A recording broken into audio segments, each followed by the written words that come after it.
Hey, I'm live. Yeah, don't worry, no audio issues. I was just getting off the phone with someone. That's why you didn't hear me yapping like the first second I got on live. So, here I am, Unstoppable Steletsy. We're going to be looking at best out of 5 and maybe best out of 3 series. I don't know if they did best out of 3 or best out of 5. I just gladly assumed it was a best out of 5 because don't those sound a lot more exciting than best out of 3s? Absolutely. So that's what I went with. Yeah. Yeah, that's why I did that.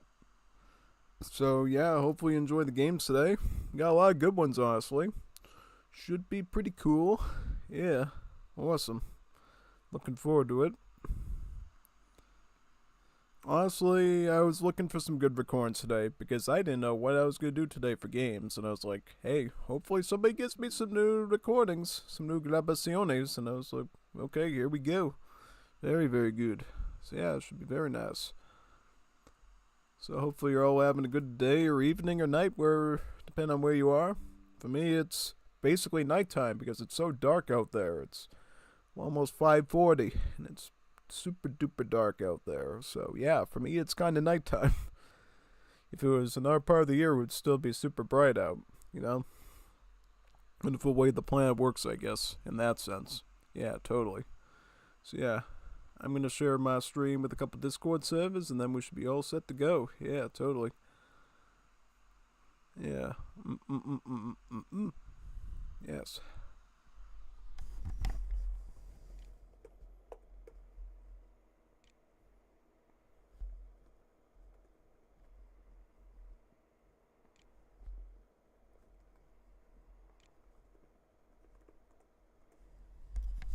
Just letting the HOTP server know we're going to be doing 3 best of series today. Not just one, but 3. 3 of them. Plus, I think we got a Zelda Verde recording to look at too, that we haven't even covered yet. So we got plenty of stuff. I mean, 10 Rex to me is like satisfactory, especially since it looks like the matchups are solid. Don't worry, we're not looking at Lars today. We're looking at Zelda Verde versus Viringo. Viringo versus not Zelda Verde. We got Viringo versus Codefender. Codefender versus Nathan, and Nathan versus Viringo. So it's like the triad, the triangle, the Walero triangle. That's how you describe it. It's like a triangle, a trinity, the Walero trinity of players. The ones we see a lot nowadays, right? Well, not so much Viringo. Viringo's been making a bit of a comeback. Not too long ago, he was like the star of the show. We used to see him playing all the time. Getting all too used to his lovely antics with Germany and Peru and Japan at this point. But yeah, he's making a resurgence again. And we're going to enjoy some good quality matches from him. Nathan trying to prepare for the Liga, which we talked together about today. So you'll probably hear more news about that coming up soon. Should be cool. And yeah, we still got to organize a bunch of stuff about that. So it should be kind of awesome, actually. Yeah, totally. I think the biggest thing I'm trying to figure out is how to handle the payment stuff if we're going to do entry fee stuff. We're still deciding on maps, because there's some maps I want to do. I didn't know that there was a channel in the Wars Liberty Discord server, the multiplayer one, that actually people voted on maps for the next tournament. I thought that was just a random channel. I never actually looked into it, so hey, it looks like people already did my job for me in that sense, which is super awesome. But I might still pick my own maps and say, you know what? I know you all vote on this thing, but yeah, no, I'm just trying to drag into the next channel and do. Okay, there we go. Okay, yeah, I might still pick some of my own maps though. Honestly, that's what I'm thinking. I'm thinking personally, what I should do is look at the maps they did now. Let me see what maps they voted on. Do they have a map? Okay, so they have Iberia. Oh, everybody wants to do Niger Delta. Oh, that's popular. Ooh. What other ones are popular?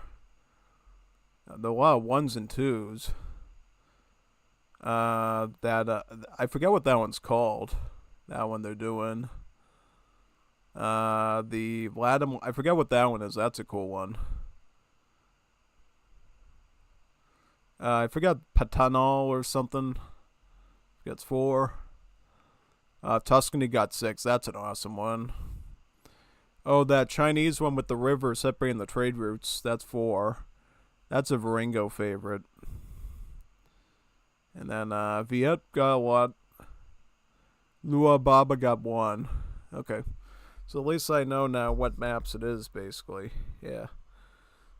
I was looking at that channel and I was like, wait a second, is there maps here? I see a picture of Joe Biden on here. Oh yeah, because that's where I made the Joe Biden GIF talking about inflation and stuff. That's what it was. Yeah. Lovely inflation. I think we're still having inflation, to be honest. You know, things are still pretty expensive. Like, things I used to take for granted, like, hey, go buy like a cheeseburger and some chicken nuggets, used to be so cheap. Now it's basically more expensive than a steak. Not really, but you get the idea.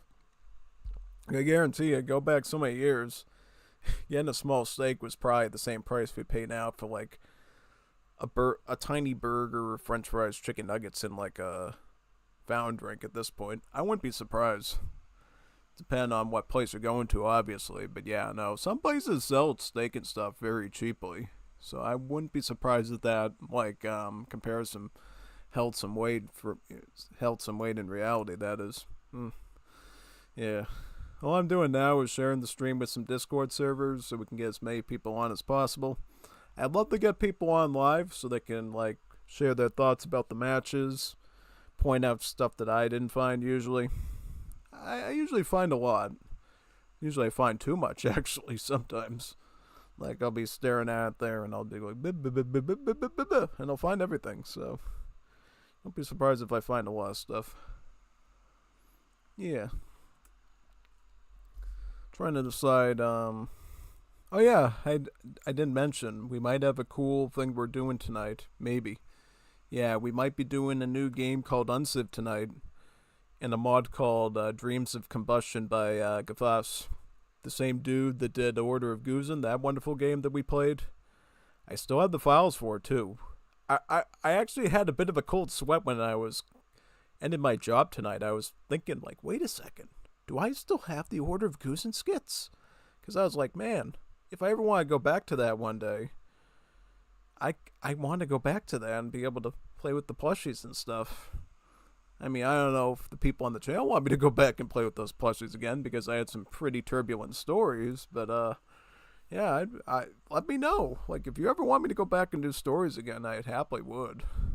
I don't think anyone's ever called me up and say, hey, Stiletsy, get onto Order of Guzin right now and, do more of those Polo plushie skits, so I kind of left it alone, but, hey, I'd be happy to do them again. Yeah, I mean, I literally paid like, what is it, like $1,000 US to advertise that stuff on YouTube, and then Gafas ended up, you know, sunsetting the project in favor of his new RPG game, Castle Triumph. Yeah, you should check out Castle Triumph. Honestly, that would be a good game for you to do. I really want to be careful about putting it on my platform because it is a little, it's not sus, but you know, it's got some more adult themes to it. So, yeah, if you want to check out Castle Triumph, if you're into that sort of thing, go check it out. If not, then whatever. Yeah. But he is coming up with updates every other day, I find out. It's like I got new characters, new stories. I'm like, yeah, this is pretty awesome. Yeah. Yeah, I totally support him on. It's just, yeah, once you add the spicy aspect to it, then you have to kind of be careful where you know, advertise it on, so to speak. I asked him, you know, hey, if it can't be put on YouTube, where would you think about putting it? And he hasn't really decided yet. I think he says he wants to do trailers on his own, which I think would be pretty cool. Oh, I would love if he did a trailer for it, honestly. It'd be pretty awesome. I would share the trailer with you, if he thinks that's fine. Because I told him, I said, look, even if I were able to, like, do it, I probably wouldn't be able to, like, do, like, full campaigns for it like I did for Guzin. Because, well, Guzin actually was controversial, too, in a way. Not entirely, but it was because of the political and the social stuff that it covered, basically, in the visual novel. very different than what you're used to. So yeah, I actually, there was a few times when I was like worried. It's like, hey, is someone from the political PR department from Google gonna get tired of me doing this and complain about it? And I'm like, nope, nobody ever did. So I was pretty happy about that. Totally. Super duper awesome. Yeah.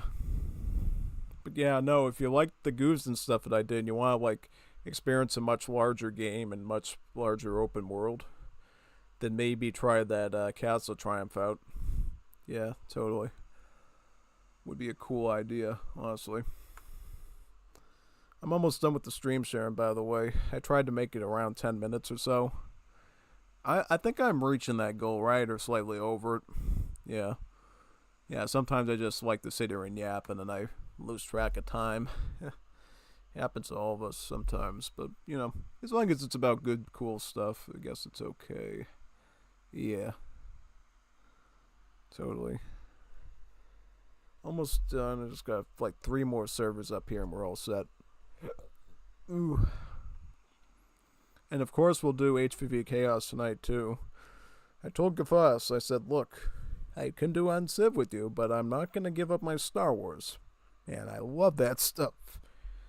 We did it a lot last night. Did you see it? Did you see some of the cool rounds that we did? I mean, unfortunately, I had to check my thermostat for something in the middle of that one on Camino, and I wasn't happy about that because it really ruined my score. But other than that, yeah. I think the only reason I left early last night was because we were running out of people.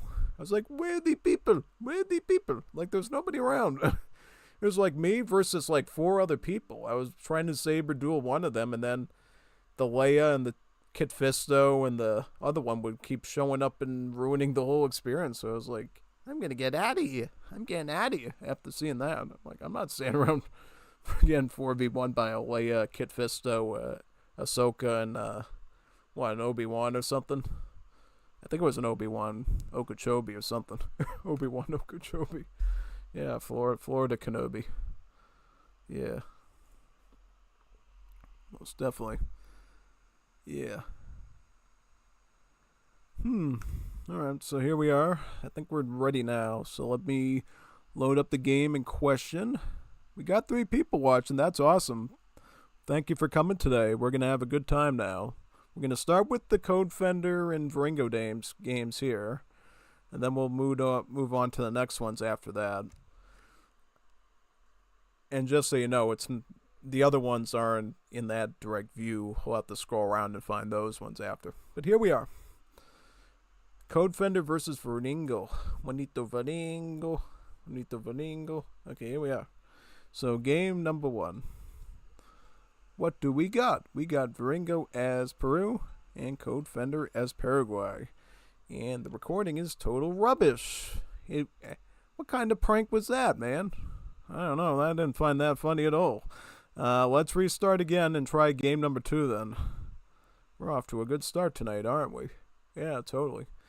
This happens sometimes. I remember this happened with some of the Nathan versus Gormistan games 2 weeks ago. Yeah, no, I remember this buggy thing happening before. So, yeah. It might have been 3 weeks ago, actually. Yeah. It was before that nasty 2-foot snowstorm completely came in and cooked me, man. That was not fun at all. Yeah. So let's try game number 2. I'm going to scream if this one, has the same problem. Oh, most definitely. This one's legit, right? Okay, this one's legit. Alright, cool. So we got Viringo as Japan and Codefender as Austria-Hungary. I feel kind of bad for Codefender because he's kind of walking into a bit of a trap here against Viringo. Because let me tell you, Viringo is pretty good with Japan, especially on these maps like Manchuria, where there's a lot of map size for him to sort of grow his stuff on. Yeah.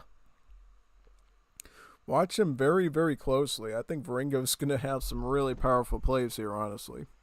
Yeah. My biggest fear for Codefender would be he goes like heavy infantry and then gets swamped by Viringo skirmishers. Yeah. I think in order to like beat Viringo as Japan, you kind of have to play against his psychology a bit and go with the hand cav. Because naturally Viringo loves laming with skirms because he knows they're like kind of the better units that Wars Liberty Japan offers. So yeah, that's what he typically goes for. Because here's the thing. In Asian Dynasties in Definitive Edition, Japan has Yumi archers, right?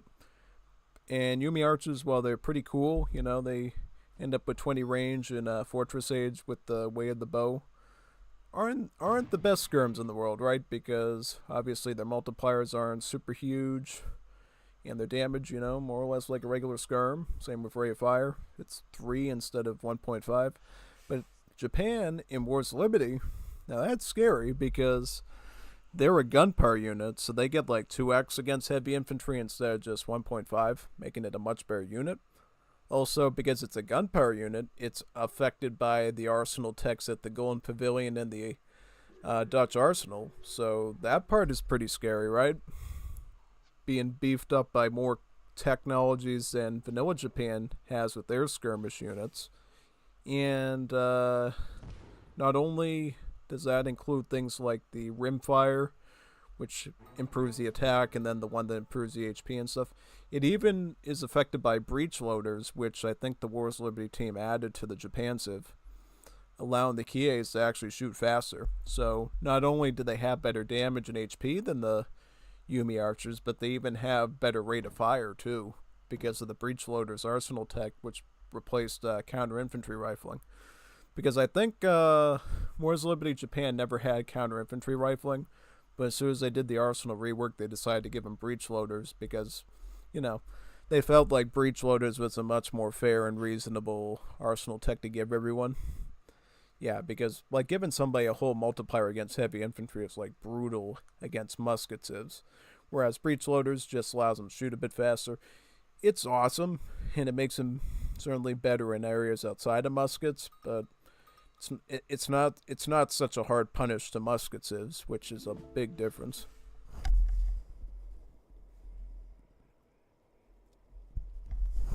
Yeah, so this is the Viringo deck here. It looks like he's actually gone with Shrine Wagons first. Wow. Really? Really? Wait, I never see people go with Shrine Wagons to start with Japan. That's like an oddity to me. What prompted Viringo to get Shrine Wagons in Age 1? Because typically you would just send Heavenly Kami to cheapen your shrines and just build them all over the place. That's what I would typically do. Going with the Shrine Wagons is a little bit weird, honestly. Truthfully is. Yeah, no. Totally.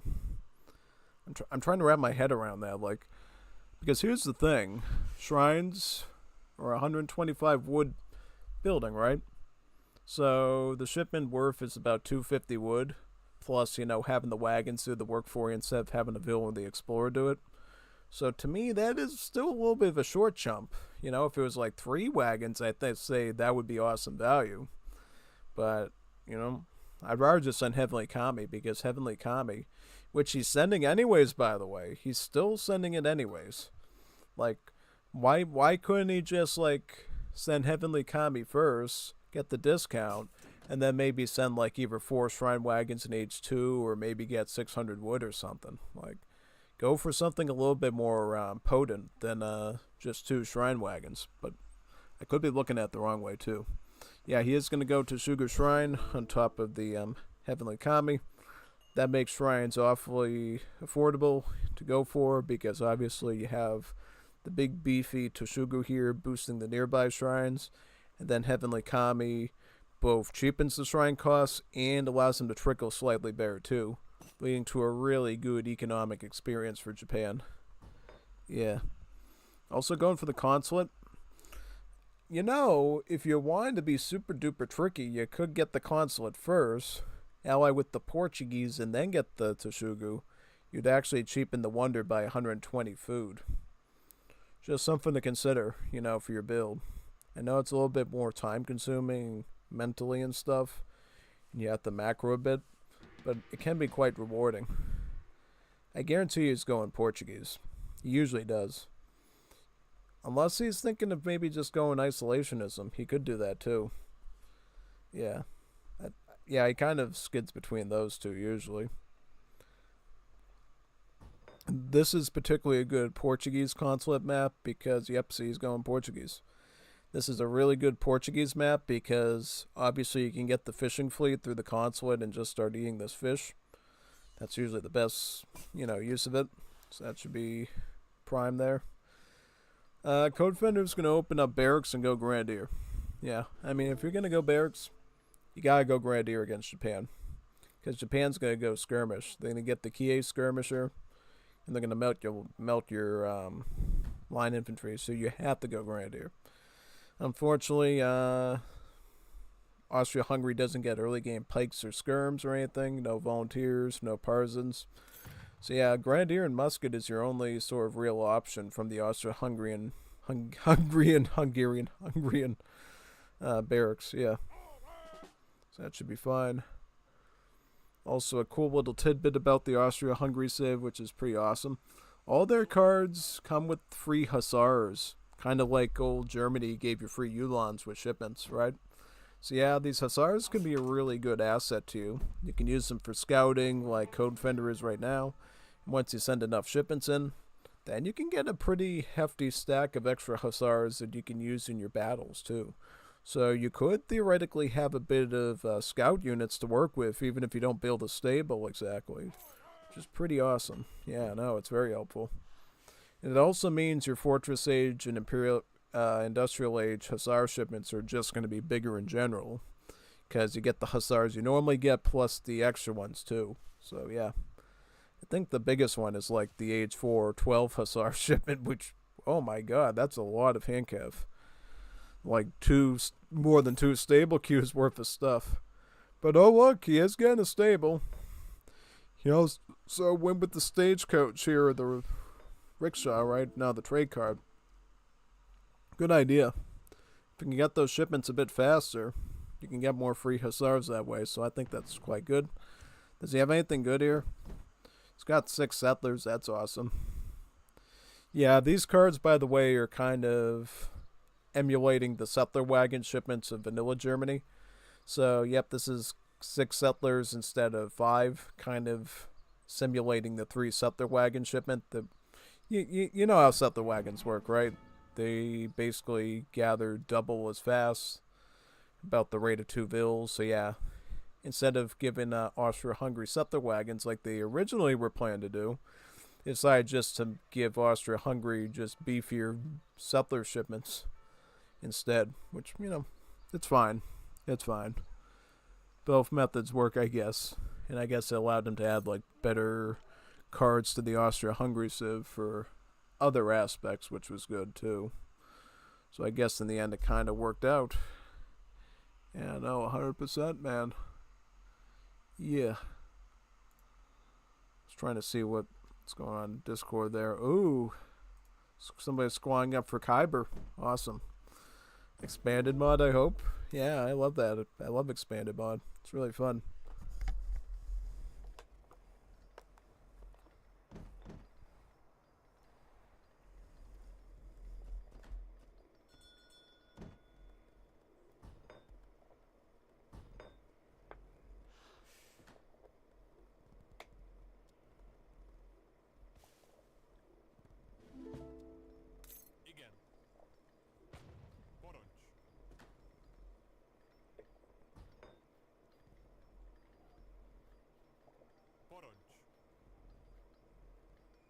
Inge Aufgaben?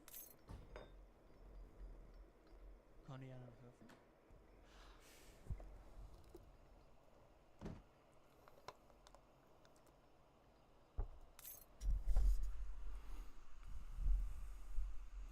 Inge Aufgaben?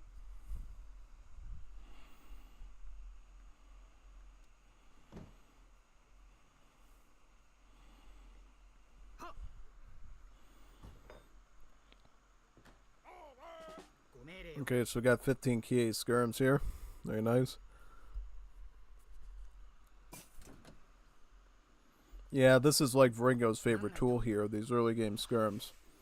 Now, the thing that's definitely going to help out Codefender, obviously, is the fact that he already has a few free hussars from his cards, plus he trained up he's training him up at the stable as well. So he's going double dipping in Grenadiers and Hussars. This is an this is like an infantry nightmare here, because you get like the charge attack of the Grenadiers. It like breaks their entire formation. Then you run them down with the Hussars and cut through what's left. And then you can hit them from behind with the Grenadiers' musket attacks too, while the grenade throw cools down. Or just charge the Hussars at the skirms directly. Yeah, see, I think Codefender sort of broke Viringo's brain. Kind of hacked his brain there. So he knew exactly what he was going to do, and Viringo, being Viringo, didn't think of an alternative, and now he's cooked. Oh god, what an easy win there for the Codefender. He didn't even have to break a sweat. He just packed his brain and figured out what he was going to do. Wow. Oh, Bon, yeah. I mean, normally these keys are, like, really nasty. But if you can amass Hussars this quickly, you're all set. And plus he has the stack of Grenadiers behind him, too. So even if Viringo got, like, some sort of anti-cav, it's like, what is he going to do with that? Yeah, no, he's shipping in skirms because he doesn't have Shiguma muskets in here. He does have these, but he can't afford them. So what do? Nothing. Squad. You just resign. Oh man, that's like insane. Codefender's pretty smart for thinking up of this idea, you know. He played it like 4D chess and he won. Yeah, no, he totally did. I like that. It's awesome. Very nice.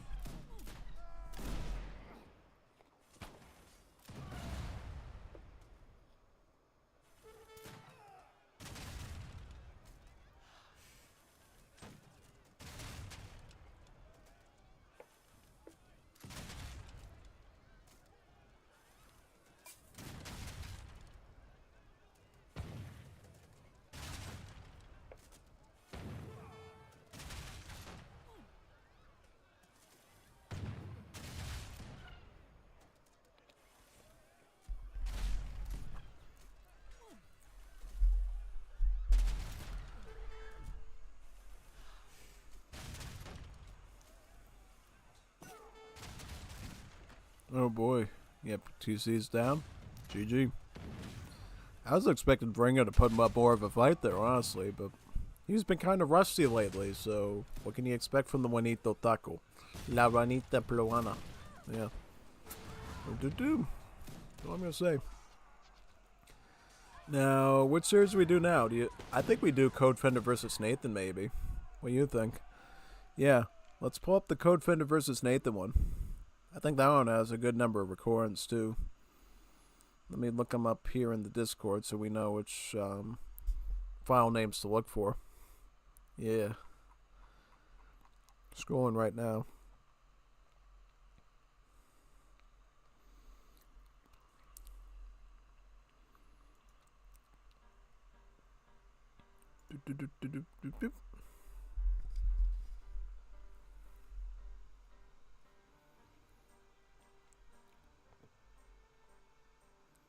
People are talking organized games. Yeah, Sagawai wants to play, but it doesn't look like there's anyone online but me right now. Looks like Codefender was on playing earlier. Yeah. Well, it looks like Codefender versus Nathan. It's called CODNAT. What is a CODNAT? Just say a CODNET. Just say CODNET. A net to catch cod on the water to make me some fish and chips, please. Yeah, thank you. CODNAT. Let me find CODNAT. CODNAT. There. These ones. These four. CODNAT. I mean, this is what's happened to do it so many series ago. They have to come up with new recording names so that I'll be able to find them. Which I appreciate, because it's better than doing record game 1, 2, 3, and having to sift through a bajillion of them. So I appreciate the creativity. I really do. Alright, so here we are. We got Nathan is Mexico, and Codefender is Russia. Mexico versus Russia. Okay, that's an interesting one. Yeah. I think the one thing you got to appreciate with Wars Liberty Russia, they train settlers one by one instead of that goofy 3 villager block system, which I think is a lot easier to control, you know.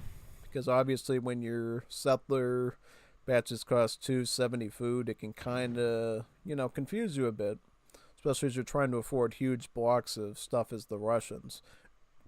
Whereas in this situation, you can be a little bit more flexible, I think. Instead of having to commit to a huge block of settlers, which costs more, you can just train the vills one by one like you would any other civ. And it makes it easier, I think, for new coming players to understand the Russia civ better, which I like. Yeah, but there's a very specific reason why Russia and Morris Liberty has one single settler training now. It's because they moved the whole 3 villager block thing to the Brazil civ to sort of be a more viable slave trade economy bonus than the one they had before with the big buns, which just wasn't working. Yeah, basically. So yeah, this is the Russian deck here. Pretty normal. I mean, this is the other cool thing now too. Since Russia has like a normal villager training system, they now get villager cards in their home city. Yeah, no, they get 5 settler, 4 settler in age 2, and they get 3 settlers in age 1. Pretty awesome, right? Yeah, no, you can kind of play them like almost a semi-normal civ now in terms of economy, which is really nice. That's the biggest change in Russia, I would say. They also got a cool bonus that if you like destroy a Russian building, they call something called a Russian winter out, which takes all the enemy units and slows them down so they can't proceed farther for a set amount of time. And you can tell if it's affecting those units because it shows a little like teal sort of like, like a snowflake.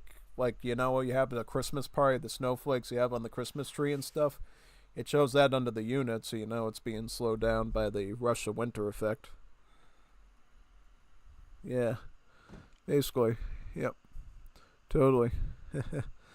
Yeah, I'm checking OBS now just to make sure my microphone's working. Yeah. Ever since 2 days ago when we had the issue where I wasn't seeing the microphone doing much, I've been checking off and on to make sure it's fine and everything it looks like it is. So that's good. Let's check in with Mexico though. Mexico down here. Nathan hasn't gotten his shipment yet. Once he does, he's probably gonna get the Presidio. Yeah. Presidios are just secondary town centers for the Mexican civ. What sets it apart though is it's like a full-on fort, right? It has a range attack. It can train infantry and cavalry as well as villagers. So yeah, it's like sort of like a subordinate TC/fort. The only downside is it has a pretty nasty work rate. So don't expect to train things out of it right away. If you need like units really fast, you gotta like still build like a barracks and stable to do that. And yeah, as a result, the Vil training rate is kind of garbage as well. So it's not like you're playing Portuguese, right? And having like 2 fully operational town centers. No, it's like having a town center and a half maybe at best. So better than most civs, but definitely not better than the Portuguese, I would say. That's what I would say about that.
First French wave from Mexico. This is always going to be the age up you go for usually. Just because it's the strongest one, I would say. Particularly because they get a cool tech called bakeries that you can research for a shipment. Gives you 2 food factories called Foodworks.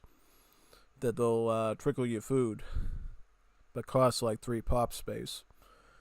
So yeah, it's a nice little add-on to your eco, basically. Yeah, 100%.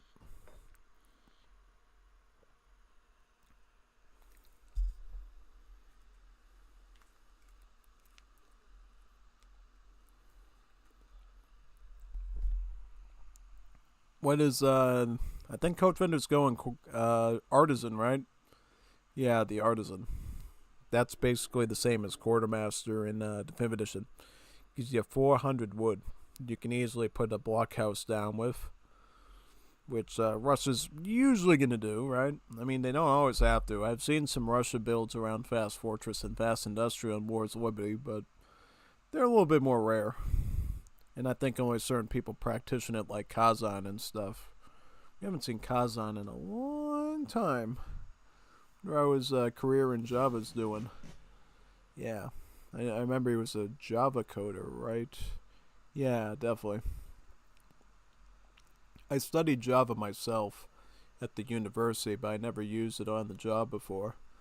Yeah, I was like back in when I was applying to positions, I did some interviews with Java, but haven't used it in ages, so I would probably have to go back and like review it if I ever needed to apply to a position that used it.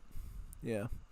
It's kind of fun to do in school, but obviously if you're working with Java, it's a whole different experience and a lot more stress and stuff because of the nature of it and everything. Yeah, basically. Okay, so the blockhouse is going up mid-map. That's usually what you do with the blockhouse. Also, the placement is solid because it's right between 2 native sites, guarding a silver mine, guarding multiple hunts here. Also, keeping this mine in the back. So yeah, no, it's kind of guarding 2 mines in a way. Plus, it's sort of bottlenecking this area too. So if somebody's sneaking around here, you'll be able to shoot at them and alert yourself. So that's good. Overall, this is a peak blockhouse position.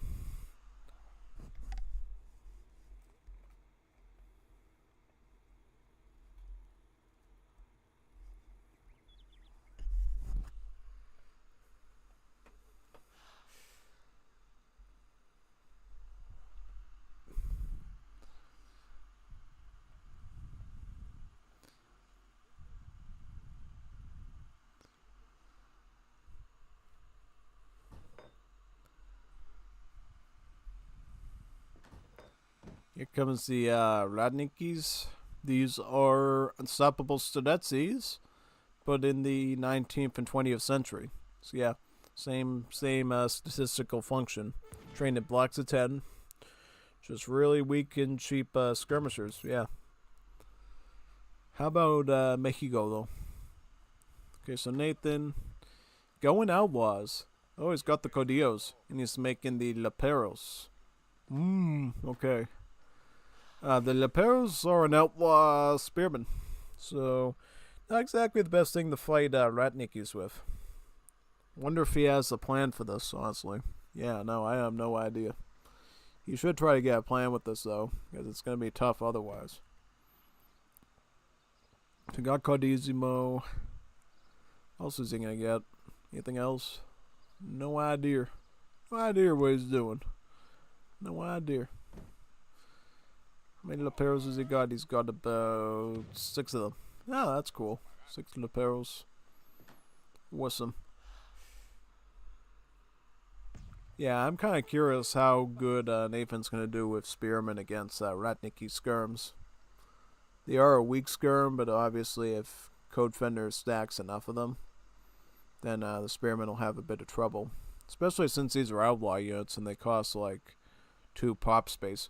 But if I remember correctly, there is a tech at the capital, or the town hall here, that actually lets you reduce them to 1 pop. So they can actually be improved to being a regular spammable unit if you want. So that's cool. Yeah. It's especially good for Central America that can do the same thing with the Costa on top of that. So yeah, Central America has the option of going like full outlaw. And it can work pretty well for them.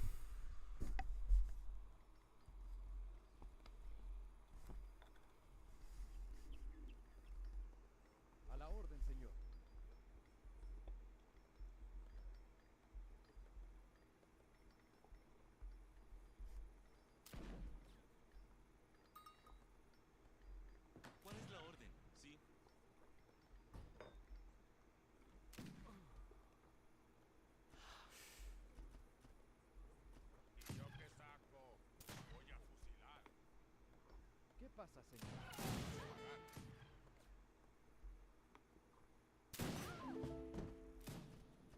Listo. A la orden, señor.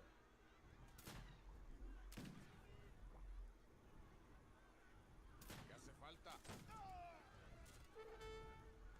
¿Qué pasa, señor? ¡A los plomazos!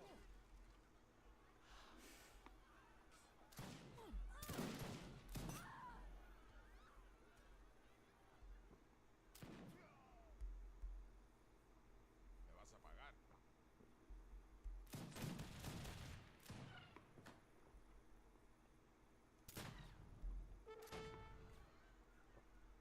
¿Qué hace falta?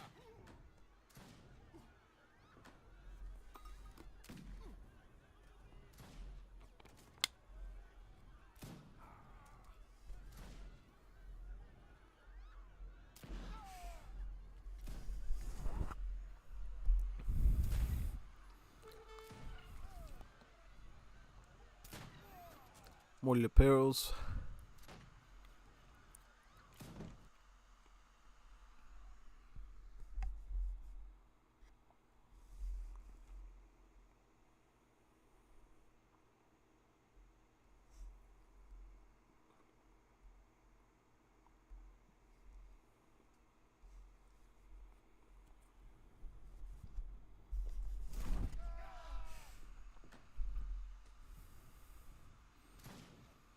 I don't know about this, Nathan.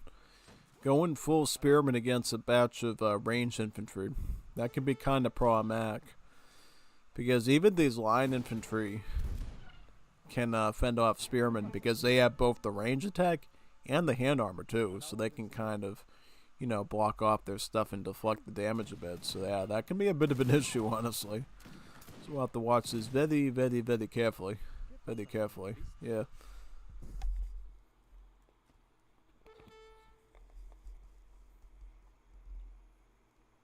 A la orden, señor. Listo.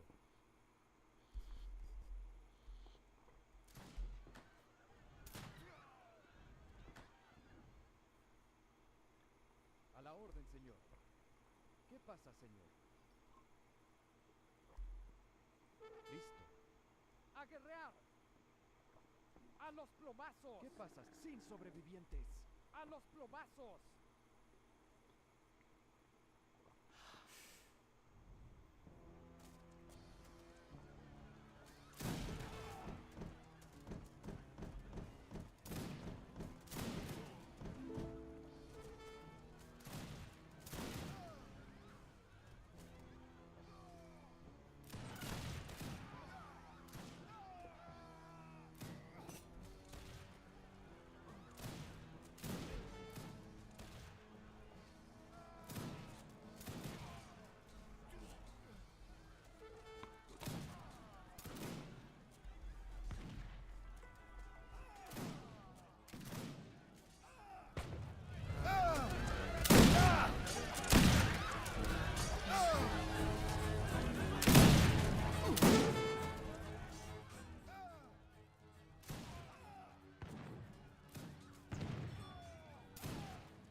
Alright, yeah, that was some scam call again from Virginia, so I'm just gonna ignore it. Musketeros, now that's one way to deal with infantry. These guys get splash attack, so they can actually be good against all forms of infantry, which is quite nice.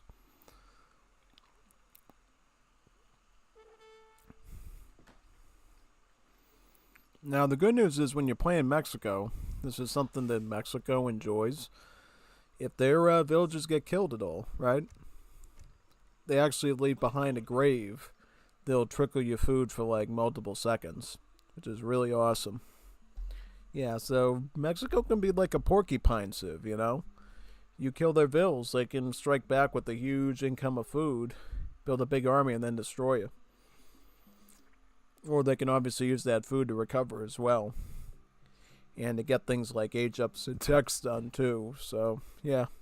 Mexico can have some real flexibility, even if they're behind in bills. as long as those food graves are working for him.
And the motion toes being the 9 and 3, perfect. Very nice. I mean, right now I kind of see a bit of an issue though. Looks like Nathan is forgoing boom. Well, he's getting one bill out at a time, and he's just spamming Leperos with gold. That can work for a little while, but at some point he's going to need something else for military other than just spearmen. Yeah. You can't just keep spamming Lepero Spearman, because what's going to happen is the Russia's going to stack a ton of stuff, and then there's going to be so many range attacks that the Spearman will get dropped super quickly. Yeah. Yeah, Nathan has to watch out for that. He can't go too many Spearmen without risking his opponent sort of seizing on that and, you know, beating them out with the large army of range stuff. That can be rather risky, honestly, so he has to avoid that at all costs.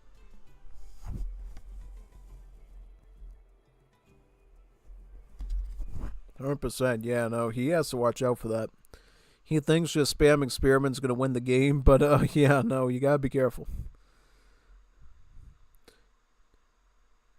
Did you do the technical interviews? Must be scary. Yes, I did do the technical interviews, Voluntario Patria. I absolutely did. I did do the technical interviews, and I actually even succeeded at some of them. Yeah, I mean, you know, I succeeded at one because I obviously got a position, but there was some other ones where I made it through the first and second technical interview, and then the last one they found someone that was just slightly better. But they said I was still a solid candidate, though. So, yeah, that's true. Yeah, I mean, in some ways it was kind of fun because it was sort of like studying for like school and stuff. But in other ways, it was kind of nerve-wracking trying to recall all that information and treat it like an exam, basically. Yeah. I heard that it's tougher now to get into computer science positions in university. What do you think? Is that true? Because I got into the computer science industry around 2021. Late 2021. I think people said after that time things went downhill for computer science degrees. Before, it was like everybody wanted them, and then after that, because of AI and stuff, all the boilerplate jobs sort of just went bye-bye. And only the people that really wanted to be in it should be there. Yeah. So yeah, I'm kind of lucky I graduated when I did. I got hired when I did, because who knows if I would have had any luck getting in after that. At least now, if I wanted to change position somewhere, I at least can say I have like 5 years experience at this point. What is it, 2026?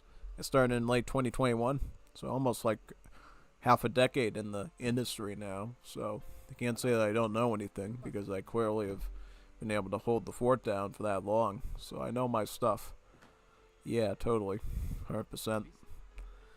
Yeah, I mean, I think computer science and coding is super fun. It's like something that you'll actually enjoy doing. And I think it's still one of the more viable degrees for you to go for. It's definitely better than psychology, you know. People always go into school for psychology, not knowing that you actually need a master's degree and a doctorate to actually get employed in the, the therapist roles that you want. So that's like a big trap. Big trap door waiting for students to swallow them up. But if you go into computer science, hey, I can get an internship and maybe get a good word in from the company over there. I can maybe, do something, which is a lot better.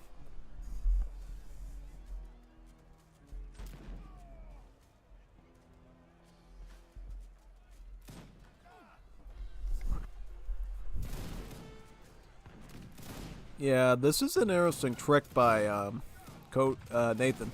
He's actually going for a full siege of the TC. But does he have enough? He's trying to stall. Look at that. He's like moving his stuff.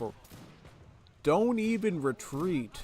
Don't even retreat. Just do the damage that you can. See, this is where I have a problem with this. If you're going full throttle siege, don't try to save troops. Because he's got so much army here, you're going to get cornered and they're all going to die now. Unless he can kick out some vills or something. Yeah, because look, he's just going to surround you, buddy. He could wipe you out right now. He might. Because Codefender's going to notice. Look, see? Yeah, see, you're losing the troops anyways. You could have just kept them on there and did a bit more damage. Because what you would want to do is siege the building so good that he doesn't have the wood to repair it.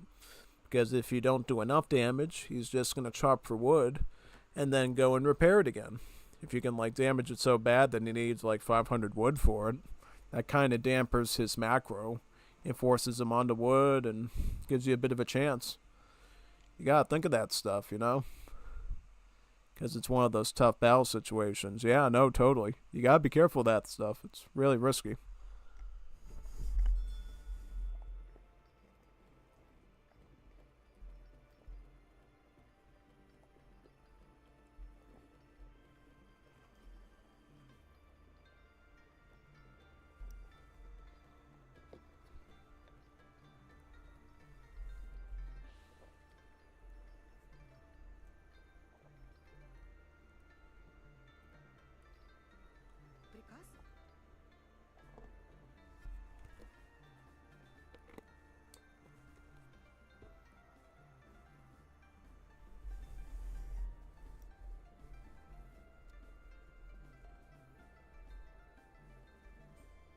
Listo.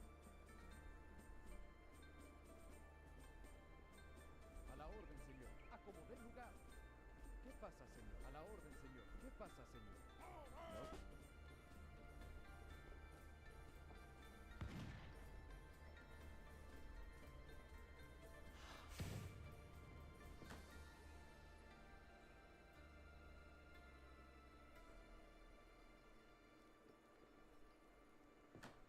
¿Cuál es mi blanco? What's this outlaw? The Plateado. Outlaw Rider, good against Vills. Is it Scout? Oh, so it's like a Hussar. It's a Hussar that has multipliers against Vills, too. Okay. That's fascinating.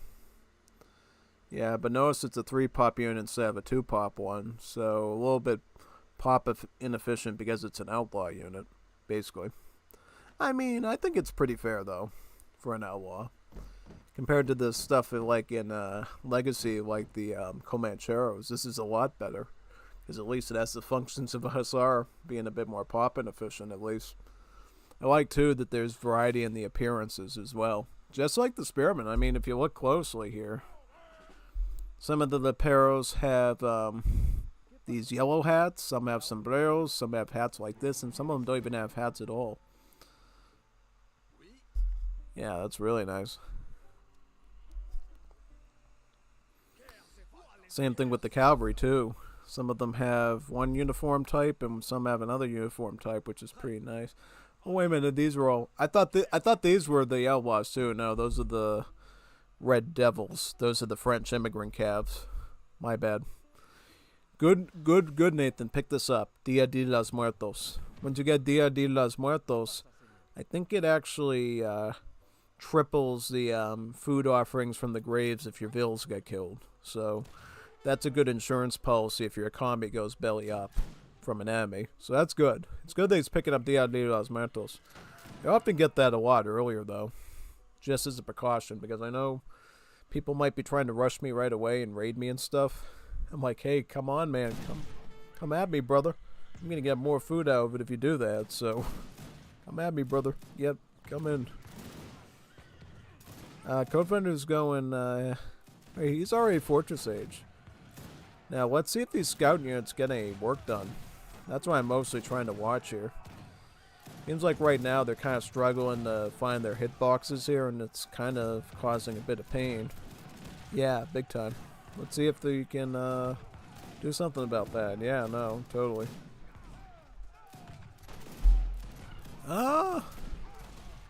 Okay, got a little work done, but just not enough. Not enough of work. Yeah, and he's just going to ship 2 Falcons followed by 13 line imp, right? Yeah. Yeah, this Mexico Outlaw situation looks a little bit, I'd like to say vulnerable. Vulnerable is the word. Because it looks like you're relying heavily on both scout and heavy infantry or line. Which I think, you know, can be countered rather easily. Because you just counter them up with muskets. Yeah. So I think in that sense, going for this whole Lepero Plateado spam thingy is a little bit of a gamble. Because all you really have to do is the other player just go line infantry and just put a few in the front with the bayonets so you can mop up all the scout units and then blast the spear units. And I think that's what Nathan got wrong severely here. And this is why. I would have probably preferred you go Muchatero. Because Muchatero, while still a hand unit and still a cav type unit, has splash attack and hand armor. So you can tank the line infantry and you can deliver splash damage that will rupture the Ratnikis in the back of the formation because they have very low HP. So you can pop them easier. That's what I would have done. I wouldn't even went with...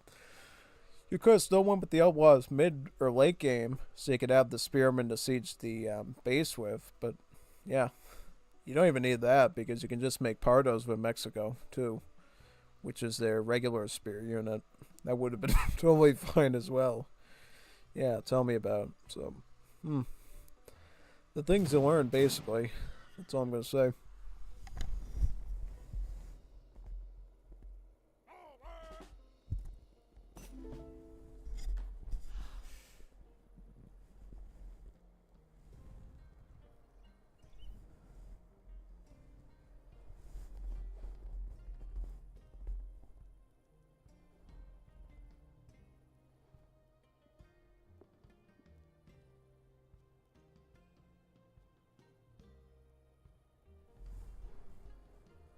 Что?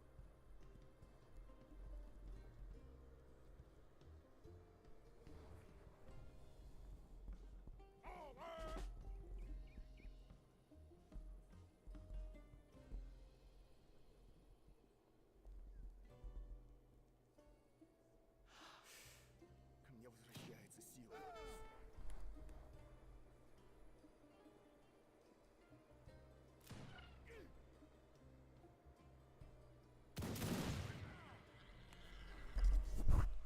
Wow, look at that. He went for a full stack of those Plateados. That's a lot of hand cab there. I don't know. I mean, he hasn't made it to Fortress Age, so he hasn't been able to get the veteran upgrade on these Outlaws yet. Yeah, no. With Latin American civs, you get like a normal upgrade system for your Outlaws. And thus you're able to get them into Veteran, Guard, Imperial, just like you do your regular military. So, yeah, it's kind of cool. Kind of cool how you can do that with just the Latin civs. And later the American civs too. So yeah, it's going to be something that a lot of the, civs are going to enjoy, basically.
Yep. What is Nathan's resource count at? Not good. He could actually use some food from Dead Bills here if he wanted to. Yeah, definitely.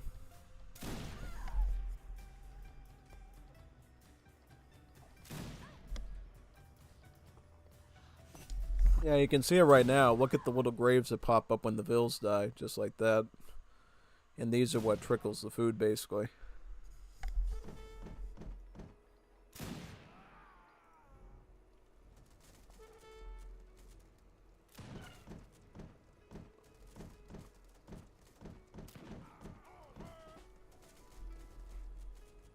Alisten pistola. ¿Qué hace falta? Sin problema. Ataca, saquemos sin problema. ¿Cuáles vamos? Ataca sin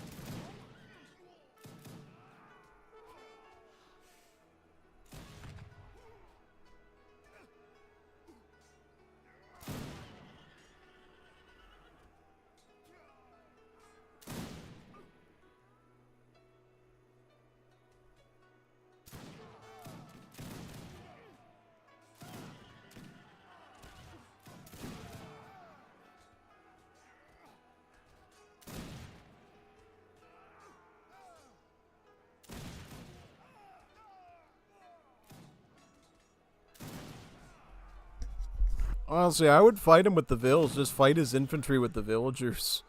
And get 1 billion food off of that.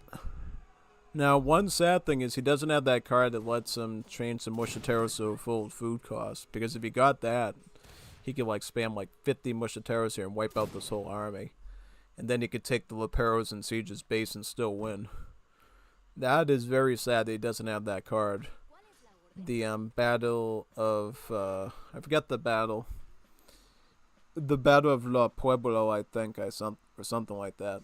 It's a very important battle in the French and Mexican War, basically. And yeah, the Battle of Puebla. Yeah, the Battle of Puebla. That's right. That one takes the Mushateros from a food and wood unit and makes them totally food costs. So that's quite nice.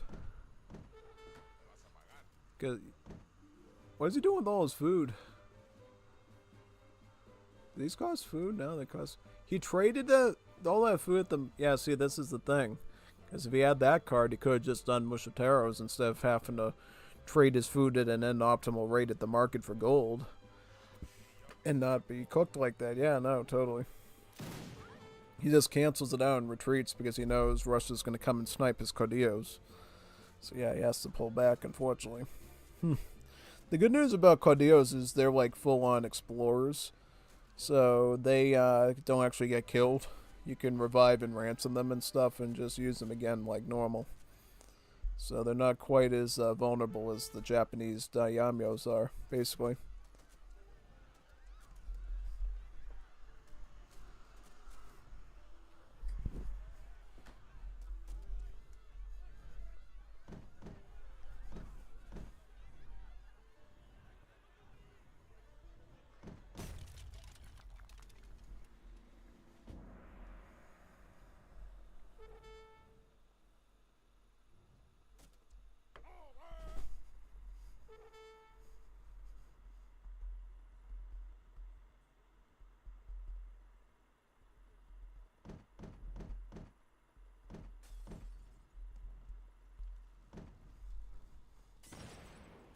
Alisten pistola.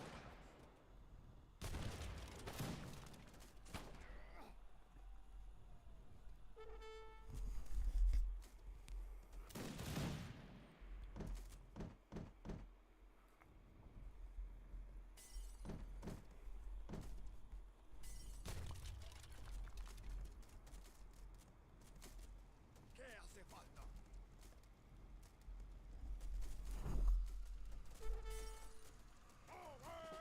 And you can tell from the sombrero that they're obviously the unique Mexican outlaw too. Yeah, basically. Because I've never seen a lot of outlaw play with Mexico before, so this is kind of neat seeing these guys for the first time, I think. Yeah, totally.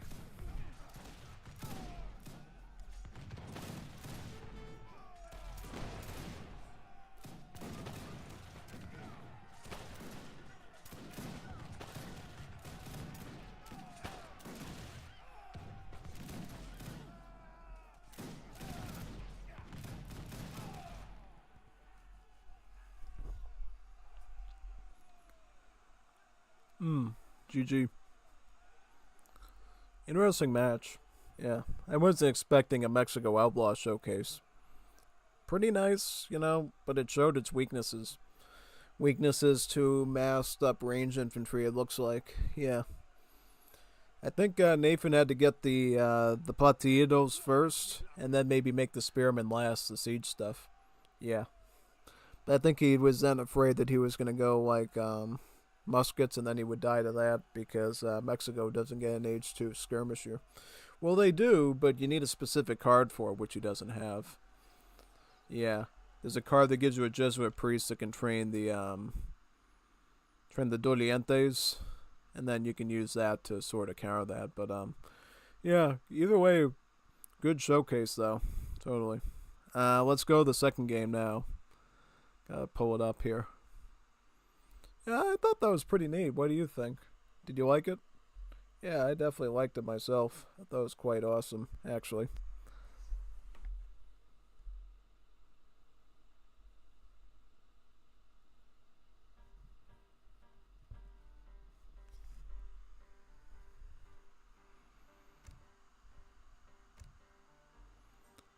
Let's do Codnet. Codnet. Codnet. Codnet. Yeah, Codnet. Codnet 2. Here we go. Codnet 2. Codnet 2. Like Codnet 2.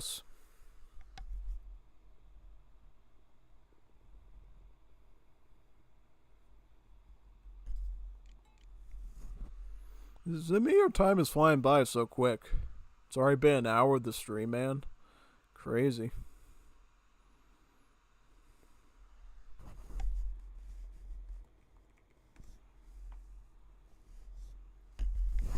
Gafas is asking me if I want to do solo or multiplayer Unciv tonight on the stream.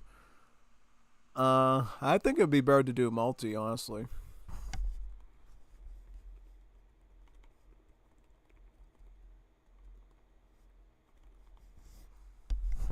If you can't do multi, I might just say let's do yeah.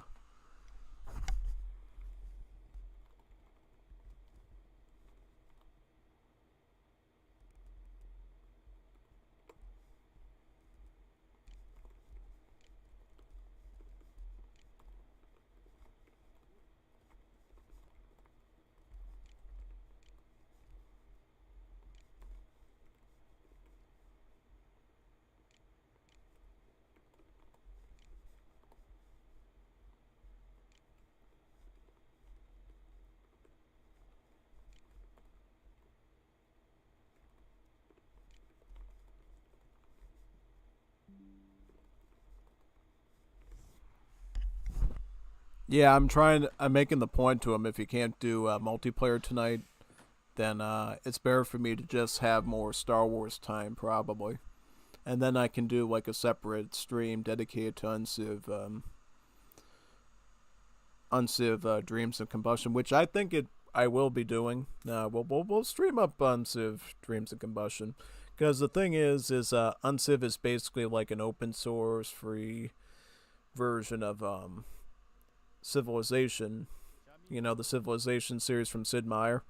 It's based off of that, but it's very simple, very basic graphics, and you can make all sorts of cool mods for it, basically. There's like a Hololive mod, there's Dreams of Combustion, there's all sorts of cool mods, basically. Yeah.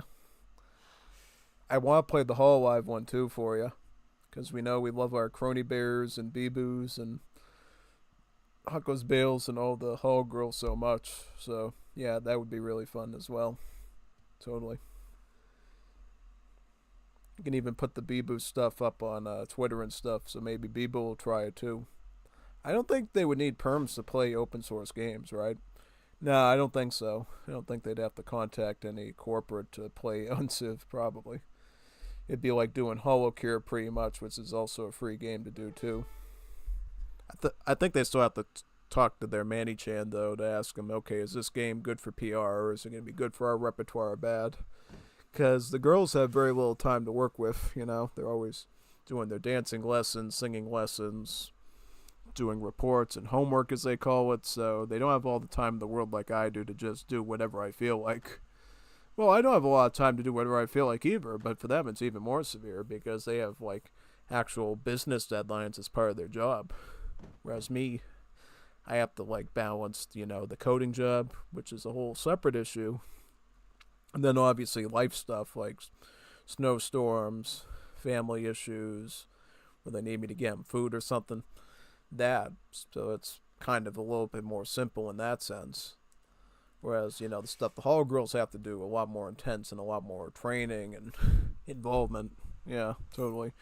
Not that my coding job isn't involved, but it's like a separate profession, so it has nothing to do with what I'm doing here. Like, if I had to do coding as part of my, let's say, YouTube channel for whatever reason, it would be a little bit more intense, but since that's a separate thing, then it's a whole separate world that I can deal with separately. Yeah, that makes any sense. But yeah, here we are. Nathan is Canadians, the Unciv 2.0, and Codefender's playing Argentina. Argentina versus Canada. I would say back in the old days, this would be like an even matchup. Nowadays, I have a bit of a bias towards the Canada player because I think Canada is one of the stronger 1v1 civs, particularly out of the Anglophony culture. So, yeah, I'm gonna give my money to Canada on this one, but that doesn't mean the Codefender can't find a way around that, though. You totally can. I mean, the Argentina civ is still pretty serious. They got some really beefy, tanky muskets, the Patricios. They can go artisanal can. They can go with outlaws, you name it. They even got an outlaw, Lassador. You remember the Lassadores, right, from War of the Triple Lines? Yeah, this Argentina civ gets that as sort of like a unique outlaw for their Caudillo, and that can be a formidable musket and infantry solution. So yeah, lots of stuff basically, yeah.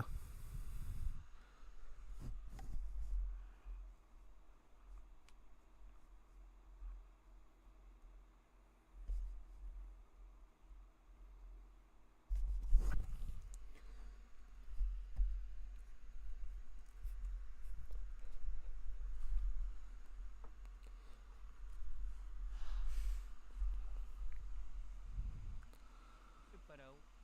¿Qué querés? ¿Qué más? Ahora voy. Cazador.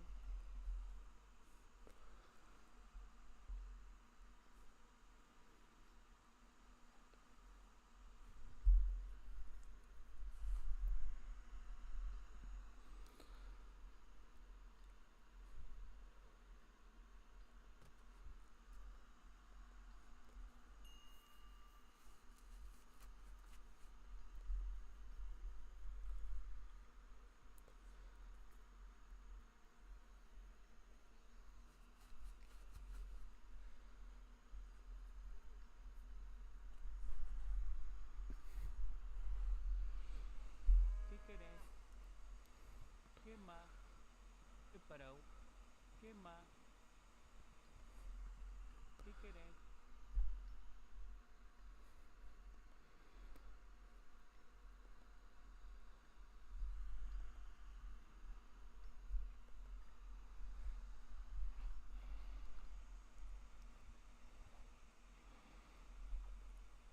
¿Qué parado? ¿Qué querés? ¿Qué más? Which immigrant, Scandies? Yeah. I think that's pretty alright, actually. It's particularly good if you go the Patricio route at the barracks, because just like Alucard does, you can go for the biathlon card to boost up the speed rate of your infantry, making the Patricios a bit more like Ashigarus instead of just plain old muskets, giving them a bit of mobility and stuff, which is nice. Also, this map has a lot of treasures right on it. At least it usually does down here. Unless somebody somebody might have grabbed them all already.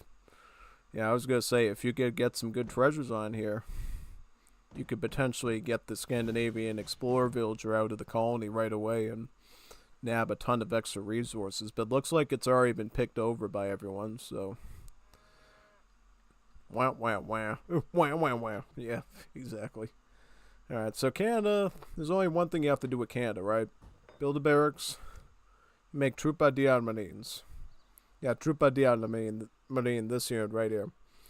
It's basically a naval skirm or a sailor unit, and the Canadian ones are particularly fierce because they have low HP and high attack, making them effective against units other than the ones that they specialize at. So, yeah, Troop Idea Marines are one of the few naval skirms or sailor units in the game that you can use for regular combat, just because their damage output and range is so appetizing. Yeah, just be aware that they drop quickly because of their low HP. So, yeah, you gotta have to be careful with them a bit. But if you can like deal with that, they're gonna be your best friends, really. Your amigos muy buenos.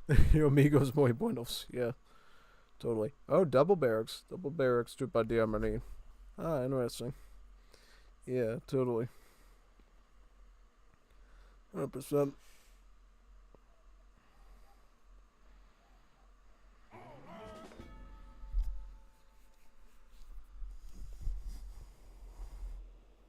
Oui.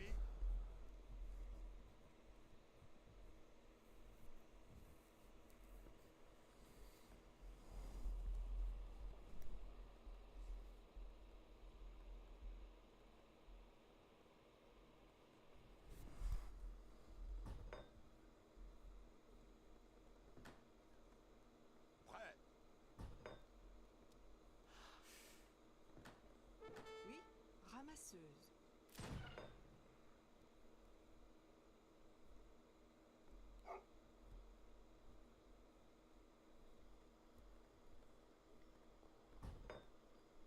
Votre ordre.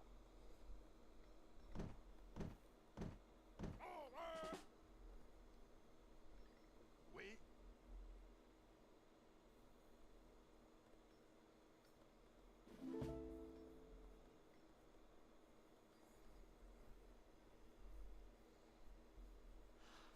Votre ordre.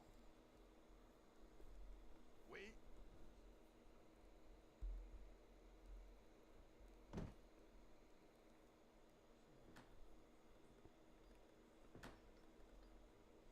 Votre ordre. Prêt.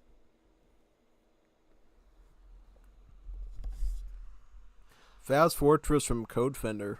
With what? Second Scandi Wave? Okay, interesting. Yeah, very fascinating.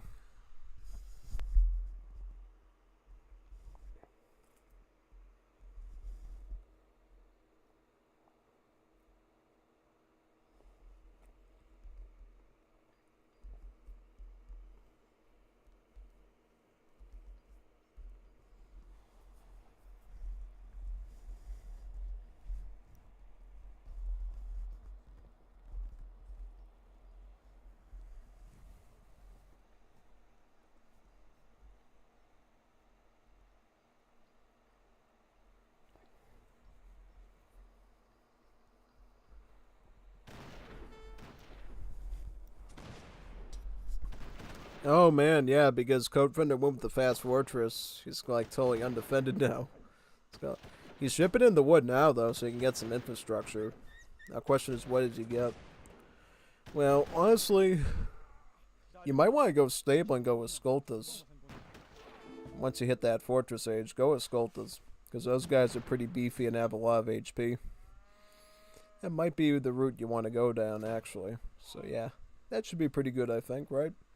Yeah, totally. 100%.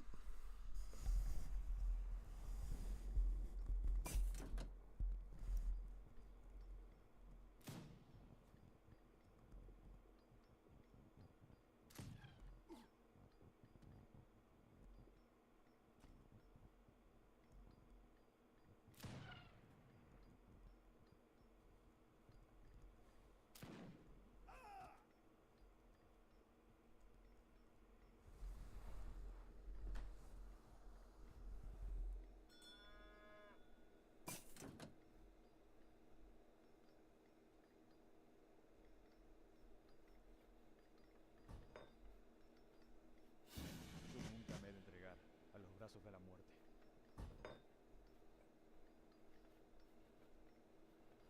¿Qué querés?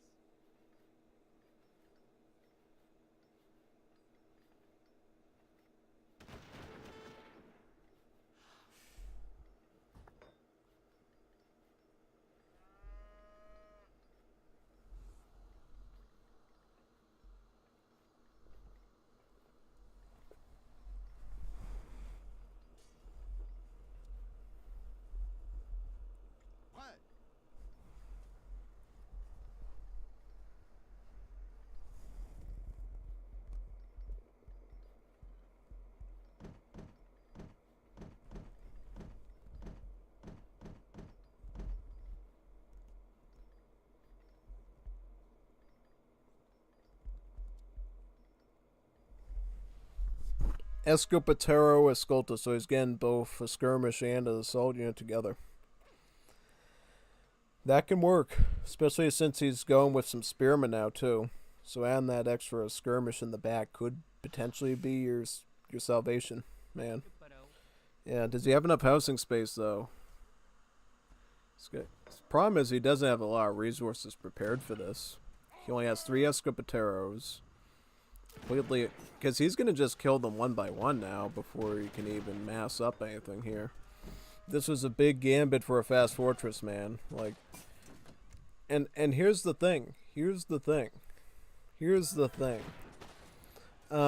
Argentina gets a card, an Age 1 card actually. Team Heavy Cavalry, early Heavy Cavalry, or Team Early Assault Cavalry. That actually unlocks the Escoltas in Age 2 for Argentina. So he didn't even have to go with the Fast Fortress to get these. He could have just sent them in Age 2 and probably would have been much more prepared. Yeah, no. I think he messed up bigly doing that. Yeah, he should have just stayed in Age 2, sent the Team Early Assault Cavalry card, and he would have had these Escoltas in Age early. It works just like the card that, the French get with the early skirms and the one that the Portuguese get with the early dragoons. Same idea. Yeah. Yeah, no, it's awesome. I actually have won a few games and put it on my channel using that card. If you want to look back and have me prove it to you. It's pretty good. I mean, in a niche situation like this where you need heavy cavalry, you can totally use it, and it's really phenomenal. Because then you don't have to worry about spending on the age up. You can just focus on massing up and stuff, and then have like 15 upgraded, not even veteran upgraded, just regular Escoltas to beat him with. Yeah. But yeah, no. That's what lack of knowledge of the Wars of Liberty cards does to you, my friend. Totally. 100%, man. You gotta watch out for that stuff. If he just knew his Wars of Liberty cards a little bit better and set up a deck for it, I think he would have been alright.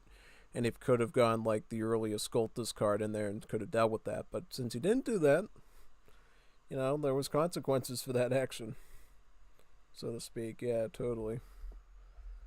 Yep. I'm gonna just throw out my cranberry juice here and get some agua, because I'm getting thirsty, man. Tingo said.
Alright, I'm back. Let's find the game. CODNAT. Codnet. Codnet. Who's Codnet? This one. Very good. Whew. Oh man. I get more snow on Saturday again. 1 to 3 inches. Not bad. I can deal with that very quickly. Yeah, no, that should be fine. 1 to 3 is alright.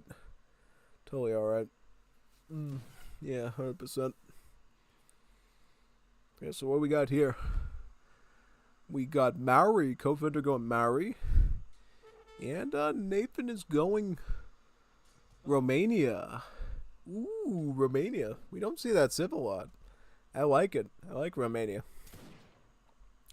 I think people just need to know how to play them into their strengths.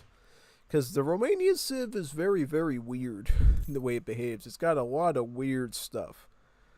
A lot of weird stuff to it. So you kind of have to figure them out. Otherwise it'll be a bit tough for you.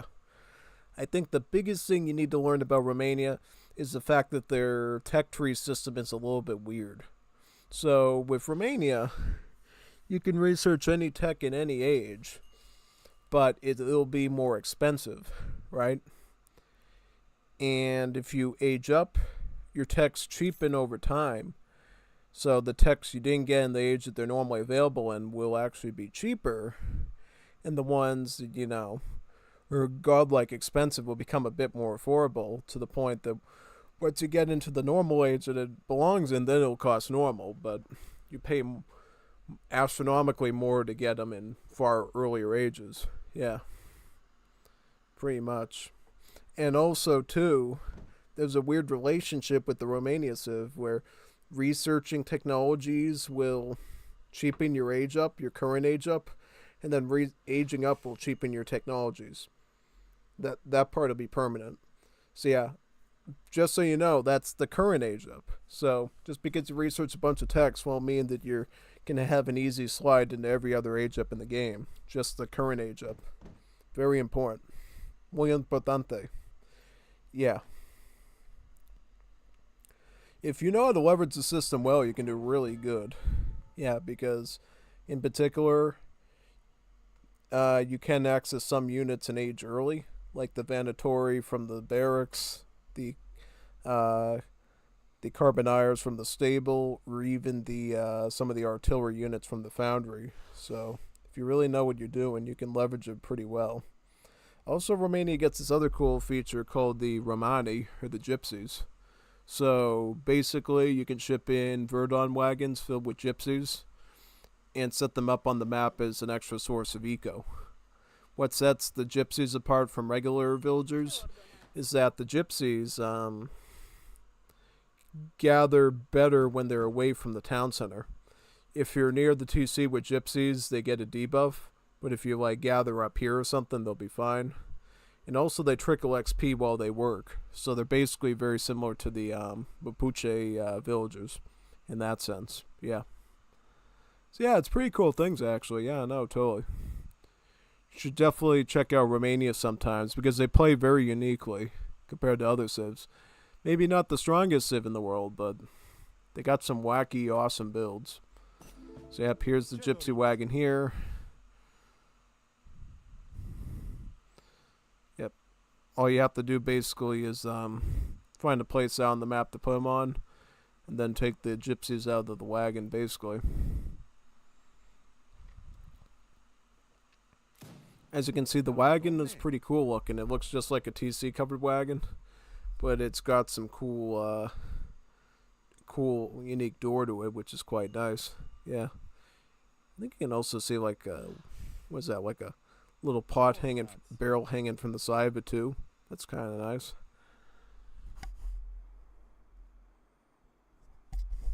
Also, you got donkeys pulling instead of horses, which is kind of funny. Ce doriți?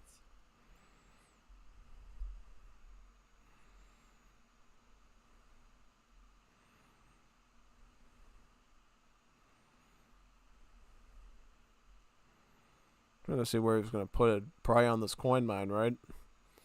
Unless he's scouting with it. He could be scouting with it too. Yeah. I would say be careful, because if you give Maori too much time, they're just going to fast fortress and fast industrial you to death.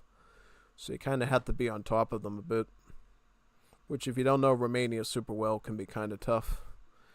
Yeah, because if you plan things well with Romania, you can actually hit him with early skirms and like your H3 skirms in H2, and that can be a really good play. So yeah, we'll see if that works or not. Yep, these are the gypsy villages right here, basically. Now they have their own unique model. Before, they didn't have their own unique model, and they look just like the regular peasants. Now they're all totally unique and stuff, so they feel a bit more special now.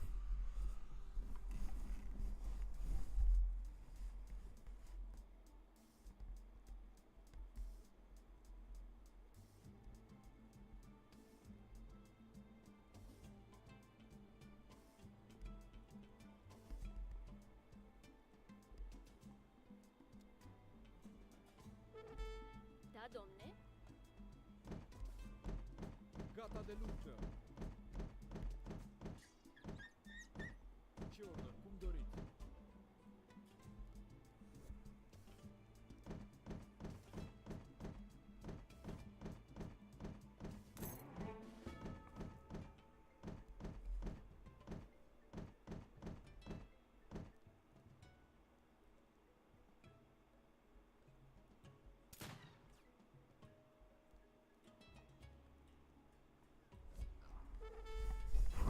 Oh, going for the hunting lodge age up there. I think this one gives you wood, right, or something? Yeah. Yeah, with the Balkan civs, you actually age up at separate buildings instead of the TC. And the TC will give you sort of like a UI guide of which building to build for which age up. So you use your starting wagon to build that, basically, and then that'll be your age up pretty much and lock you into it. So you kind of have to figure out early on what your age up is going to be. Because building a secondary building once you build one is going to cost you some wood. So you kind of have to get it right the first time. For the best effects, basically. Yeah. Totally. And he's going to pick up bloodhounds after that. That's sort of like Balkan hunting dogs. Whereas Maori going up with voyage to the South Island first. I find that kind of interesting. Going for like the speedy, cheap age up first. Instead, again, it is the fast fortress. It has its benefits, though. Because if you do it right, you can basically have it so that your other age ups will just be stronger after that. So that is pretty good, I think, honestly. Yeah, like the Fiji age up would now just be like phenomenally good. So yeah, maybe you'll want to pick up Fiji now, actually. Get the full benefit of it. Whakaoroia te mahi.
I'm trying to see here if he's getting too close to the TC, though.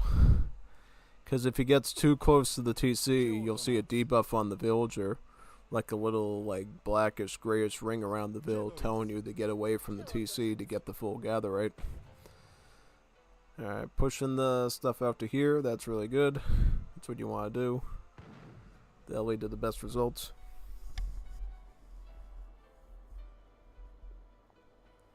Ce doriți? Da, domne?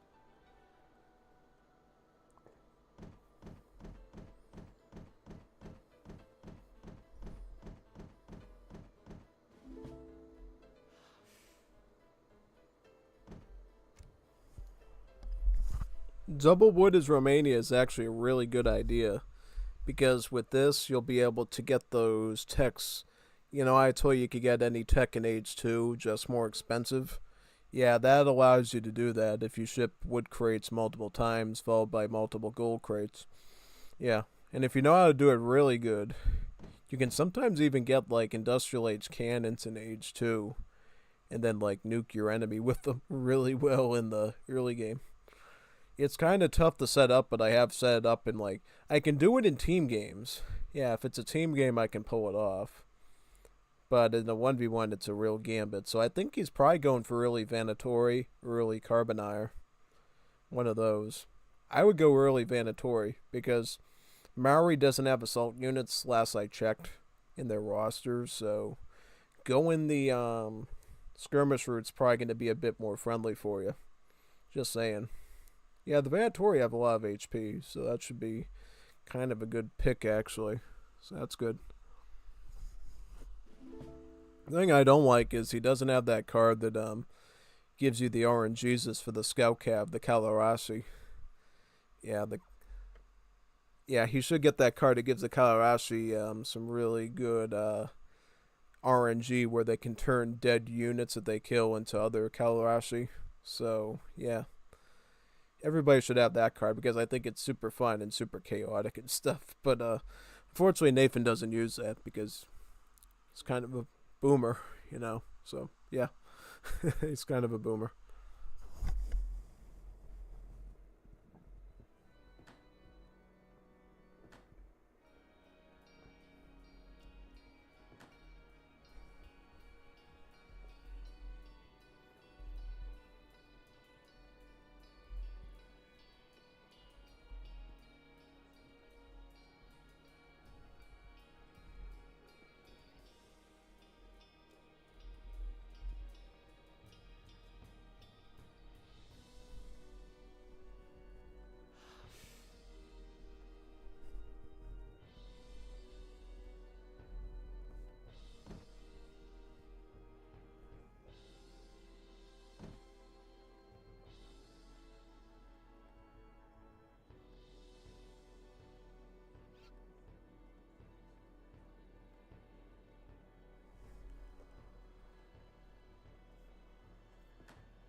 Which age up is again, by the way?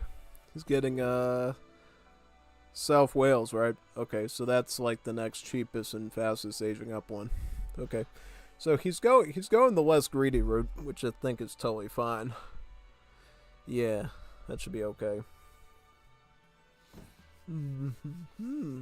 Yeah, I think he gets an extra shipment with this, right? I believe so. So that should be good.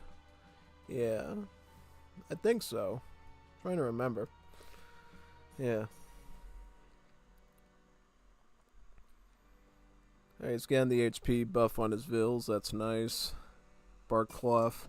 I think after you get this in another Vil HP thing, then you get access to the mercantilism thing at the market. So yeah, that should be good for Maori if they can get that, and then they'll get a ton of shipments out of that. Be able to really rain down on Romania. So what did Nathan get in the end? Okay, so he's getting a barracks now.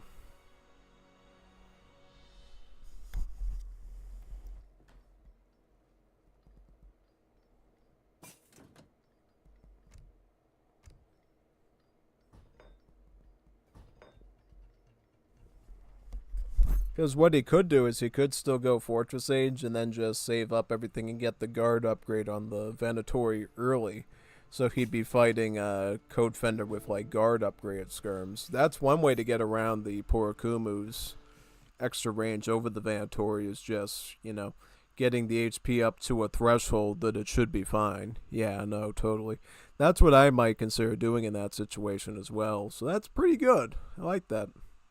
Pretty efficient. Yeah, no, it's actually really good that way. So I'm totally for that. Honestly. Yeah, big time.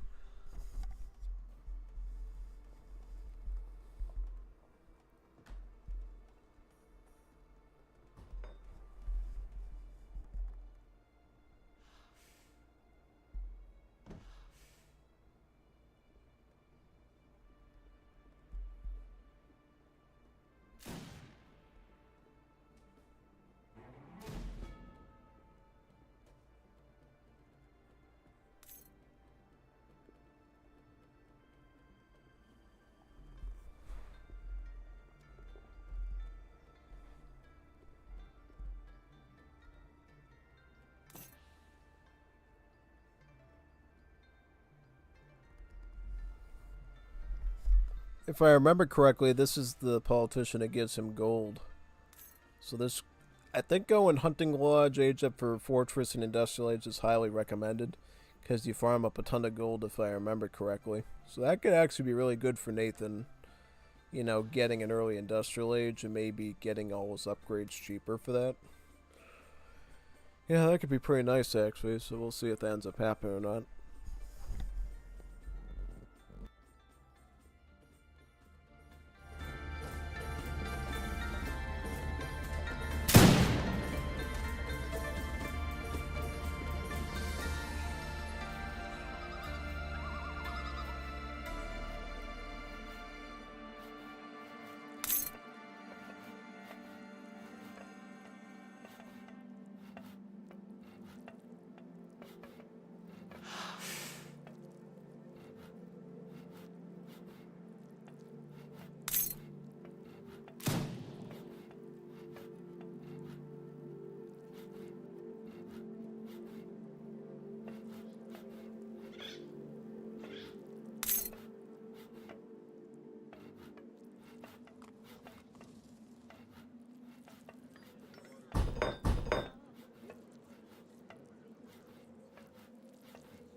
Bakahot et aha.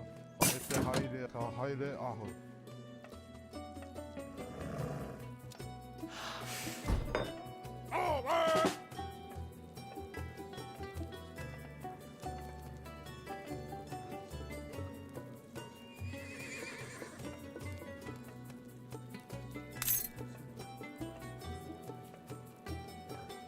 Regele îmi ordona.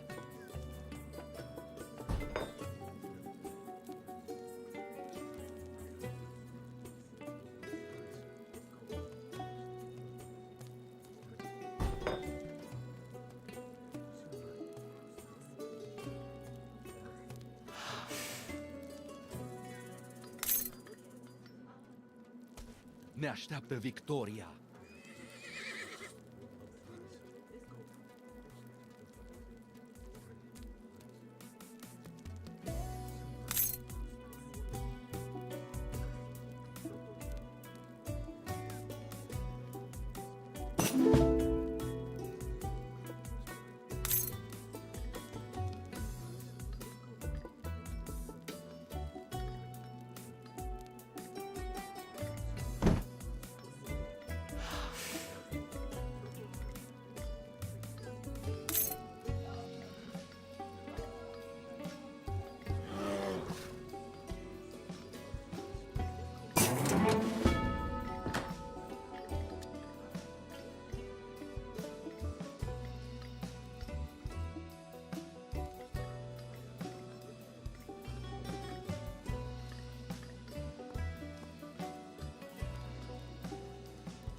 Da, domne?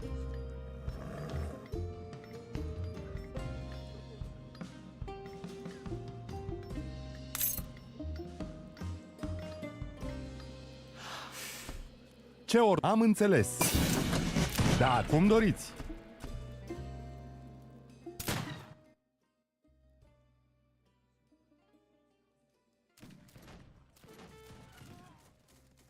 So Nathan goes for an industrial age, and now he'll be able to afford the guard upgrade on the Vanatori super cheap. Well, not super cheap, but at the normal price. Vanatori will do really well against these Tehedawa Spearmen, even though the Tehedawa Spearmen have splash attack, making them kind of dangerous. Yeah. So far the Vanatori are holding strong because of their naturally high HP values. Plus, Nathan picked up the Vanatori combat card, which beefs them up by 20%. So, yeah, these Vanatoris are looking quite nice right now. Plus, he's got a batch of Dorabans from the Age Up to try to protect against fighters, too, which is really nice.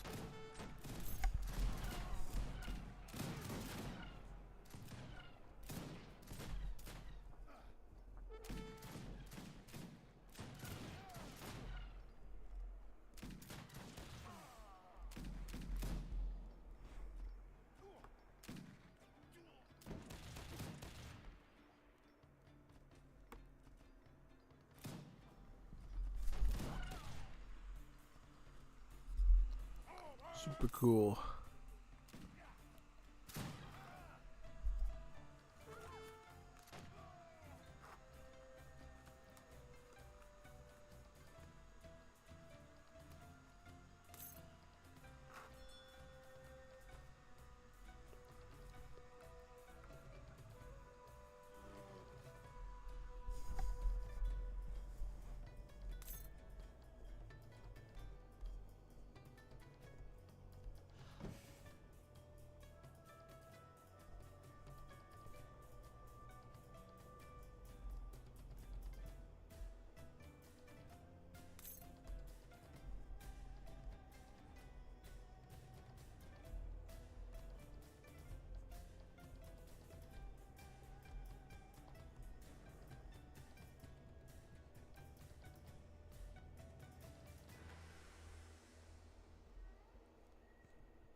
Oh, but then he gets the Hawera fighters, yeah.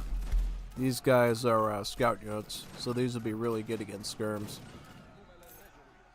The Dorabans, you know, have extra hand armor though, so they can kind of do better in melee situations because of that. But yeah, even the Dorabante are getting smoked by these Warfires. This is brutal, man. Look at this. Nothing surviving here, and then Nathan's getting cannons too. See, I wouldn't get these. I would just get a bunch of heavy artillery. Get like armored cannons here. Get the Farpanzers there. Those are the ones you want because those ones are better against personnel.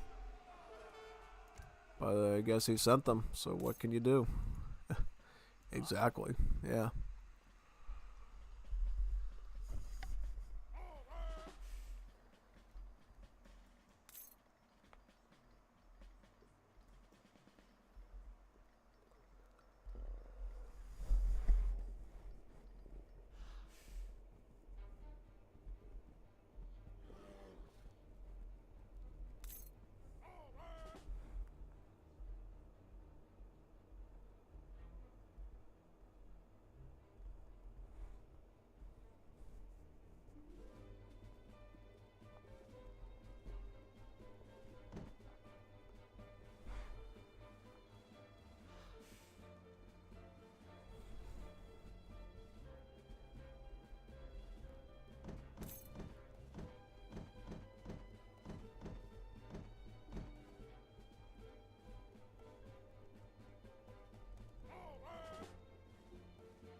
Trying to see if potentially can use these ranged troops to eventually fight the Hueras off, but it's kind of tough to tell.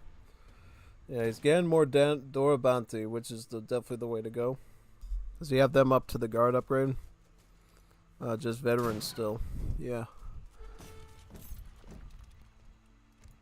Why aren't we seeing the use of these shipments at all? That to me is a little bothersome. Like, he could get like a 6 easy like masses of cannons here. And like protect it with the infantry and stuff, and that would actually be substantial. But he's not getting it for some reason. I don't know why. It's kind of weird. Kind of weird, honestly. So I don't know. I don't know, man. It's a little strange. Yeah. Okay, now he's spamming those cans. Yeah, like I wouldn't have even gotten these. I would have just gotten a full batch of Panzers myself. These cans here. Because the thing is, I don't think Maori gets culverins with all their siege weapons. They're all sort of falconet based. So yeah, no, he would have been totally fine just not getting those culverins at all. And could have just stuck with our panzers, I think. Since those are heavy artillery. Yeah, totally. Totally could have done that, I think. Would have been a much better route.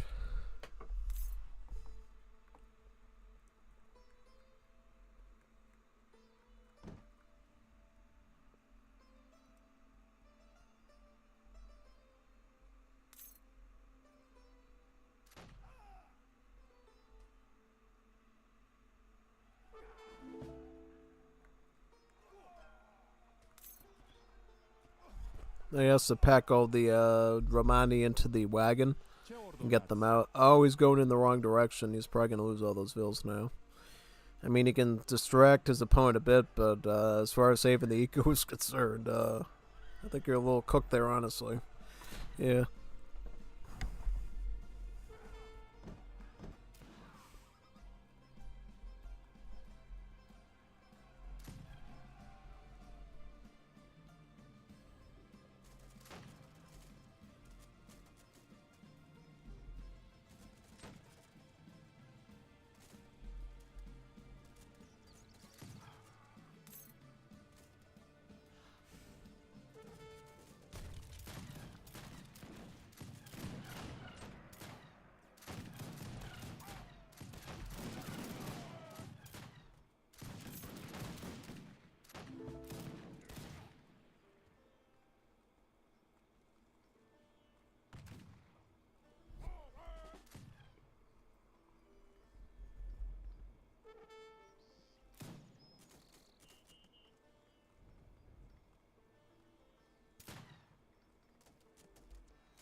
Finally getting the guard upgrade on both the Venatori and the Dorabants. That's good. And then he has an army of cannons. Look at all those artilleries there. 4-foot panzers and 3 mountain artilleries. That's a big, massive canones there. Does he have like 2 more foot? Yep, 2 more. So he's got 6 of them. 6 heavy cannons and 3 culver and mortar hybrids. Plus a whole stack of muskern. This is really good for Nathan. He's definitely got a good stack running right now. Totally good. This is exactly what he needs, really.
Yeah, total elimination. Yeah, I think Codefender did a great job with those rockets, though. The rocket shipment. He was able to counteract that artillery mass pretty easily. Yeah, totally. No, most definitely. Oh, but he's getting mercenaries now. Look at that. Codefender getting the Kiribati Shark Tooth Spearmen. These guys are sort of like little mercenary Skull Knights in a way. They're cutting. Oh god, they're cutting right through stuff. That's insane. Wow.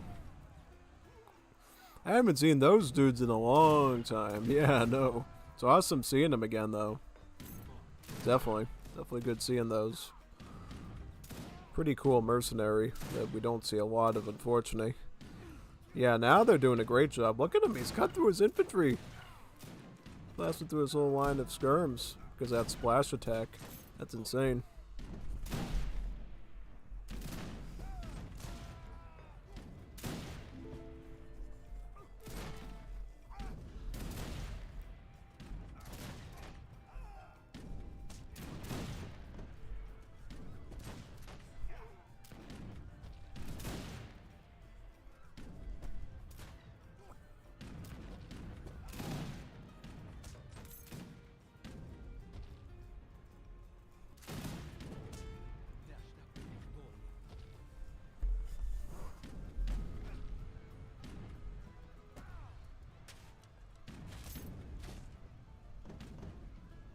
Oh, we got a big ship into Port Kumas now. That's gonna definitely help with defense, I think.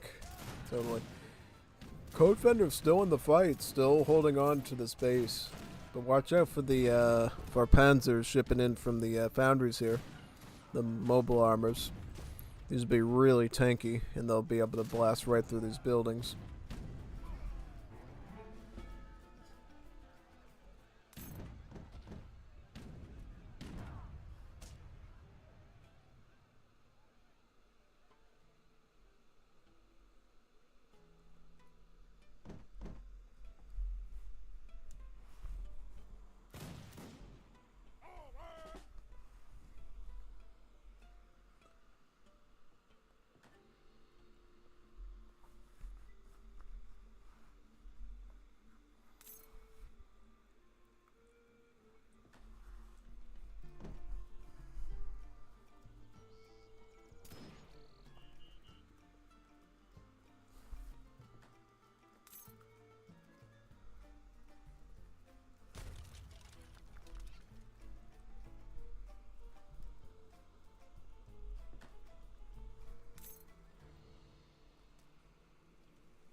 Alright, coming in again, I guess, yeah.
Well, yep, I knew that massive Harpanzers would have finished off Codefender.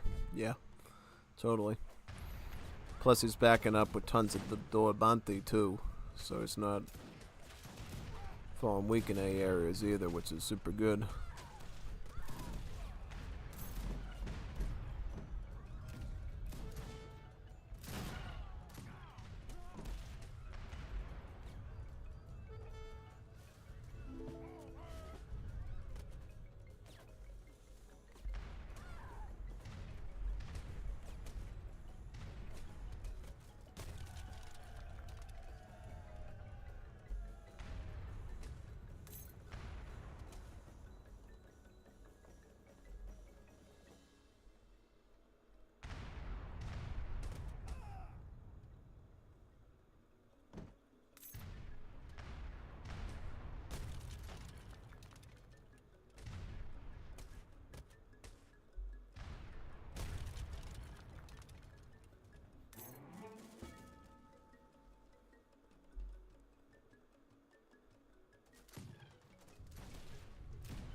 Good match overall, I would say. Yeah, no, totally.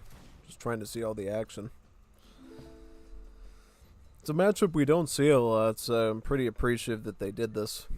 Romania versus Maori. Yeah, Maori just love to build these pods as they're getting destroyed, and it can be very beneficial because they actually get a big bun tech that will make it so that every pod that you destroy will leave behind a pod porter, so they can actually retreat and make another TC somewhere else and drop off a few, free marksman skirms there to try to fight off the enemy, which is pretty cool. Yeah.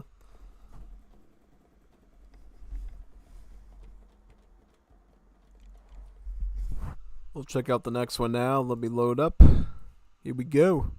Booting up game number 4 of this series.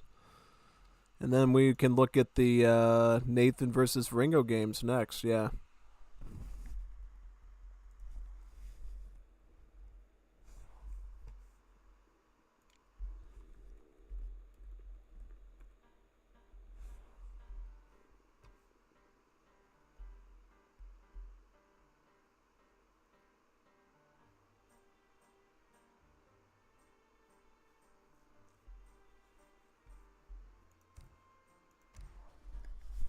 I was letting Gafas know that I downloaded the Unciv today, so that when we do that later, he's telling me some graphic settings I should set up on the game too.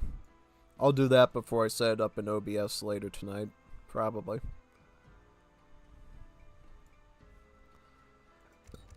Alright, this one now? Let's do this one.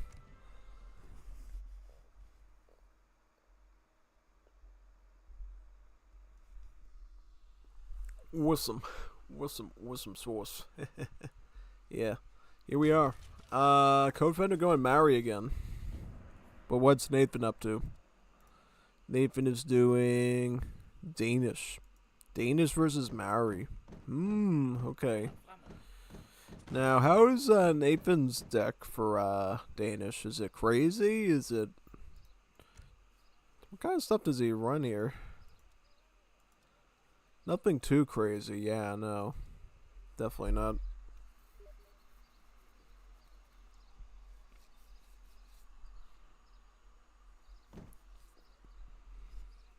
He doesn't have early artillery. That's sad. Yeah, Danish gets a cool card that gives people access to Falconets in Age 2. Slightly debuffed to remove their veteran stats. But yeah, it's kind of awesome. Sending Falconets in Age 2 to rush your enemy. Oh yeah, no. It's like super wood heavy, but when you can pull it off, so funny, man. So funny. Yeah, but I think in this matchup, Maori might be able to pull off an easy fast fortress and dominate. Yeah, Maori should be able to pull off a fast fortress and beat out Danish. Should be quite nice, actually. So yeah, definitely.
Interesting how he doesn't. I didn't realize he had like no age 1 cards. That's like crazy, man. No age 1 cards.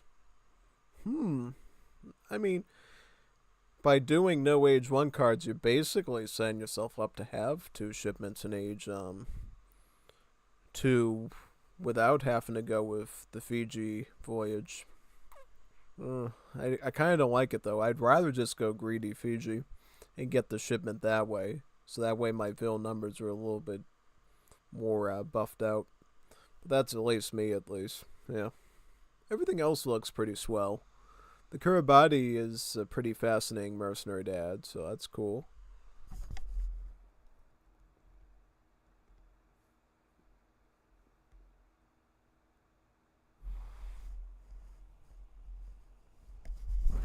It's got horticulture on there to beef up the farming rate. That's good.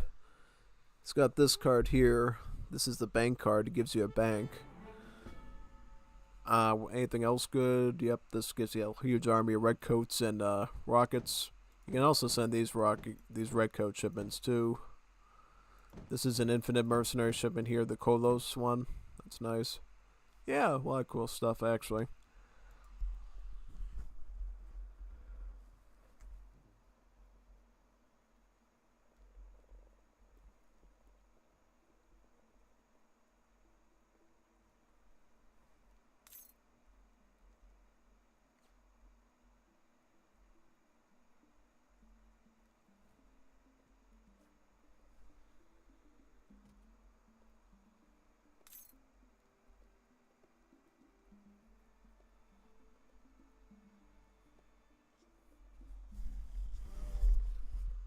I'll snack on some stuff and then keep yapping after.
Alright, trying to see here what we got now.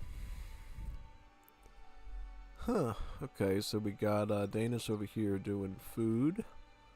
Food shipment. What are you going food for? Oh! Yeah. He went triple barracks. I was like, what, man? Going triple barracks? Then I kind of remembered that these Lanceoldatar muskets are kind of trash. I mean, look at the stats. 100 HP, 14 range attack, 8 hand attack. Siege is only 12. Yeah, they're Garbo. I think they're even weaker than Russian musketeers in the 5th edition, the recruits. That's pretty bad. Yeah, I know. Really bad stats, but they're very spammable because they only cost like 50 food and 15 gold. So yeah, you can stack them pretty easily. And so are the way you play Danish. You got millions and millions and millions and millions of muskets. Yeah, that's what you do basically. Yeah, just spam millions of muskets and do quite well. Yeah.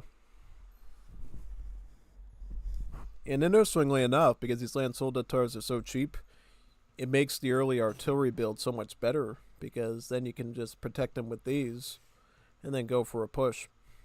It's pretty cool. Yeah, I know. That's why I don't know why Nathan doesn't use that card, because it synergizes really well with these muskets. To the point that you don't even need a Fortress Age to get Falx. You could just Gammon Age too, and stack these Lanceoldatars as sort of their like meat shield.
He's overwhelming him with these Lanceoldatars. Like, wow. What are you doing, Lottie? Oh, man.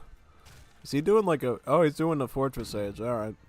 Yeah, this is why you do the South Island as the Fortress Age, not the newest South Wales. Because now he has to wait all this time, and by the time he's, you know, aged up, he's going to have a TC missing. And then once the TC is missing, then he loses pop space, and then it's a total conundrum. Because look, now he only has like 30 pop, man, so he can only ship like this, and then he's completely toast. Yeah, no, I mean, this is a bad situation to find yourself in, man. I guess the one good thing about Maori is even if you lose the TCs, you can still, you know, ship this stuff in through the campfire here. So yeah, notice how he gets the crates here. So even if you lose all TCs on the map, you still have a place that you can receive stuff at, just as Maori. So that's pretty cool, actually.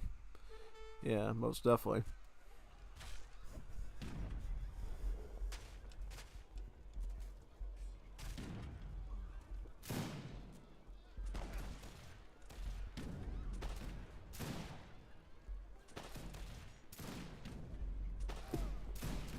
Kua wharaahu, a kaore au e tai a teneke.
I'll be honest, sometimes when I'm fighting the Maori, it feels like instead of like fighting major armies, if I'm doing well, it literally just is burning town center after town center after town center.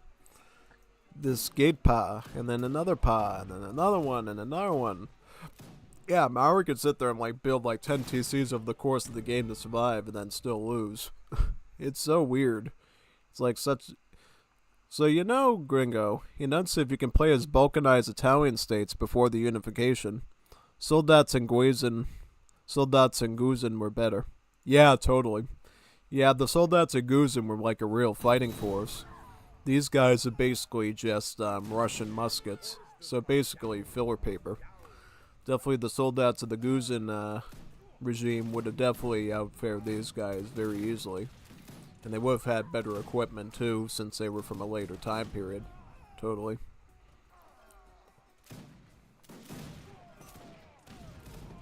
That was definitely factual. Italian states, now that's a fascinating one. Because then you can play like, what, Milan and Florence and stuff. Oh, that's totally cool. Really neat, actually. And the papacy.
So what do you ship in now, honestly?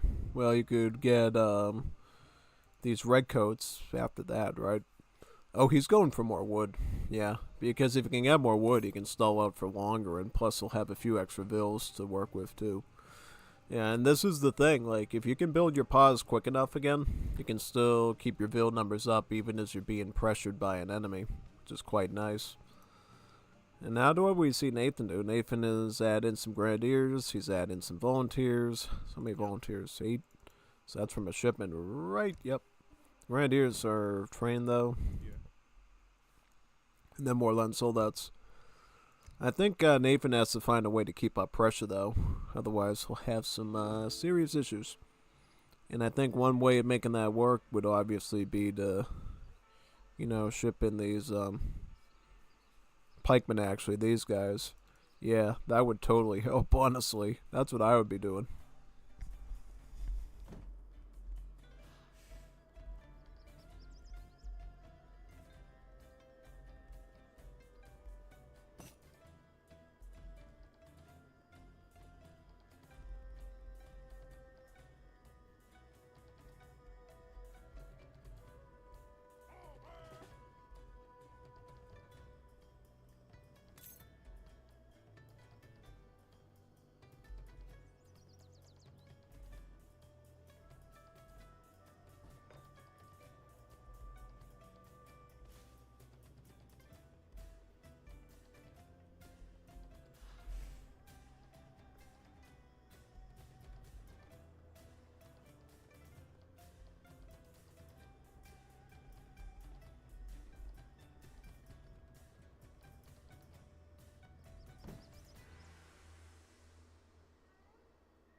4 barracks. Wow, he's really going for the spam there.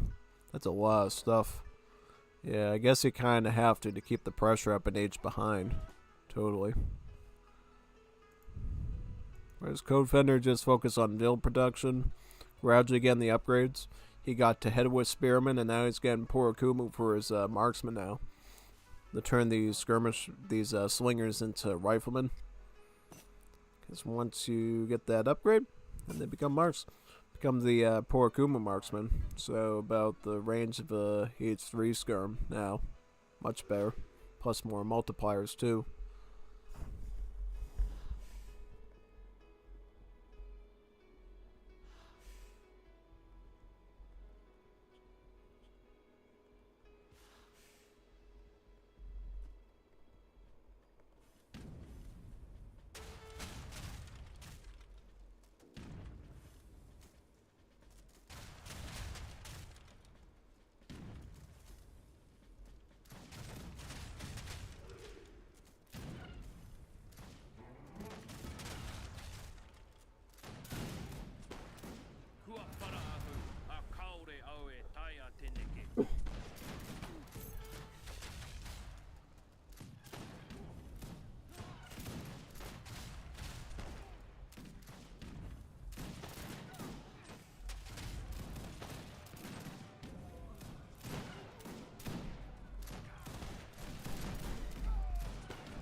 Tua para ahu, a kaore au e tai a teneke.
Kaore au e tai a teneke.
Russian muskets getting destroyed by FB.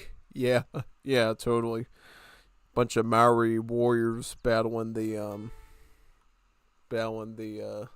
Russian muskets or the Danish muskets. Yeah, it's kind of interesting in a way because I think FB the Filipinos are closely related to the Maori, right?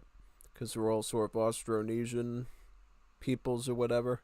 Yeah, no, I would say there probably is a link between the Filipinos and the Maori for sure. DNA wise. So that's probably very FB-ish to use Maori against him. Yeah. But yeah, here we are. We got Viringo, first game of their little series, playing as Peru. And then Nathan is playing Lakota. So in this situation, I would probably just go like, I would probably do Axe Riders and Bow Riders myself. I would just go full corral if I was Lakota. Because here's the thing. If Ringo's playing in Mushateros, get the Bow Riders ready for that. It'll be a quick cleanup. I guarantee you. Yeah, no, Bow Riders will be perfect against those particular units. And then the Axe Riders will deal with Branieros, Legion Piranhas, and even Lanceros somewhat. And then if you run the Spearmen, obviously, just use the Bow Riders against that. Yeah, because Peru doesn't get muskets. They just get Spearmen, the Pardos. So you can kind of run a scout maneuver and do decent against Peru if you know what you're doing, that is. As long as you take out the skirmish units right away to protect the Bow Riders, and you take out, you know, all the other things that if masked up could deal with the Axe Riders like the Spearmen. He's going Chief, right? Chief age up, 400 wood. Yep, 100%. Viringo's going with Itch Immigrant, Irish. Yeah, he's been making a move to the Irish. He's kind of become like a leprechaun in a way. Yeah, totally like a leprechaun. St. Patrick's Day Viringo. San Patricio Day Viringo.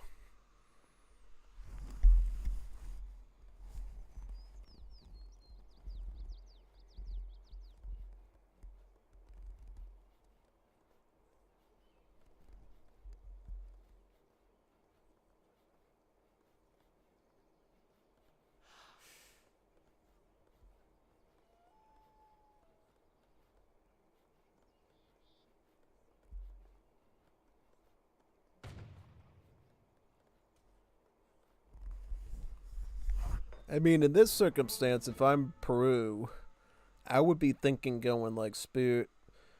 Yeah. Well, you could go Mushatero until you see the Bow Riders, I think. Because if Nathan is actually willing to go War Hut in this matchup, then yeah, no, Mushatero is totally fine.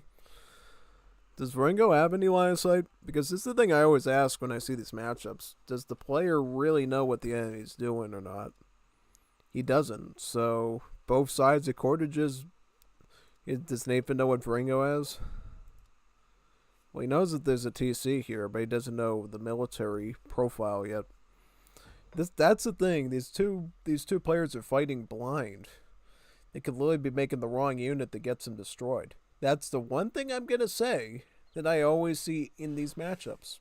People just build the wrong units because they don't scout first and say, okay, what should I do? I mean, if you need to, if you can't get there right away, just build something basic that's universal, like a musketeer or something. But yeah, no, going double War Hut can be good. It can be bad. You know, if the Peru really knows what he's doing, I think double War Hut can be, you know, countered and stuff. Yeah, no, totally. It's definitely a concern.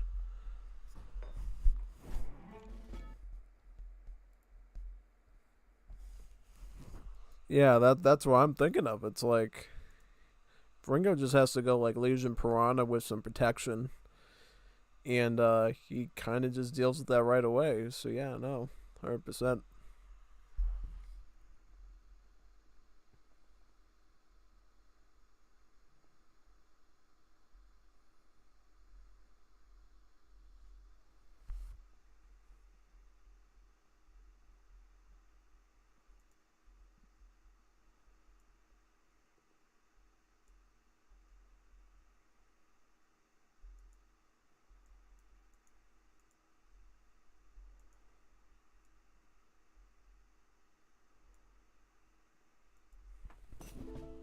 Ooh, there comes the War Clubs and the C-10 Bowman. Very nice. Alright, so going pike and shot, I guess, in a way. Yeah, well, Viringo, if he masters up Mushateros, can actually deal with that quite easily. So you kind of have to be careful what you do against Peru. Alright, he's gonna go. Viringo's gonna add Spearman in. Okay, he knows that he's going War Club Archer now, so he knows he doesn't have to do much more Spearman, right? That's why he's not training any more of those. Is he gonna get more Musketeers, maybe? Because now he has a bit of a warning of what he's got, if he's paying attention. So, yeah, let's see what he goes for. Yeah, he's got plenty of... Okay, he's gonna get Spearman. Okay. He's gonna need a lot of it, though. He better stack it. He better stack a ton of Spearmen if he's doing that. Does he have Musketeers still, or did he lose those? Well, he's got those there. Did he throw those? Maybe. I don't know, man. Yep. One's gonna get away at least. I don't know about the rest, though.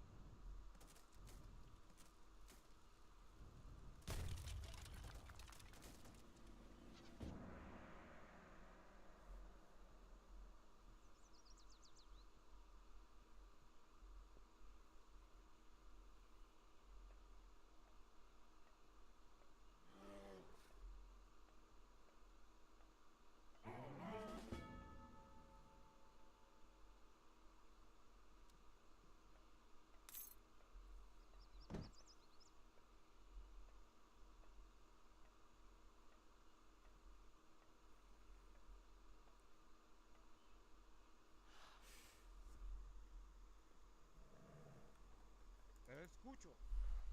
That's a lot of Spearmen. You might be able to hold off with that Spearman batch. He's also shipping in 5 Cholos as well, 5 villagers. Very nice. The one thing about Peruvian villagers that you should know about is they're very good at avoiding death, because they can garrison in most buildings. They can garrison in the barracks, the house, TC. Well, everyone can garrison in TC, but the house particularly is really nice. Because if you're doing like a forward hunt, you can like build a house next to it, and then you can just throw the vills inside. It'd be totally fine. Which Viringo really is good at, so that's very nice, actually. Alright, Viringo's just spamming Spearmen. Oh, 1 barracks. I don't know what he's doing, though. It's kind of being sloppy. I don't like it. Like, he needs to put out a little bit more stuff.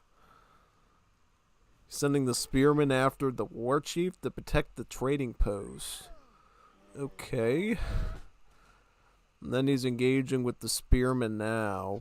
Don't engage with the War Clubs. You gotta hit the Archers if you're gonna use Spearmen. You gotta work that hack damage in for the best results. Yeah, I think he's kind of has to fix that, honestly. Yeah, no, totally. Yeah, he's definitely got to improve that a little bit. Okay, switching to Mushatero, that's pretty good move. Good for you. Just keep doing that and you should be fine.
Lam Tabrua.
备好了。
Mis fuerzas regresaron.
Yes.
Orden. Voy. Por el voy. Por el voy. Por el voy. Por el voy. Escucha. Por el voy. Por el voy. Por el voy. Por el voy. Por el Perú.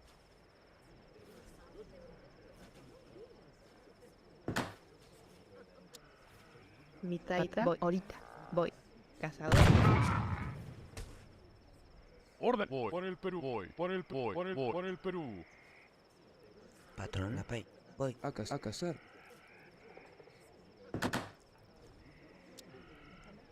Escucho. Voy. Por el voy. Por el voy. Por el Perú.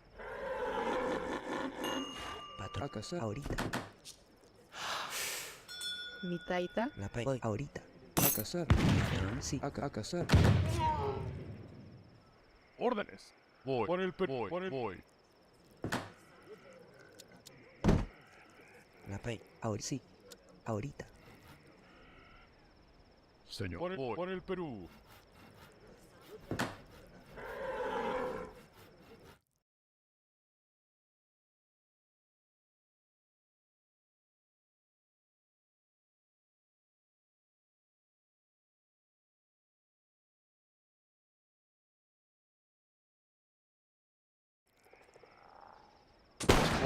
por el Perú.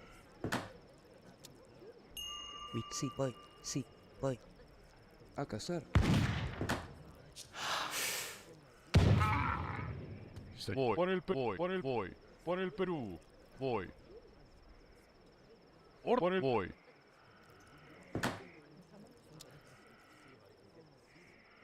Señor. Por el Perú. Voy. Por el Perú. ¡Al ataque! ¡Órdenes! Voy. Por el voy. Por el voy. Por el voy. Por el voy. Por el Perú. Voy. Por el Perú. Voy. Por el voy. Por el voy. Por el voy. Por el voy. Por el Perú. Voy.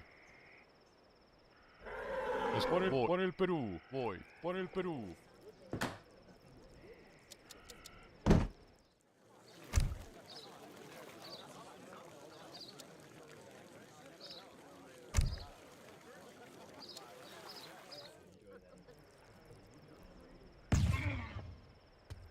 órdenes. Voy por el Perú. Voy por el voy. Órdenes por el voy.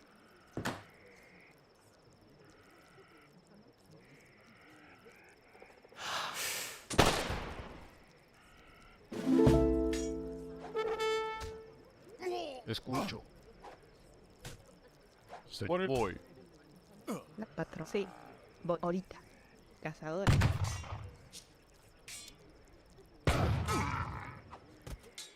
La pay.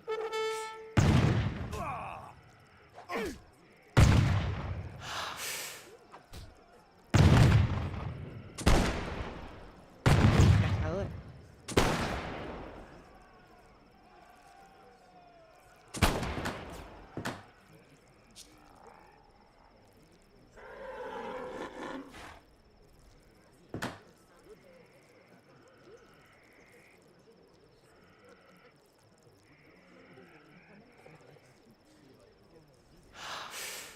Patrón. La pay.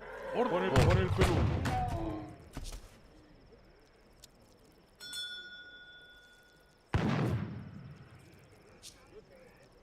Patrón. Cazador.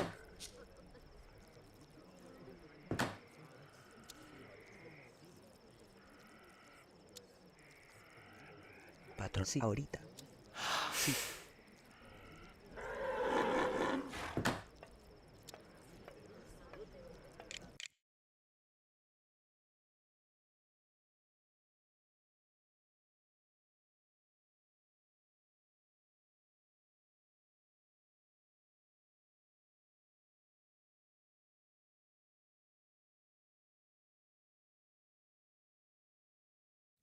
Mi leñador.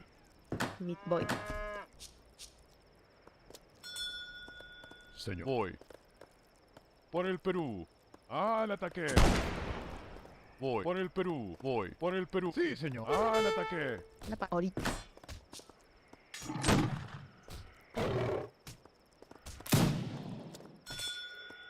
Escucho.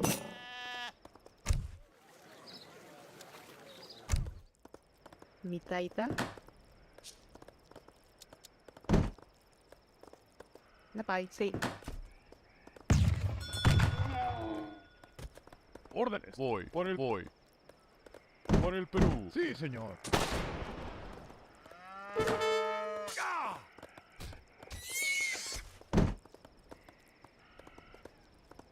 Mi ta. Sí.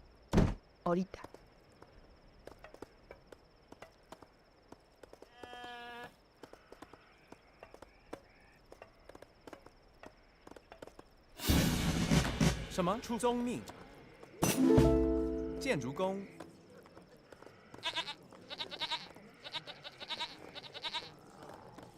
Bad boy.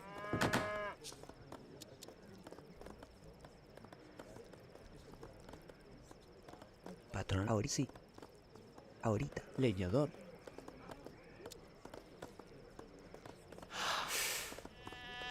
Mi taita. Voy, sí. Ahorita. Voy. Por el Perú.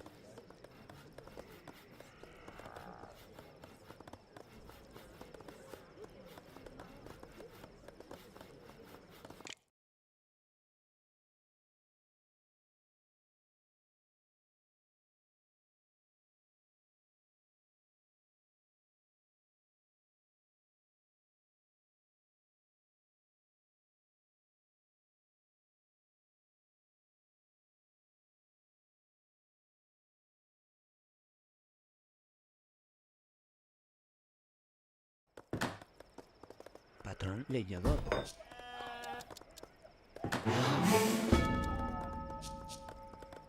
Sí, voy. Sí.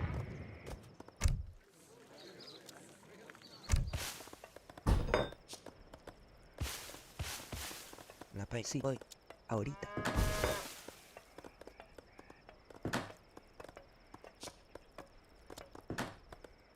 Ahorita. La pay, voy. Ahorita. Patrón leñador. Claro, sí, voy. Ahora. Voy. Dígame. La pay, voy. Ahorita. Mis órdenes. Sí, Fuego. voy. Ahora. Fuego. Ahora. Señor. Sí, ahorita. Sí, ahorita. Leñador. Dígame. Claro. Mis órdenes. Ahora.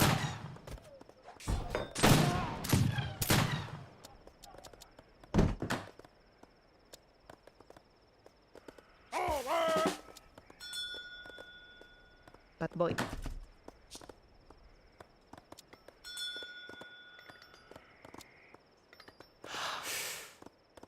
Señor, dígame. Orden. Por el voy. Por el voy. Por el voy. Es por el voy. Por el Perú. Voy. Por el voy. ¡Al ataque!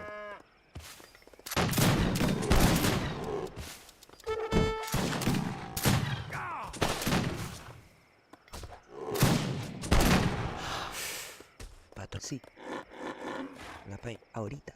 Órdenes. Por el Perú. Ahorita. La pay, sí, voy. Ahorita. Voy. Por el Perú. Sí, señor. Por el Perú. Ah, sí, señor. Patrón, Sí. Bad boy. Fuego. Voy. Ahora. Claro. Fuego. Sí, señor. Ahí. Fuego. Ahora.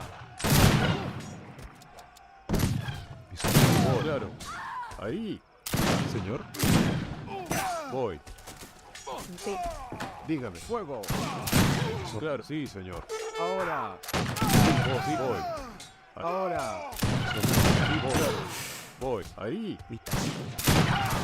Órdenes. Voy. Por el Perú.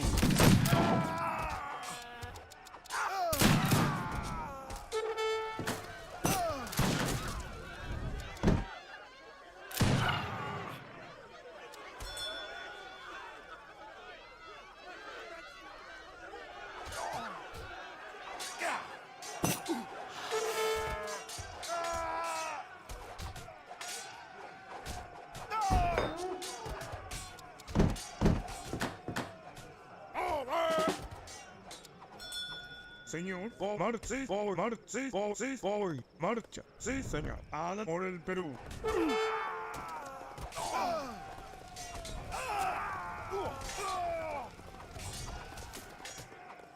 Escucho.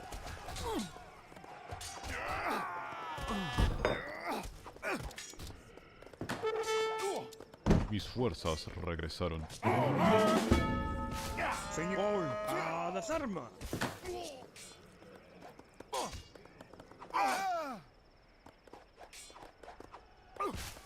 Órdenes, marcha.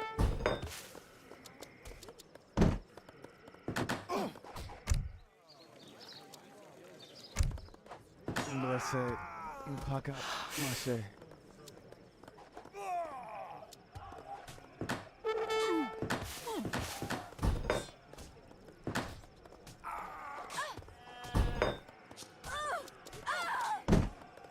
Señor. Voy. Por el Sí, señor. voy. Sí, señor. Señor, Orden. Por el Perú.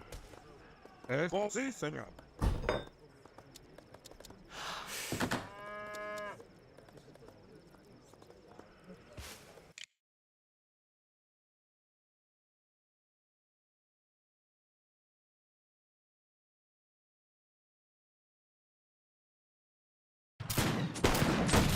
Escucho. ¡Al ataque! Sí, señor. Patrón, Señor. Por el Perú. ¡Al ataque! Mitad. Por el Perú. Voy.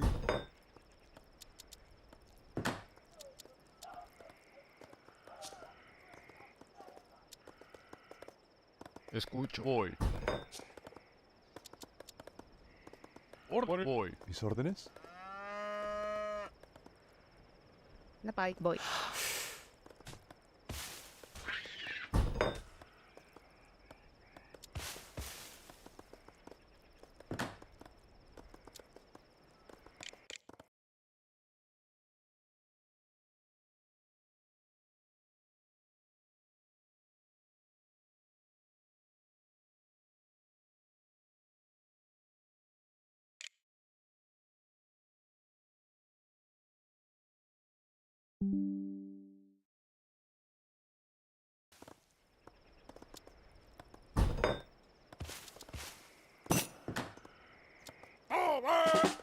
Patrón. Sí, voy.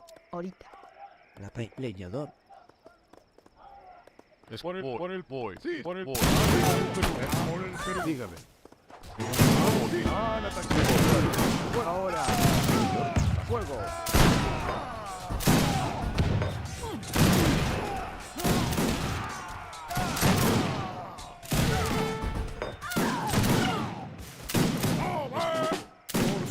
Al ataque. A desarme. Napay.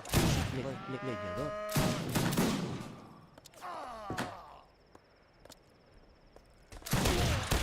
Por el voy. Por el voy. Por el voy. Por el voy. La pay ahorita. Voy.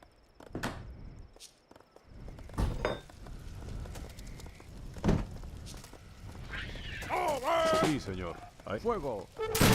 ¿Mis órdenes? Ahora. Dígame. Voy, claro. Ahí. Sí, claro. Señor. Fuego. Fuego. Voy, claro. Ahora. Dígame. Sí, voy. Ahí.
بس کاوما جگره پلو سلام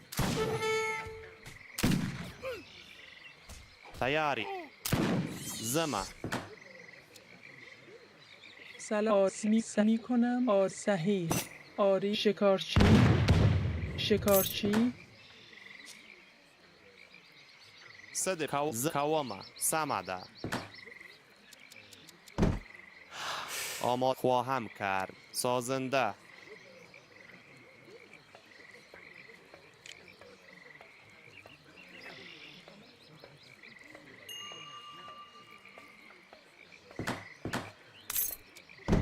چم سم زما کاوما سم زما جنگ تا سلام میروم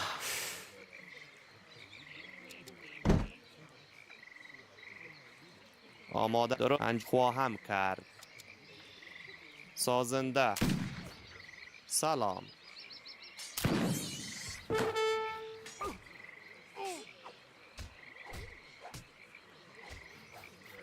آماده معمار صحیح می کنم شکارچی صد سمد زما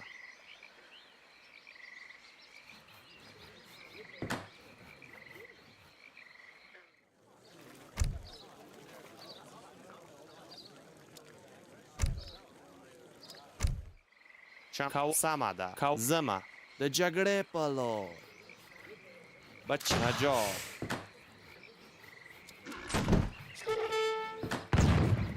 آری چوب بر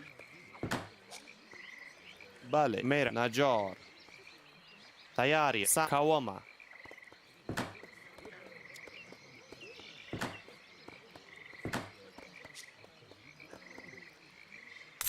چم تو کاوما سمده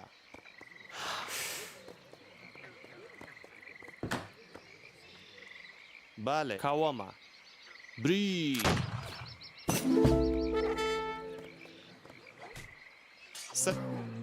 هو چم تویم سمده جنگ تا سمده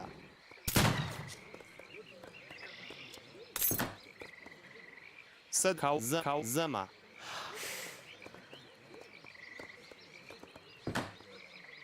هو سمده تیا کاو سمده کاوما بری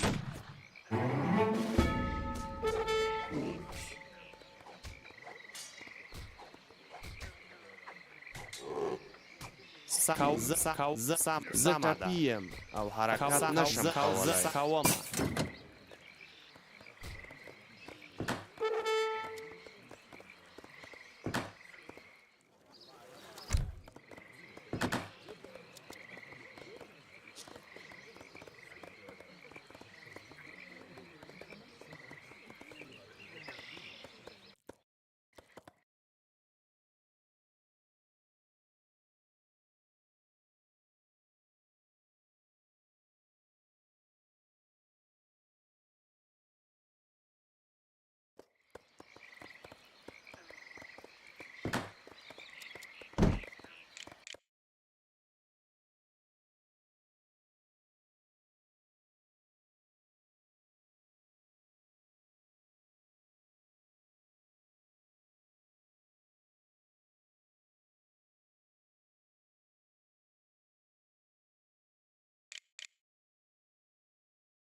سلام شکارچی آماده شکارچی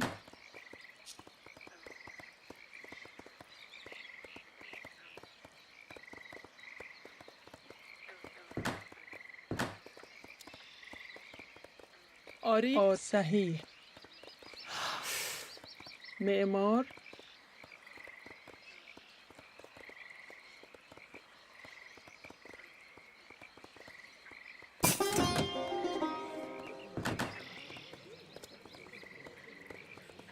آماده ام. شکارچی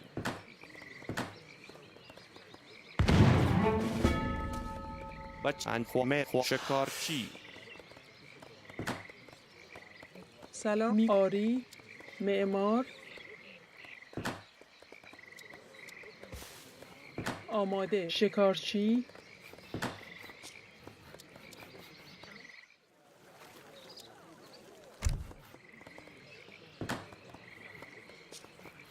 سلام می خواهم که سازنده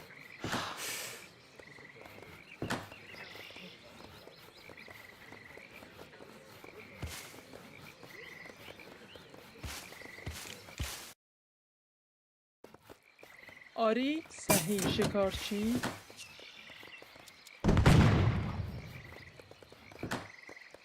نجار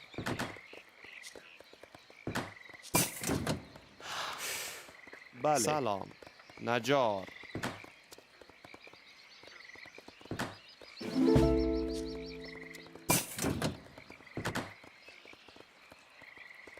سلام. آسمی. شکارچی آماده. ساری شکارچی شکارچی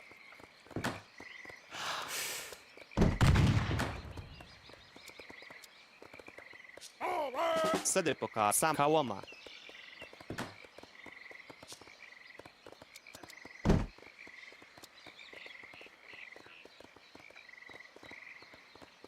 چمتو سما زم کوما زم سما کوام سمادا کوما سلام. صحیح. معمار بله زم سمادا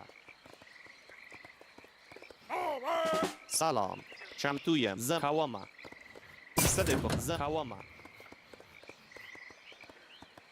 زوز کشم سده پکار زما کوما جنگ تا سلام با زما کوما بله کوما جنگ تا آماده. تایا زما چم کوما چمتوی کوما سما زما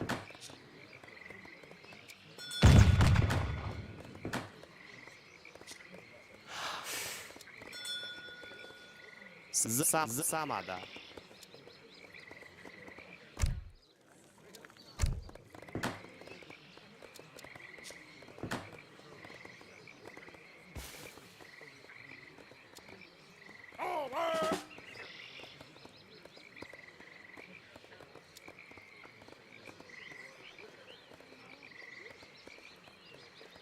بله هو کوا سمادا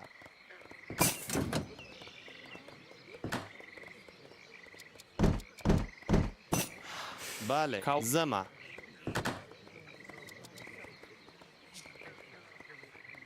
هو کاو کاوما زما بری توی کاوما زم د جګړې په تیاریم هو بری تیاریم زما بری کاو زما د جګړې په لور سده په کاو سمادا جنگ هو شمتویم تای سمادا بری سلام هو کاو سماد بری تیاریم شم سمادا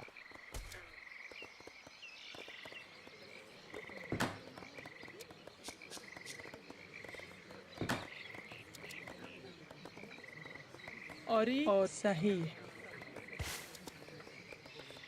معمار سلام. چوب بر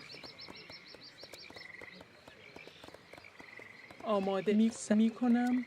معمار سلام. چوب بر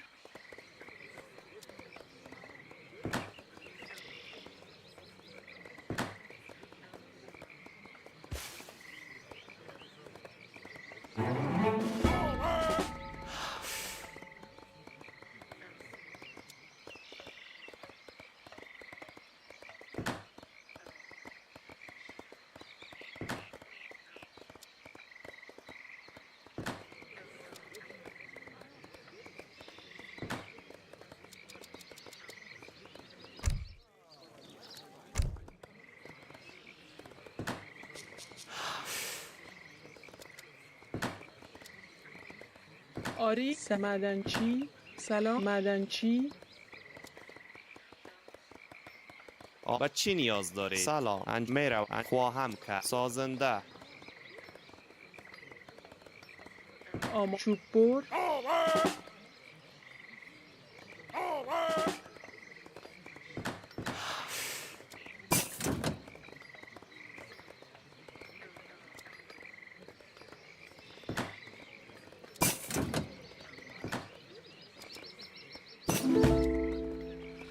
نجار. به چی نیاز داری؟ میروم سازنده.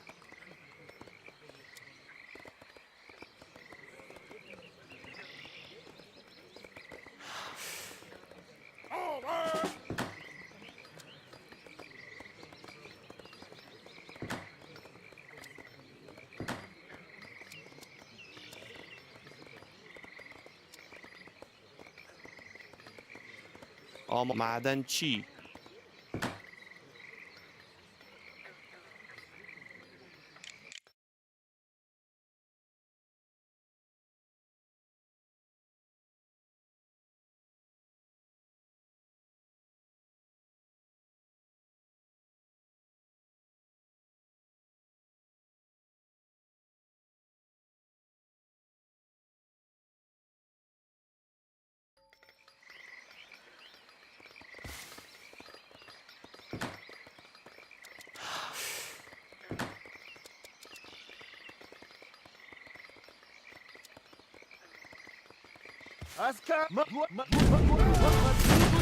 تیاری جگره جنگ. سلام بری جنگ. تیاری بری جنگ جگره.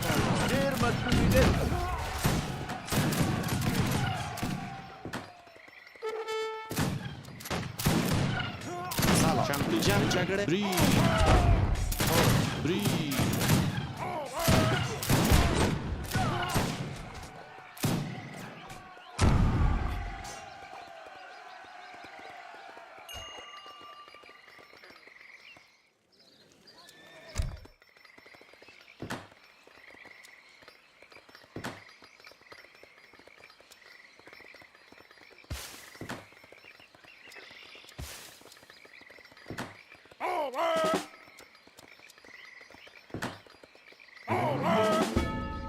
آری صحیح. شکارچی.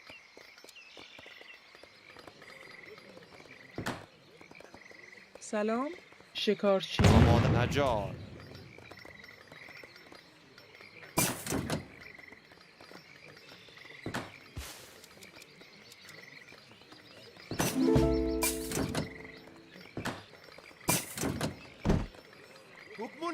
به چی نیاز داری؟ بله انجامش میتم. سازنده. آماده. معدنچی.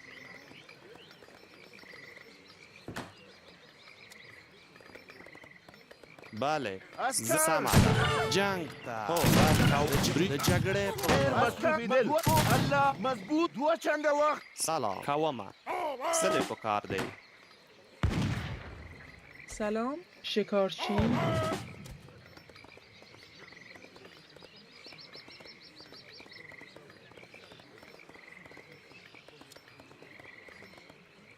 هو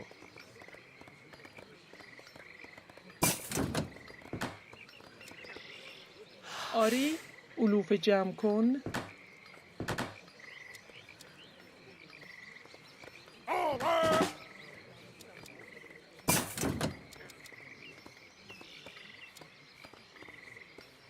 در انجامش میدهم. میروم شکارچی. درست است شکارچی. به چی نیاز داری؟ شکارچی. بله شکارچی.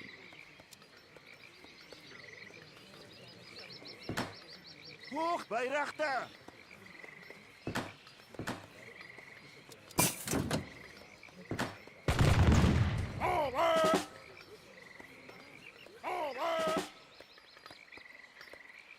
سلامی شکارچی. معدنچی.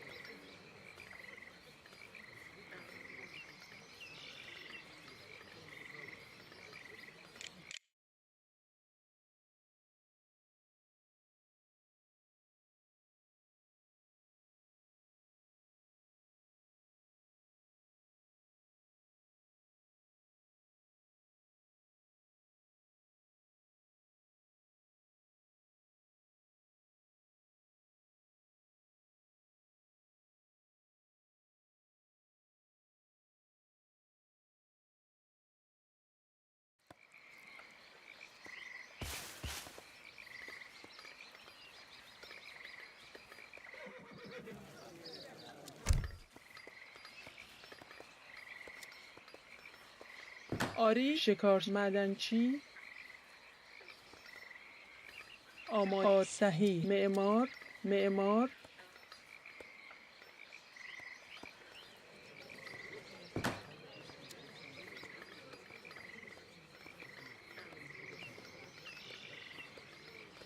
آماده نجار بچ معدن چی هوا زمه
سلام انجام میروم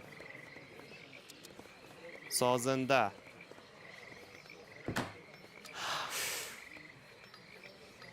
آماده ام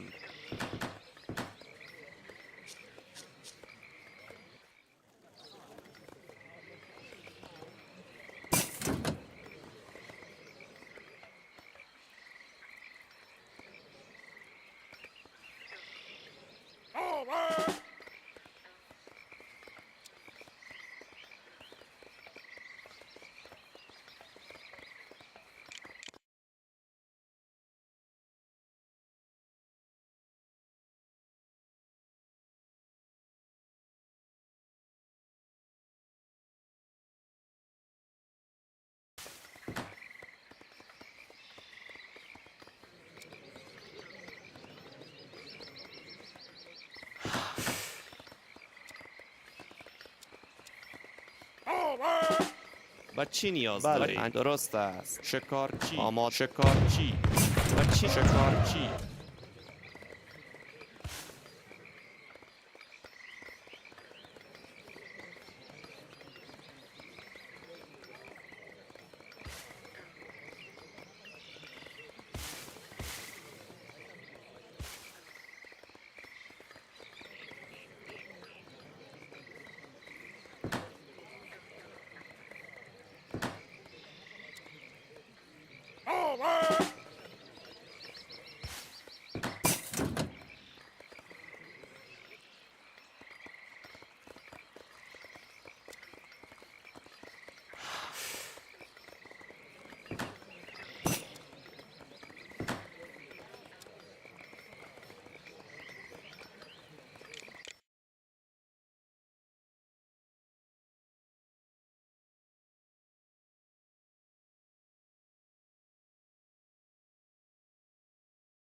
Наджар.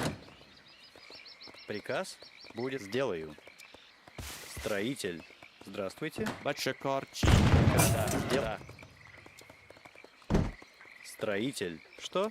Строитель. Здравствуйте. Строитель. Иншалла! Марш! Джанг. دير مصروفي دل ان شاء الله الله الله الله الله صدق زما ساقوام. الله اكبر الله الله الله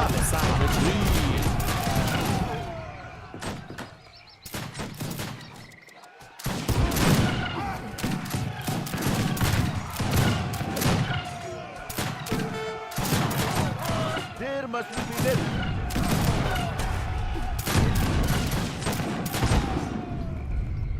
آری آماده هستم. سلام آری آری Приказ будет сделай. Правильно. Строитель.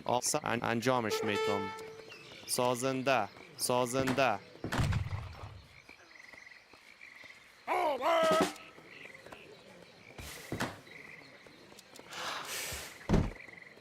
ان شاء الله آماده می کنم معمار و انجام سازنده.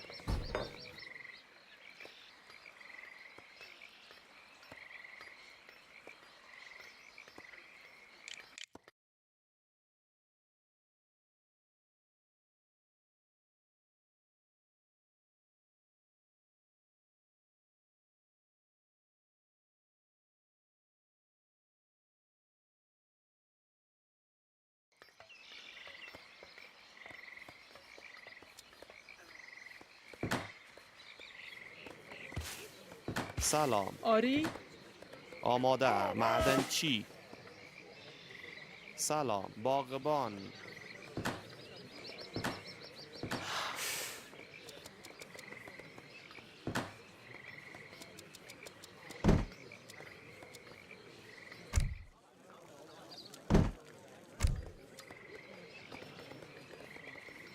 علوف جمع کن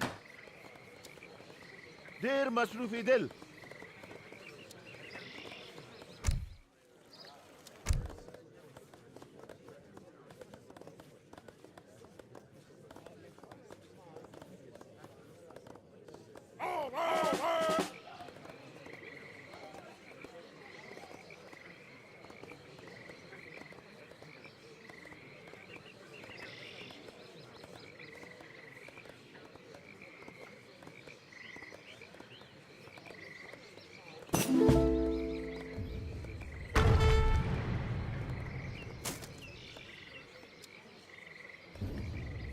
انجام خواهم. سازنده.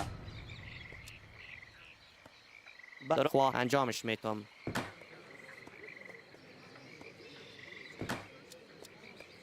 هو مارش الله اكبر جگره پالو. готов الله الله الله اكبر یا سخت جنگ. و چینی خواه انجامه درست است.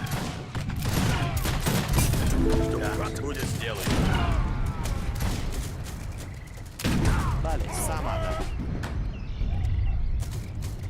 سایه جبری چمتویه. صد چمتویه. زما جنگ.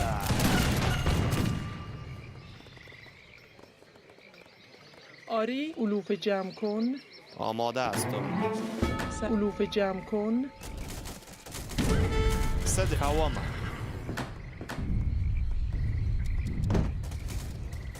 صد بخاره. هو بری جنگ سایه زما.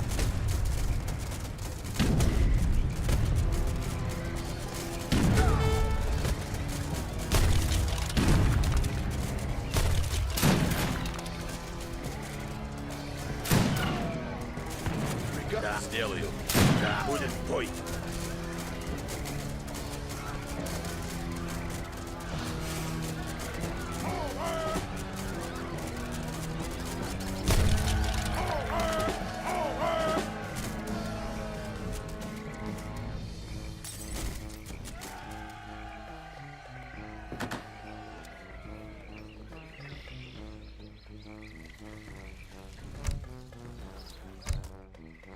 Chamtui Jangta. Dirm Allah Allah Allah.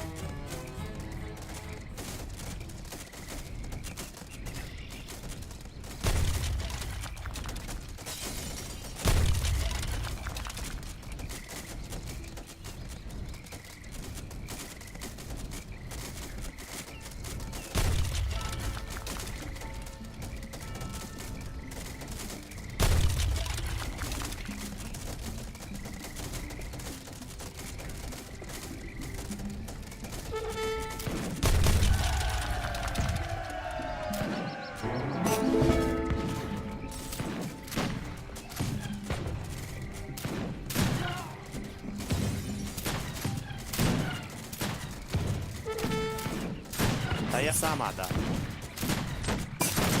The Jagger.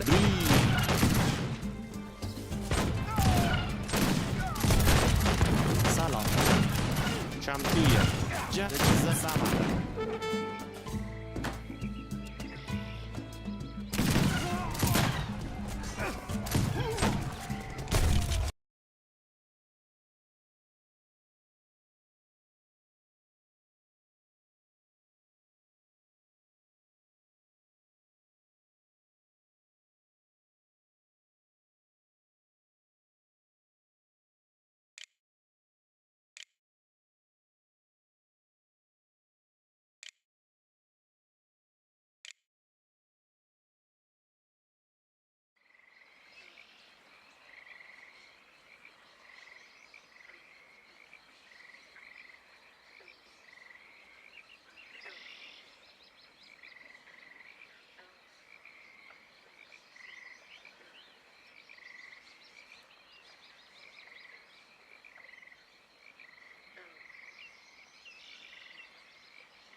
extermination strikes again.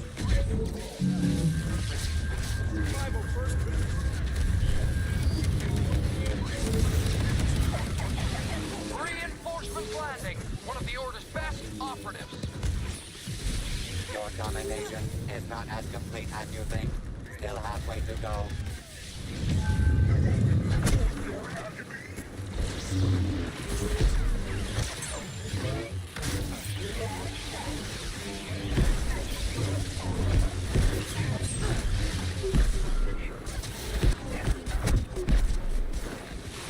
Top resistance agent spotted. Be warned.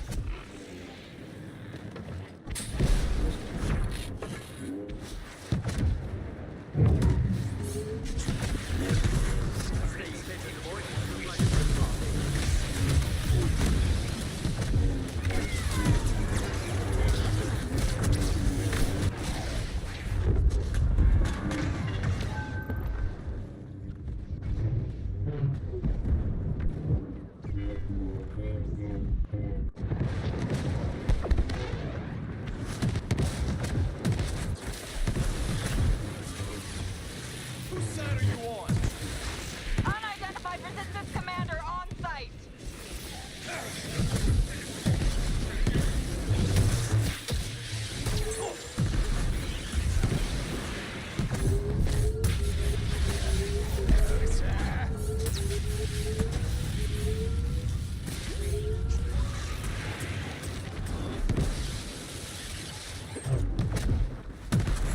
Reinforcement. We have an elite operative on site.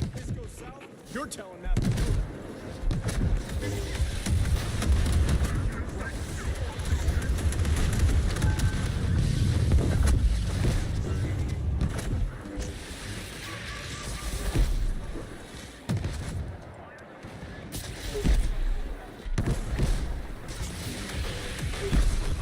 Enemy reinforcements.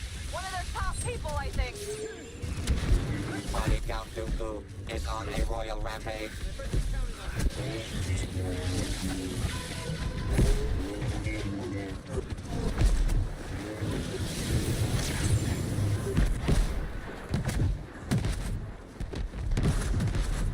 No one's complaining about being impulsive now.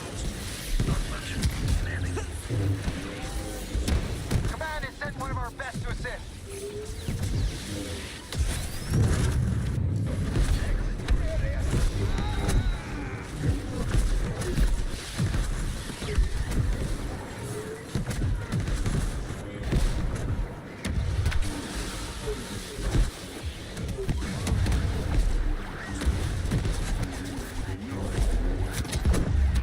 Special operative on site and hitting the resistance.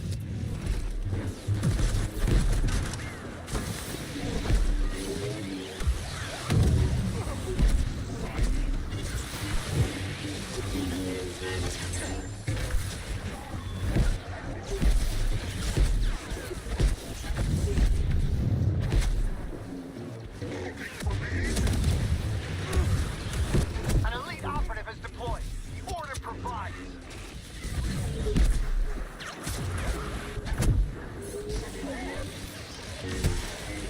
We all move together.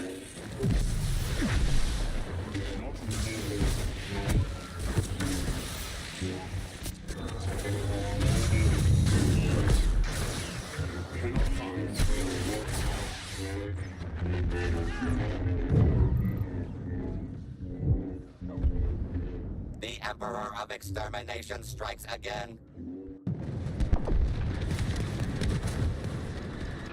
Just lost the squad, some elite combatants.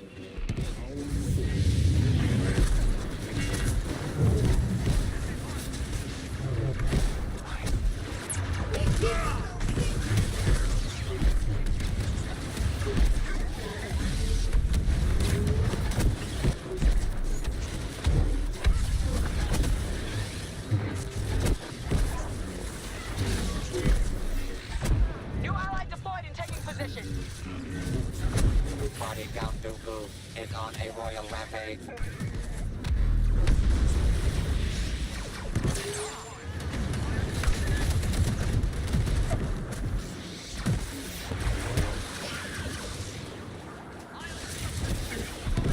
Pretty good.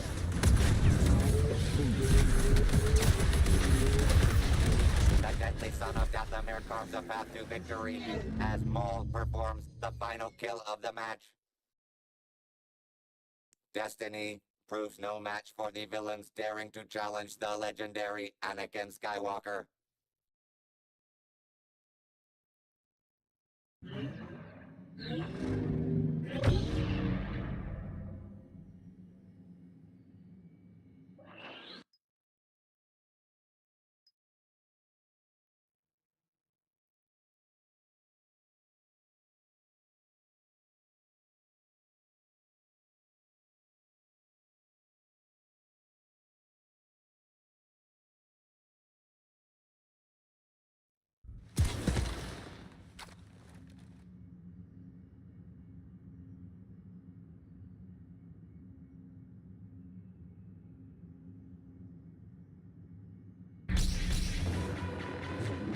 Caught a rebel commander making trouble. The dark side strikes first.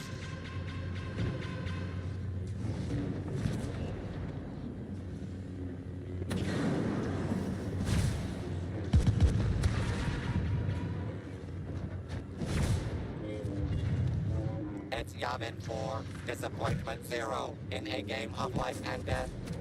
Let the predictable pandemonium begin.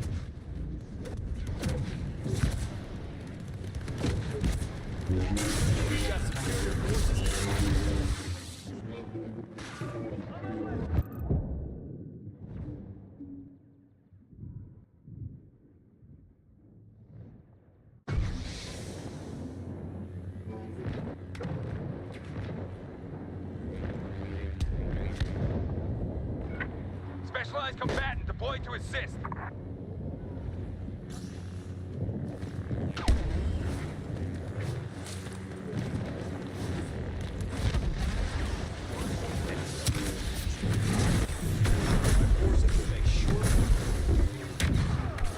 Chosen one, countless victims.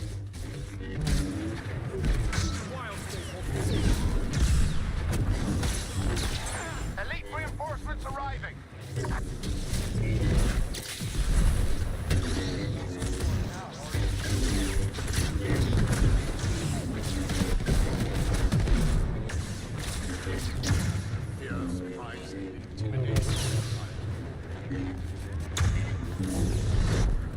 Body Count Dooku is on a royal rampage.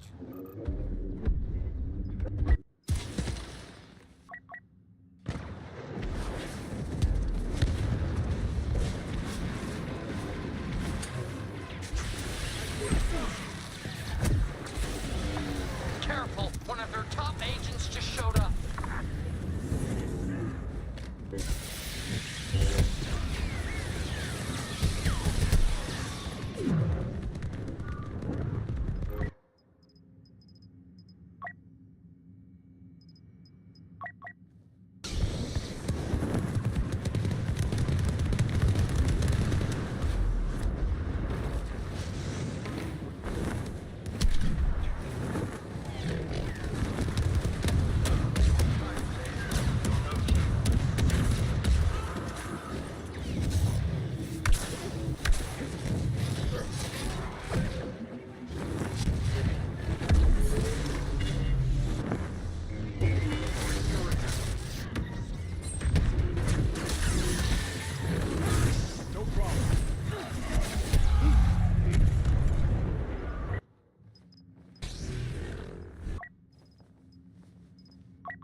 We've got help. Great help.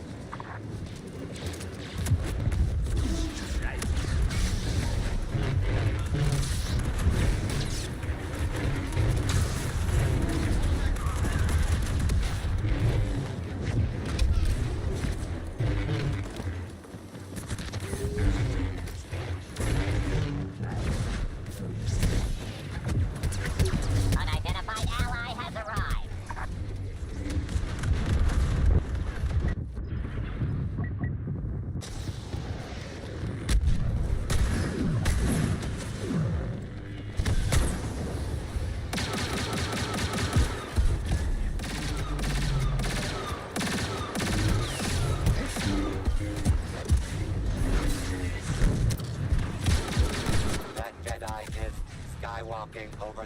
documentation.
Domination is not as complete as you think. Still halfway to go.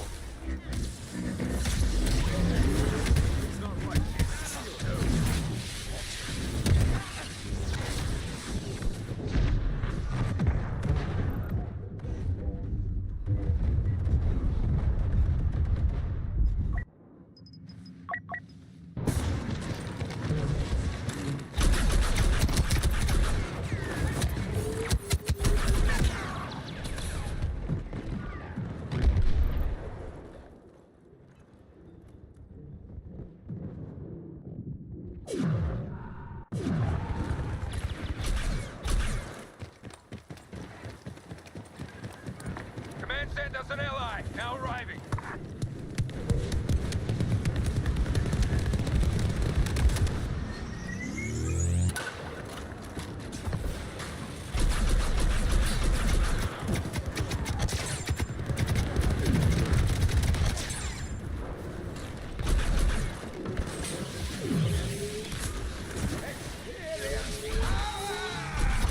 Priority target. Rebel commander landing.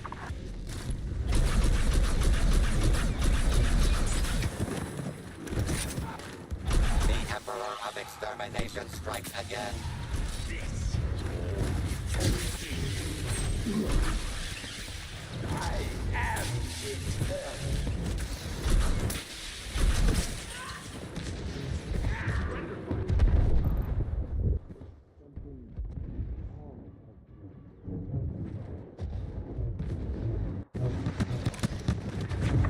Rebel leader on site.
son saves the day. The Force will be with Luke Skywalker. Always.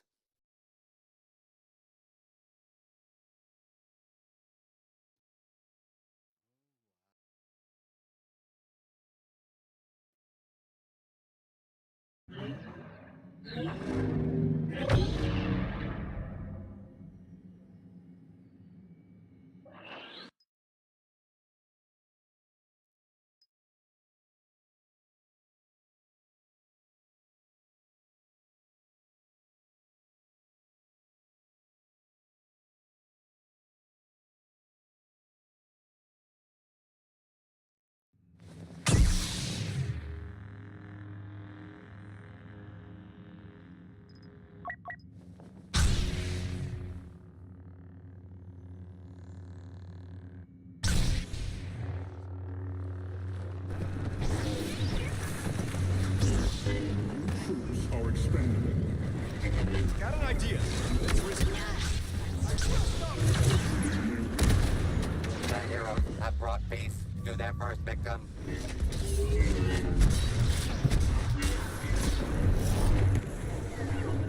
Naboo goes Naboo in the showdown of showdowns. Explosive hero versus villain action.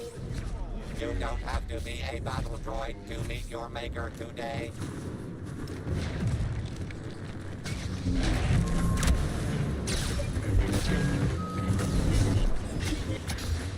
Good is triumphing over ineptitude.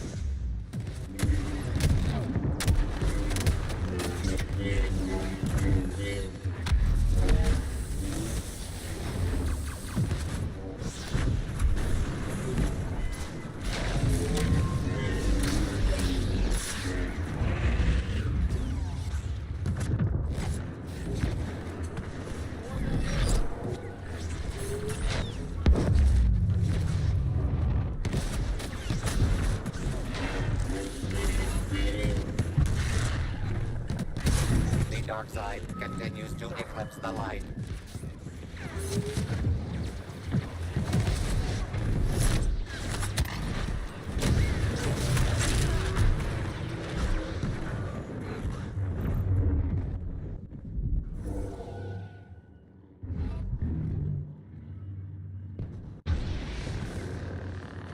Drive them.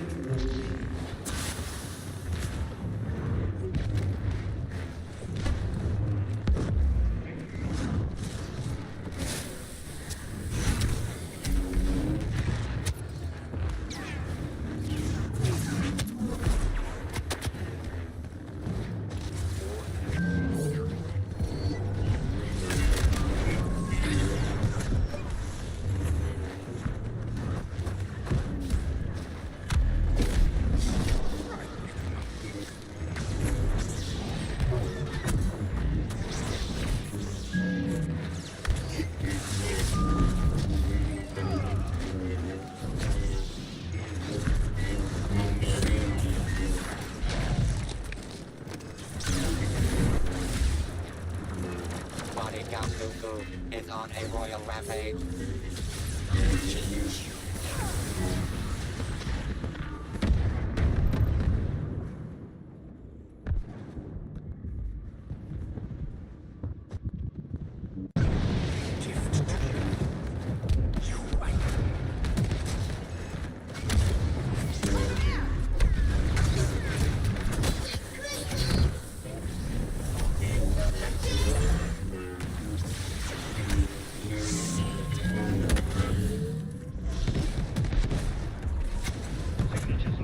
Witness the power of the dark side.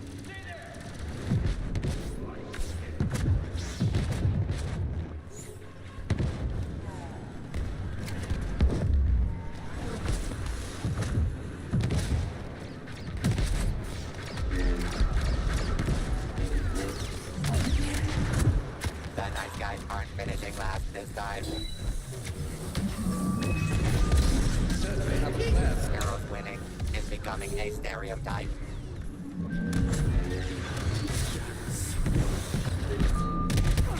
Villainy steals the lead.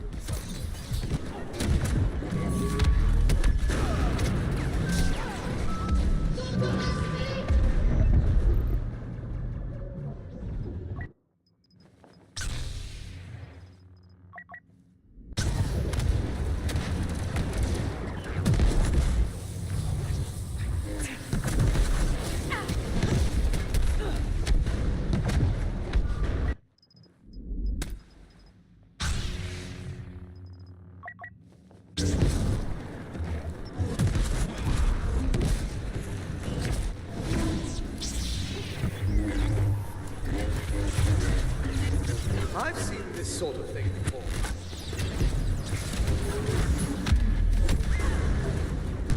Body Count Dooku is on a royal rampage.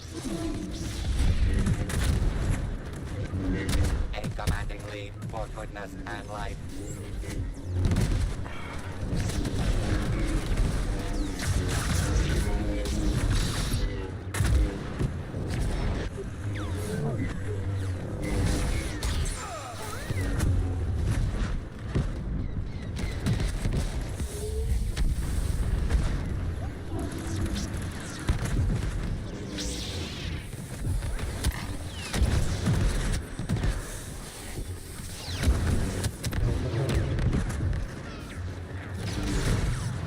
You are midway to power and glory.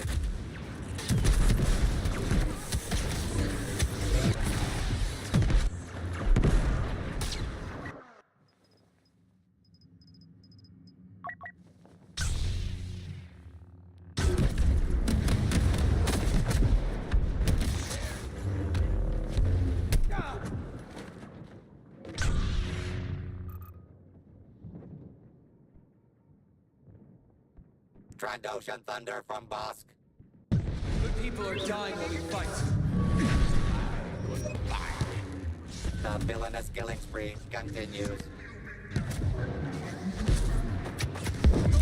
A historic game by the masters of cruelty.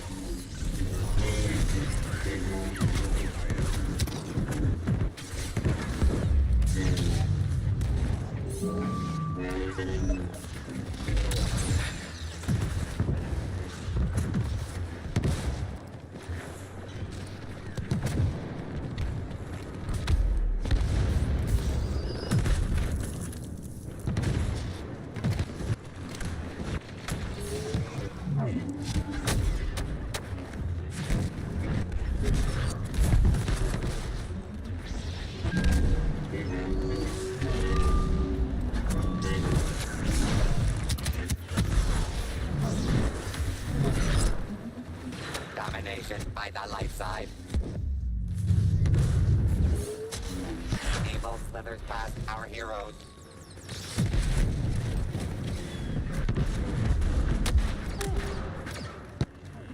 Evil's domination continues.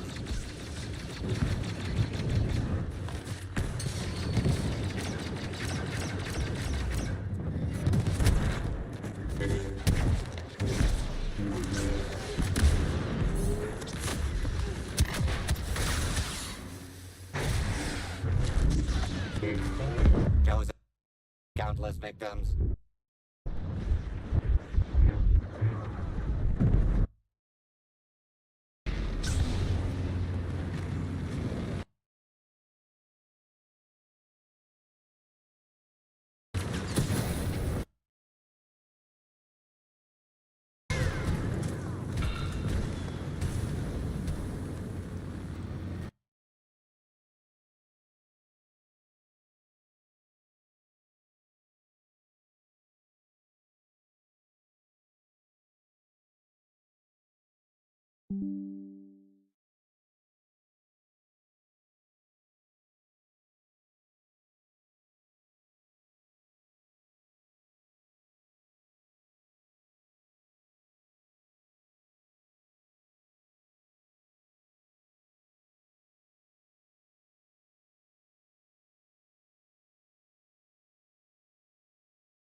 Body count Dooku is on a royal rampage.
Body count Dooku is on a royal rampage.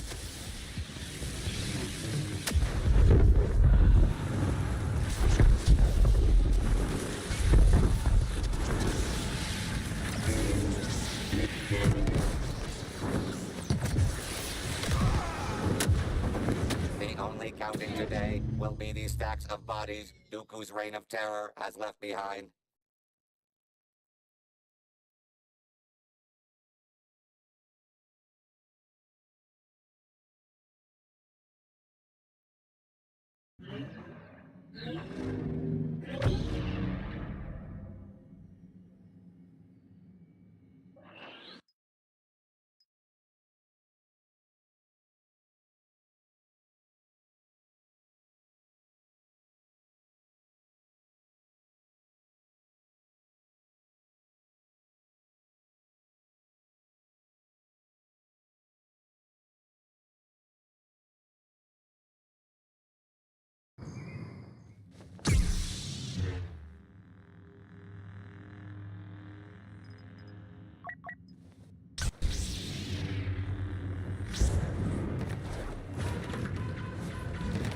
Heroes won, villains nothing as the battle begins.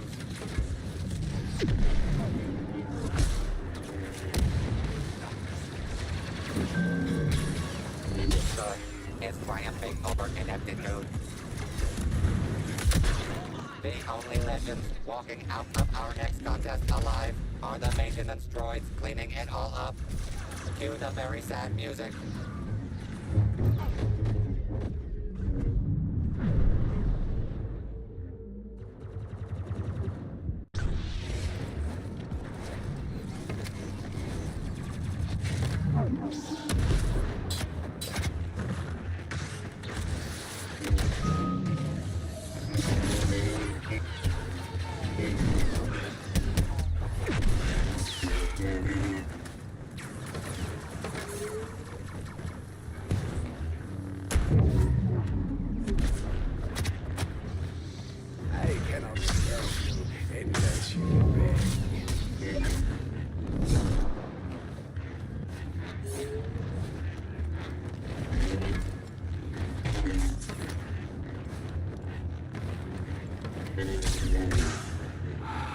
Experience power!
is unacceptable.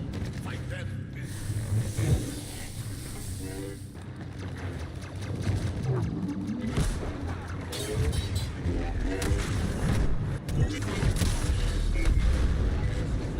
Well, it isn't Master Yoda's biggest mistake.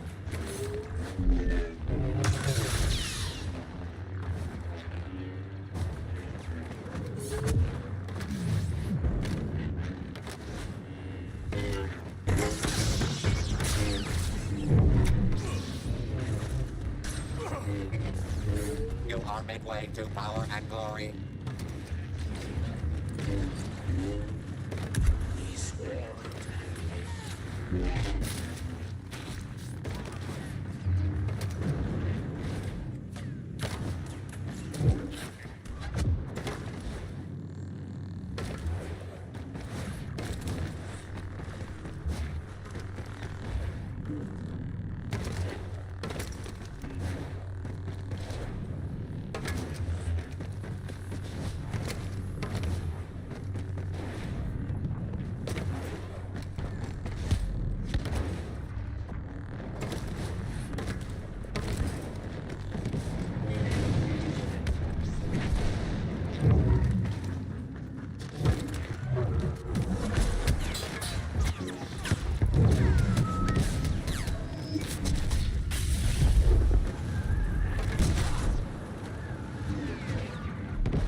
Count Dooku is on a royal rampage.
reduced by half.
Upkill streaks.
Count Dooku is on a royal rampage.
The dark side takes their first casualty in record time. Choose your blade.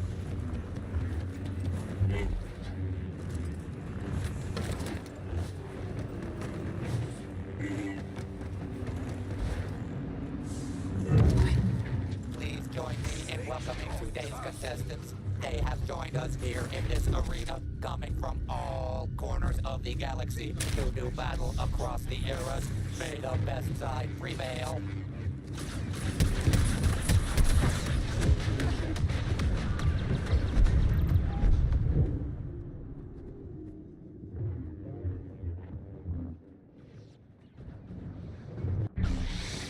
Come, my enemies.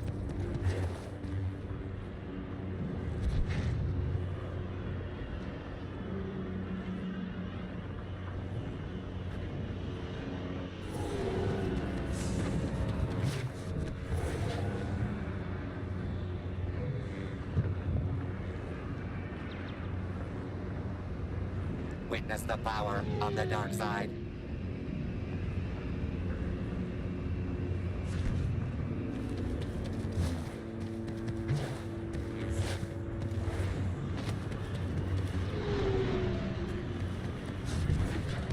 The nice guys aren't finishing last this time. Is it not beauty?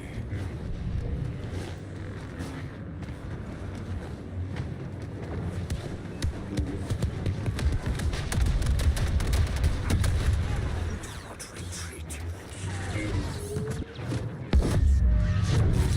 Up.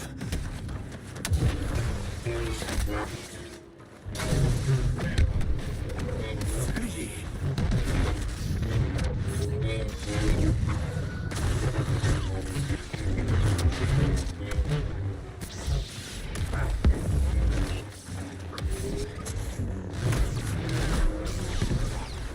Evil's domination continues. Villainy carves a path toward victory.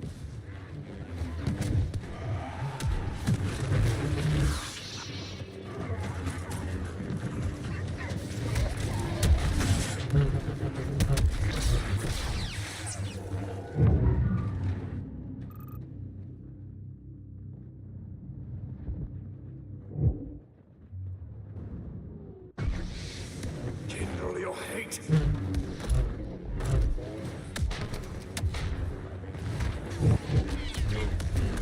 Heroes winning is becoming a stereotype.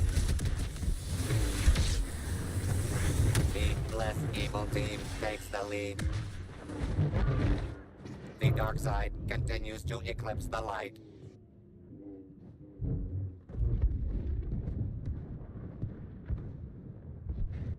Good gruesomely triumphs over evil.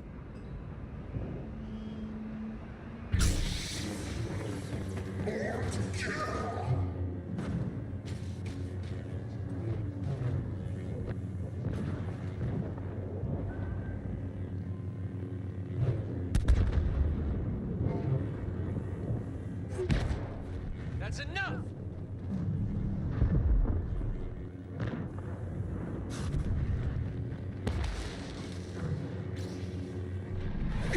Join me.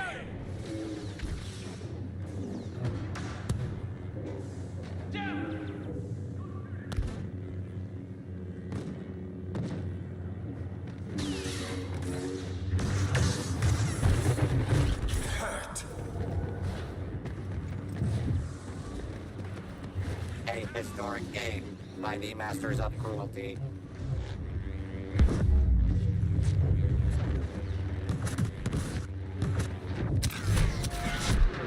Priest. Fear.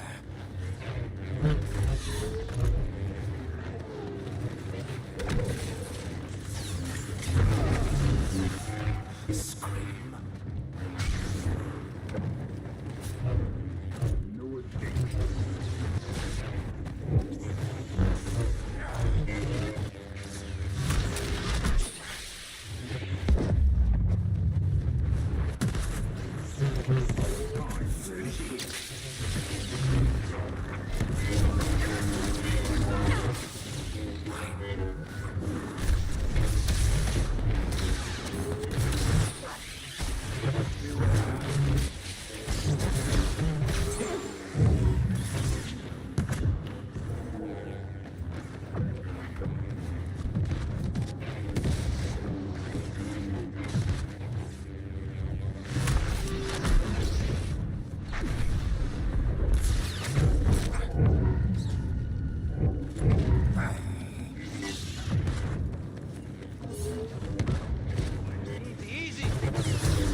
You are midway to power and glory.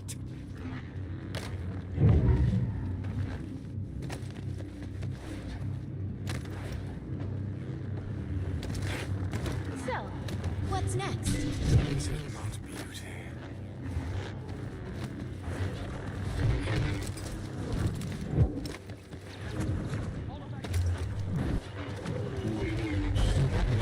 You I claim.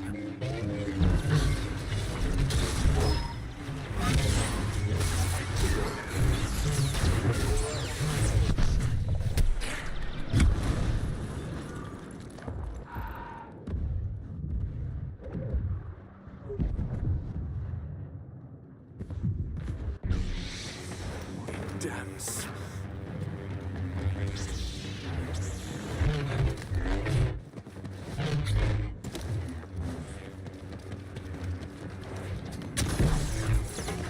Such wonder.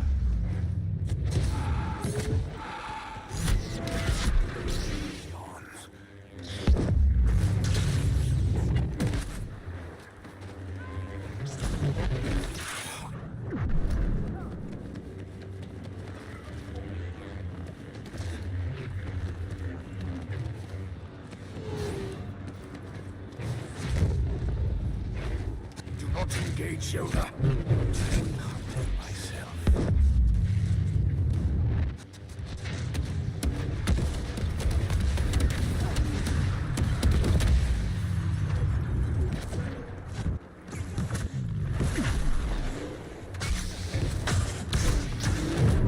Choose your moment.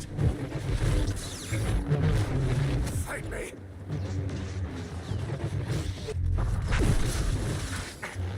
Jedi comes soft.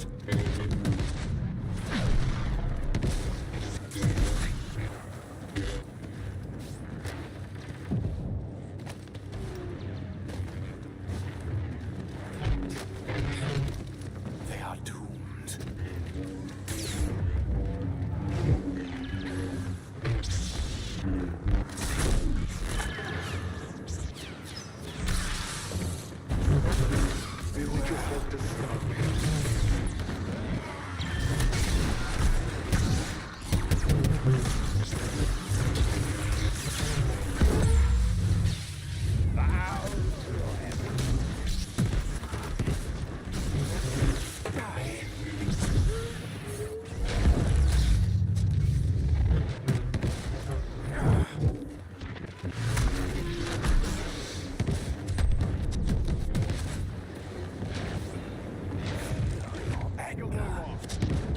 Such power, Jedi Master.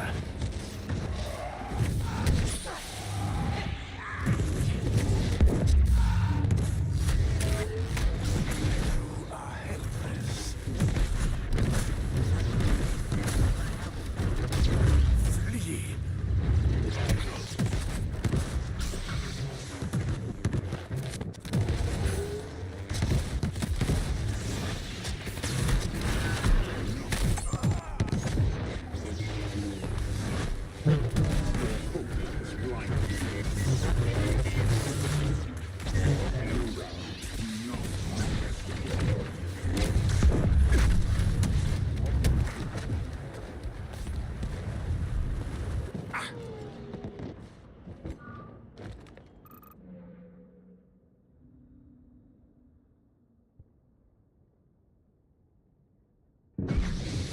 To war.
Keep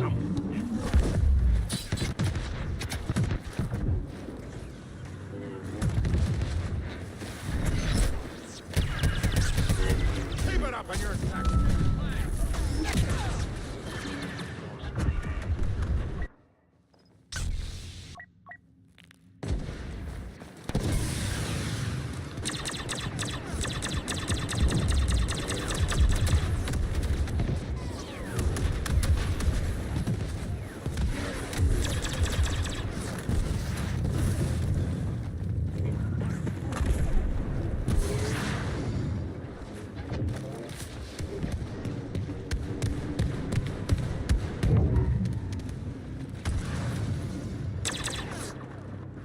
I know.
Body Count Dooku is on a royal rampage.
Dooku is on a royal rampage.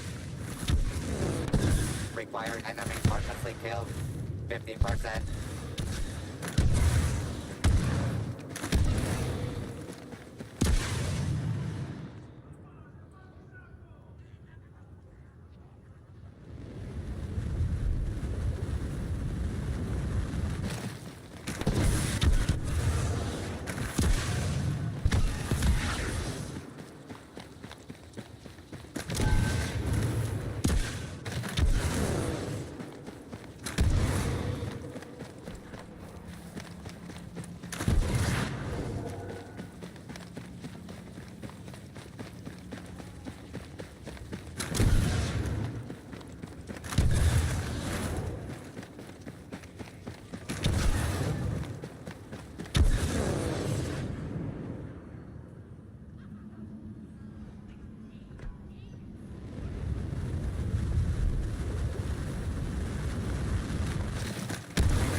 Body Count Dooku is on a royal rampage.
Dooku is on a royal rampage.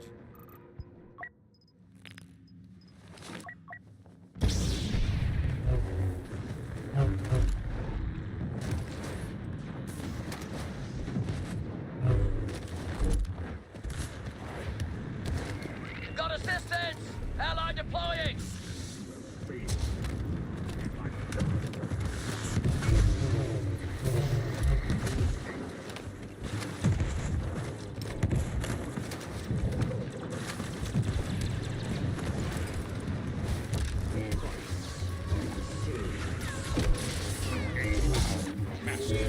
An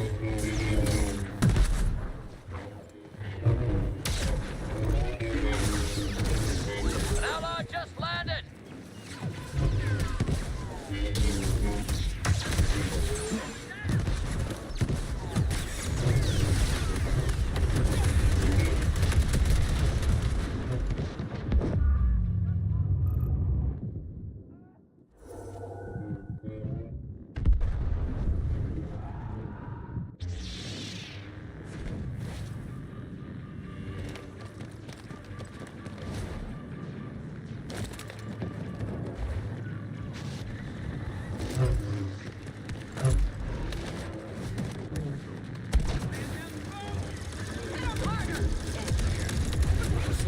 Ally on site! Never seen droids so scared!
I'm gonna try booting up this Unciv now and getting it to work in my OBS. I don't want to play. I don't want any more lag. Yeah, I want out. I want to try this Unciv thing now. Looks really cool. Let's boot out of here first.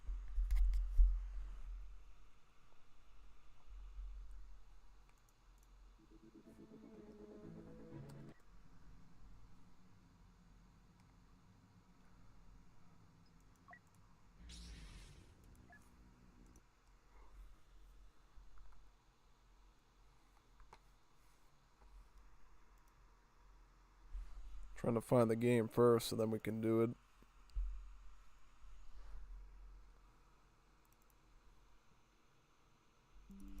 Alright, found it.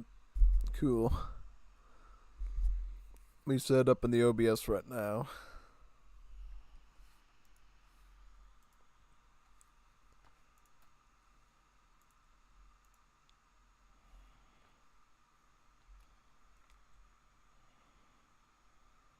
My little keyboard thingy up again.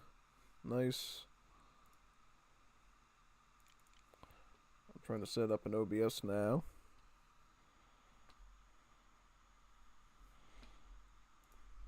Trying to find a new game thingy. Game capture.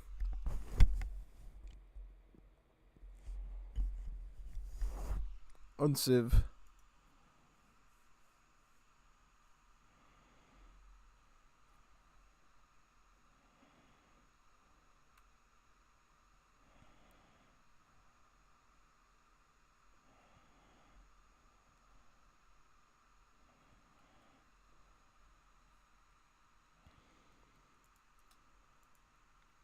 Trying to find it. Give me a second.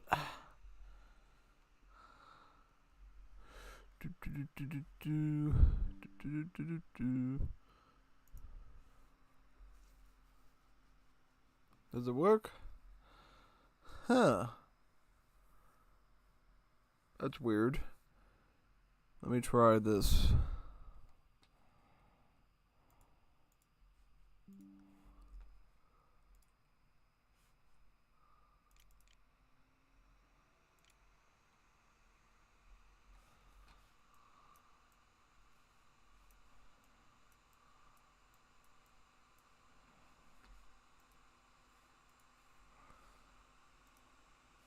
Oh, this is weird.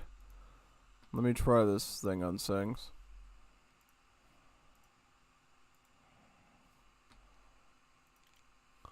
Oh, okay. I'm trying to figure it out.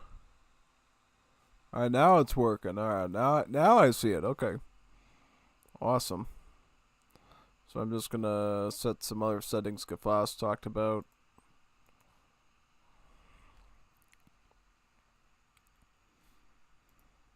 Nope, no tutorials. He said I'd be a total FB, didn't need him.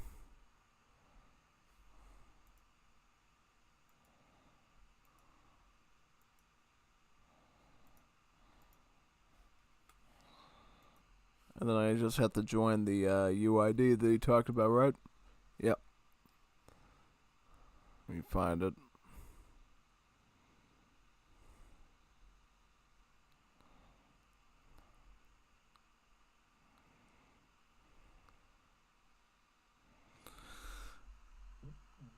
Ooh. Alright, I found the game ID. Let's give that a go.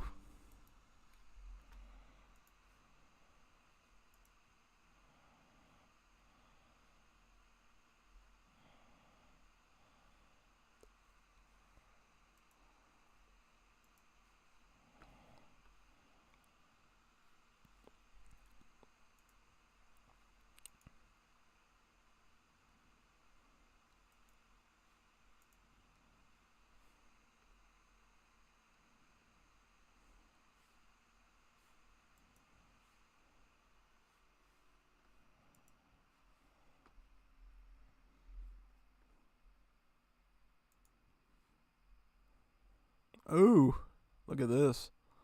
Awesome. And then, oh, I like that you can, like, zoom this out. Yeah. Cool.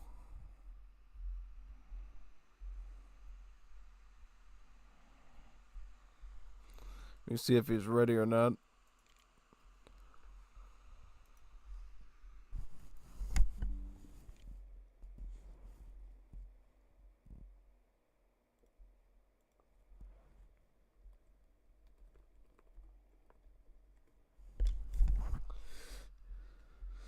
Waiting on your turn right now. And then I'll try to figure it out myself. Yeah. Ooh, I'm Vermont. Yeah, I remember I was set up as Vermont.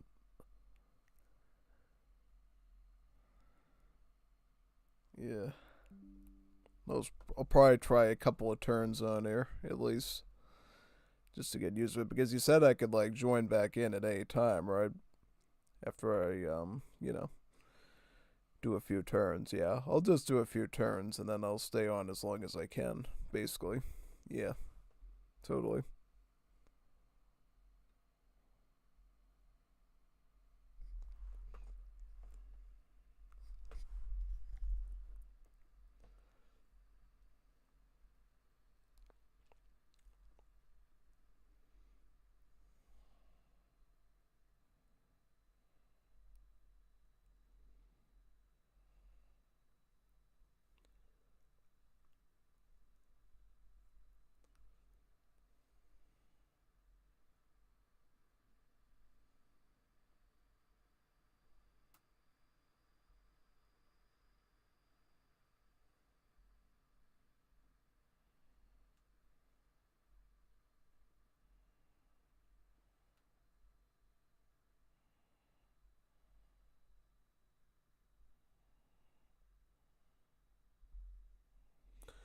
Huh.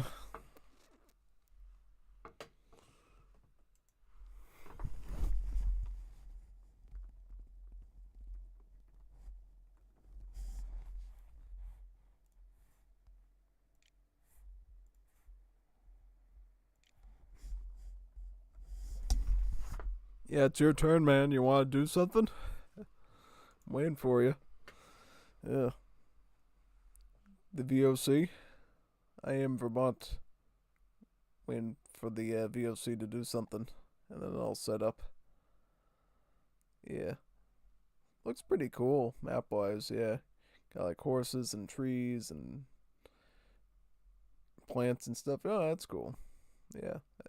Are those poppies there? Yeah, I see poppies. I see cod, cow, horse, sheep.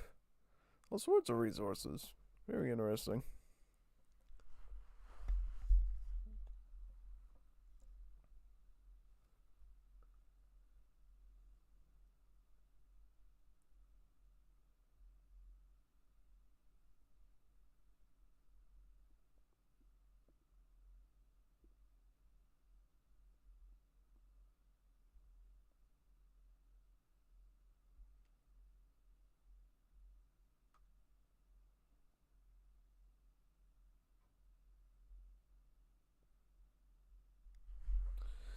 Whew.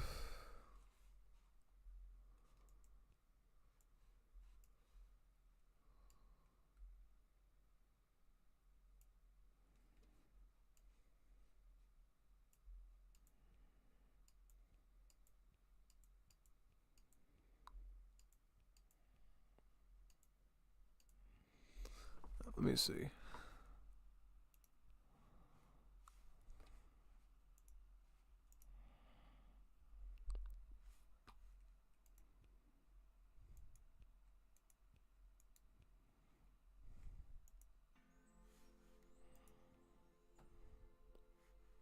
Nice.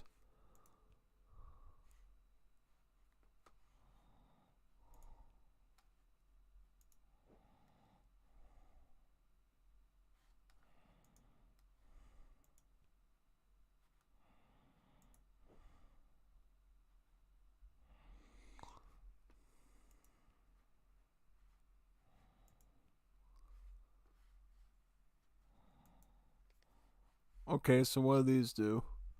Let's see. Enables embarking on center ocean tiles.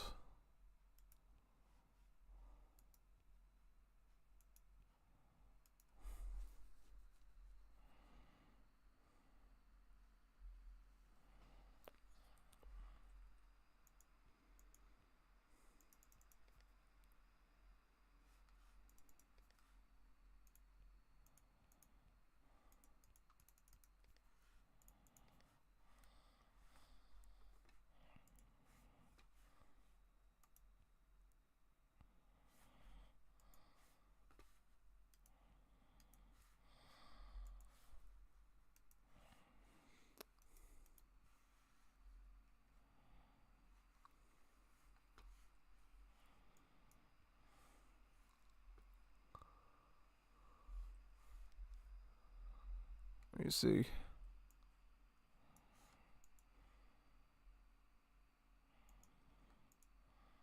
Wow, that's a lot of information. Yeah.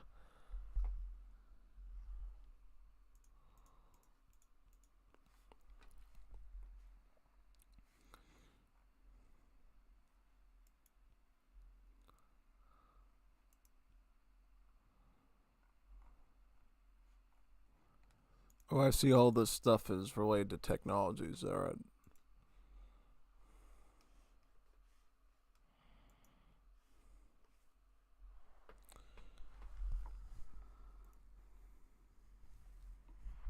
Dude, it's yours now. Okay. Just reading all this stuff.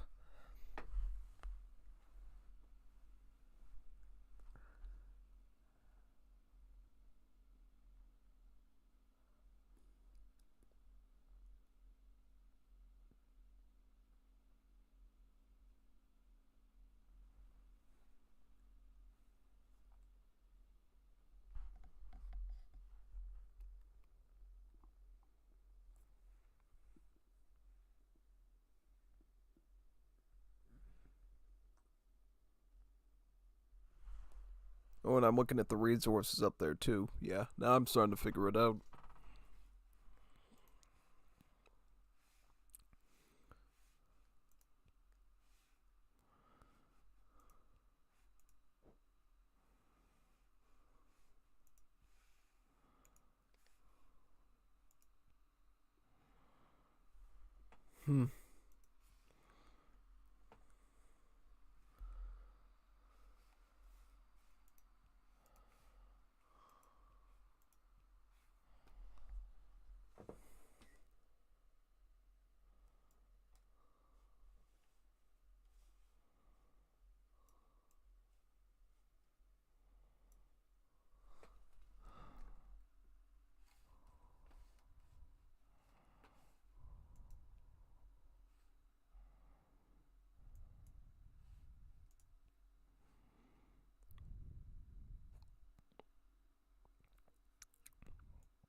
There we go.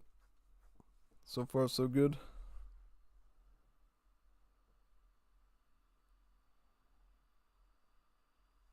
Awesome. Ugh, crazy.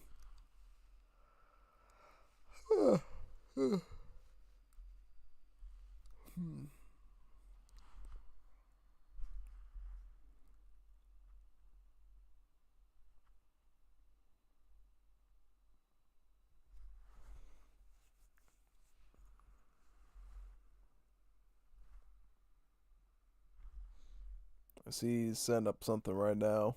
I don't know what, but he's doing it.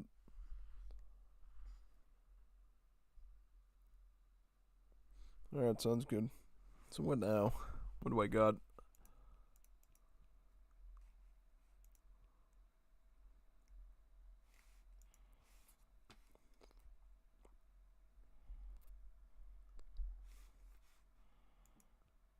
People are depressed in my civilization.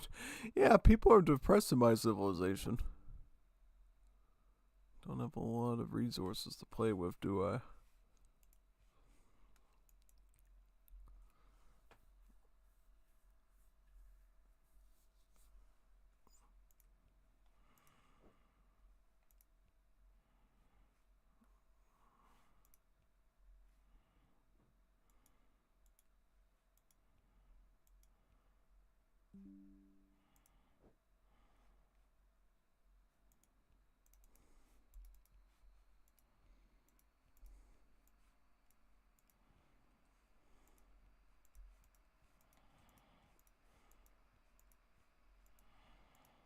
I think I'm doing something wrong here.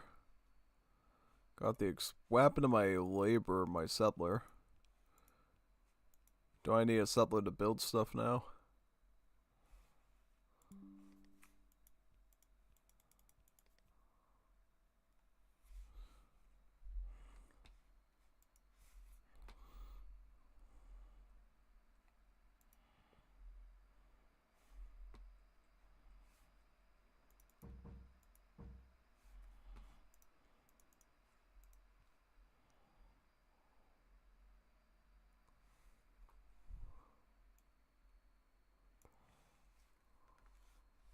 I guess I'll do that.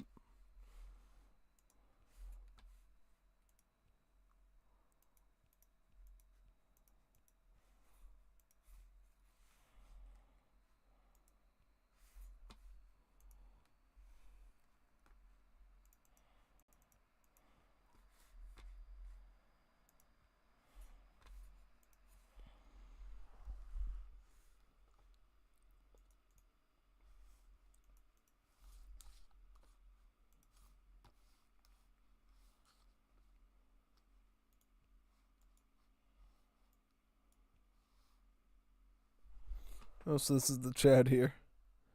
You have to set a password to use chat. Okay.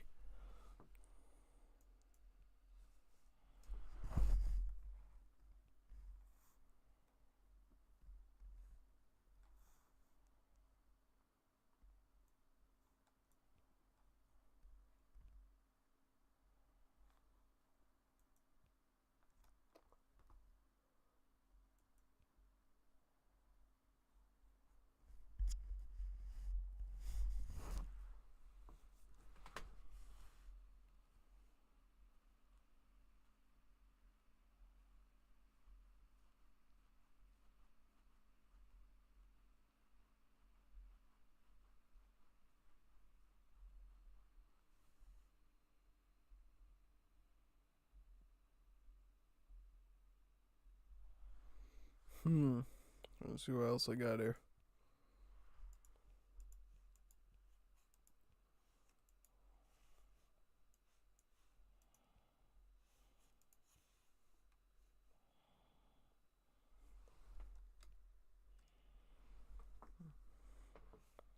Pick a tech. I don't want to pick a tech.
You must pick a green tech, not a yellow one.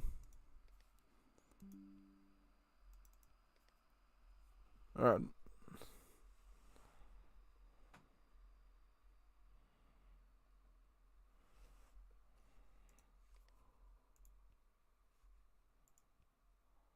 Oh, okay. Alright, so what's all this stuff? Alright, let me just see.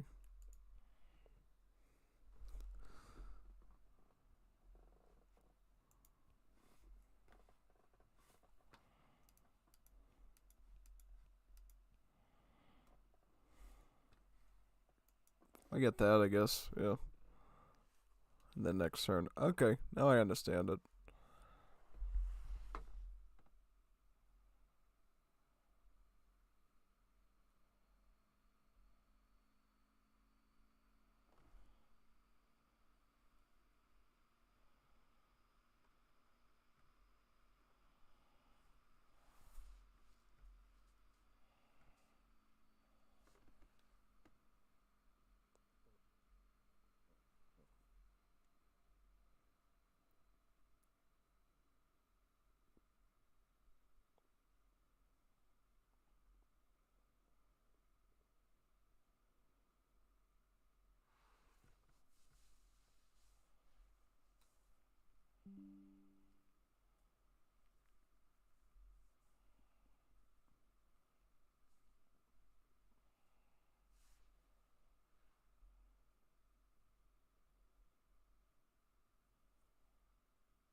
Castleton has grown.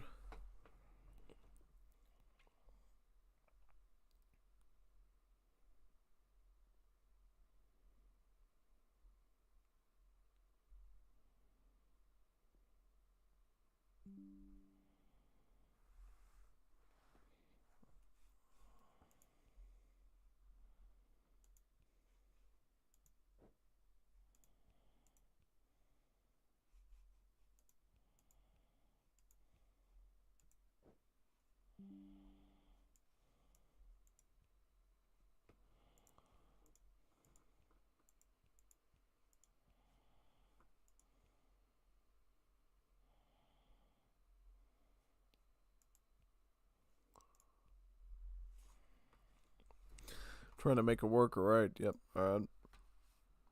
Let's do it.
You have encountered the city-state of Orekoapai.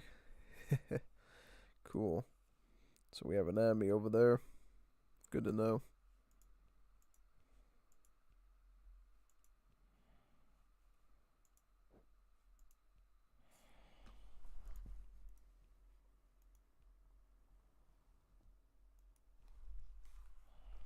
Sounds good to me.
There we go.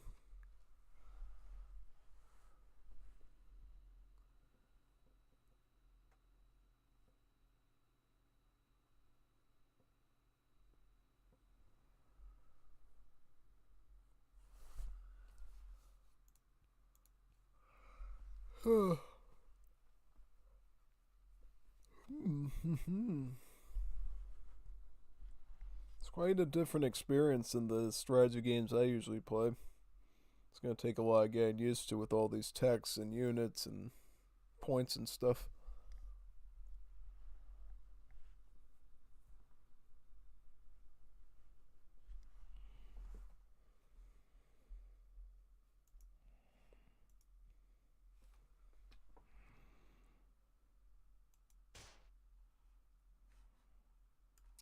Okay, so I don't want to attack that then, I guess.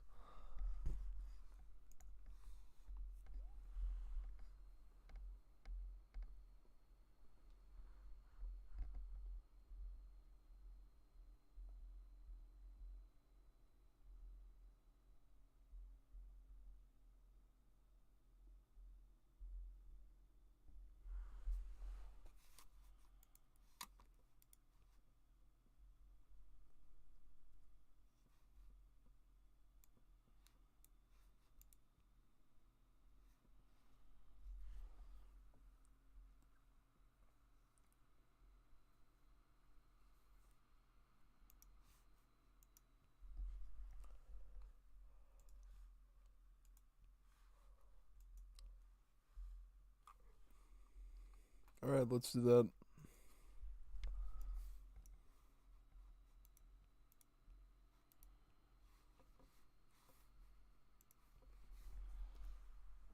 Let's do it.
Definitely getting out there then.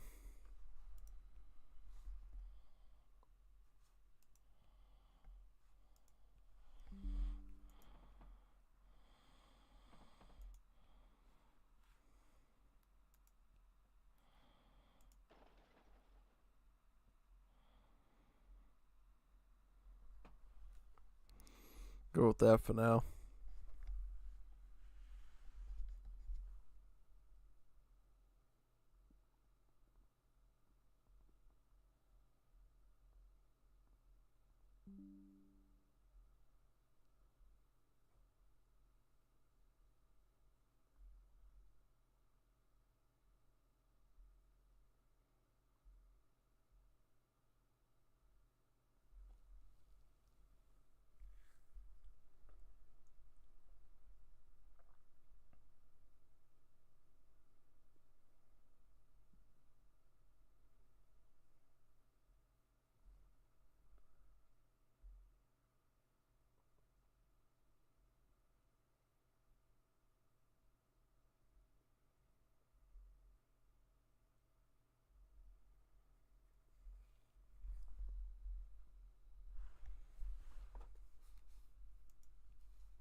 Alright, I'll just leave it at that for now.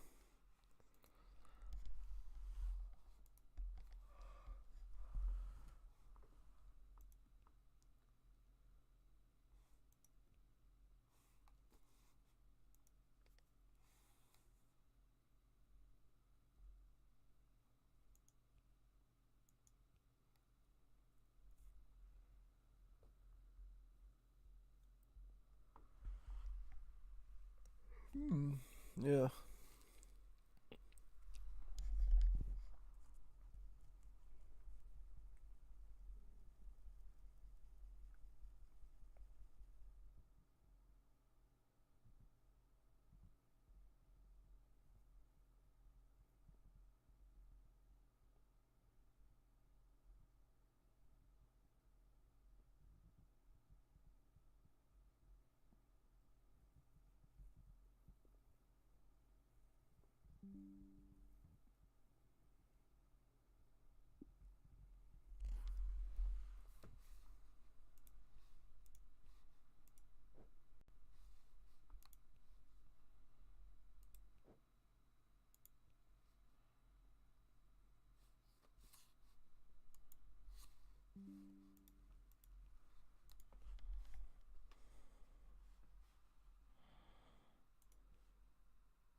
There we go.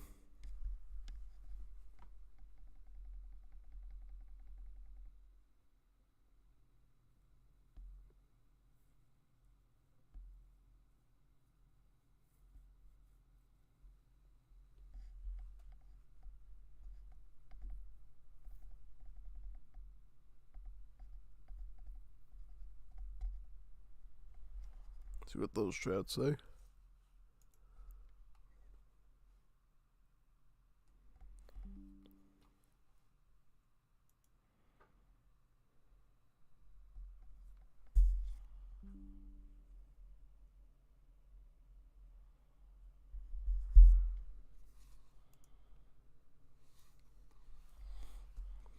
Pick construction.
Sip of mine now.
Tell me, are you a barbarian or are you as civilized as we are?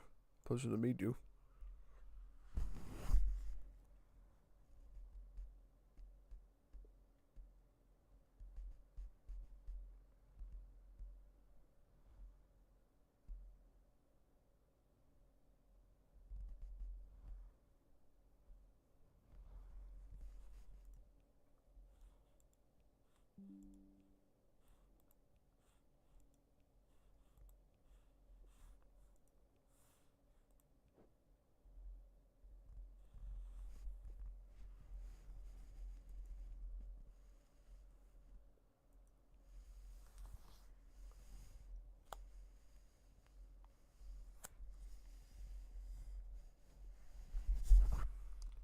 Quite the interesting turn-based game.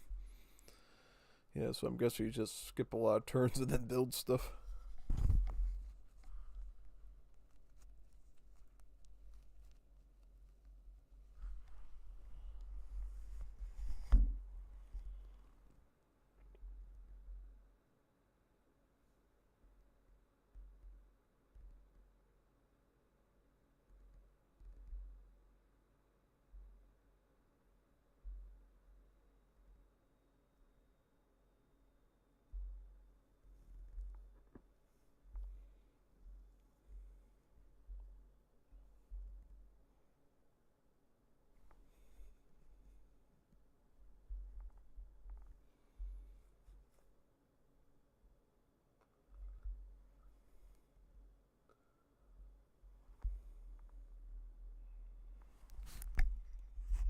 My friend, shall we declare our friendship to the world?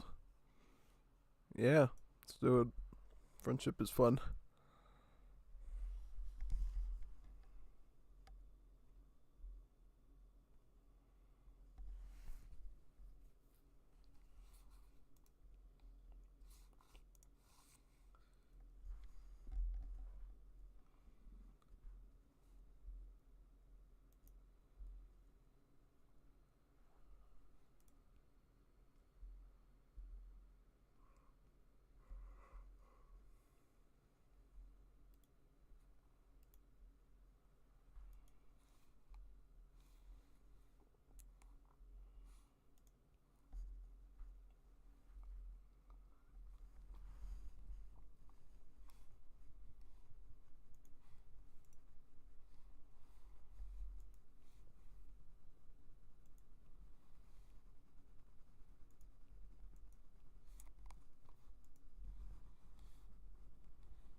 This is my wood thing here.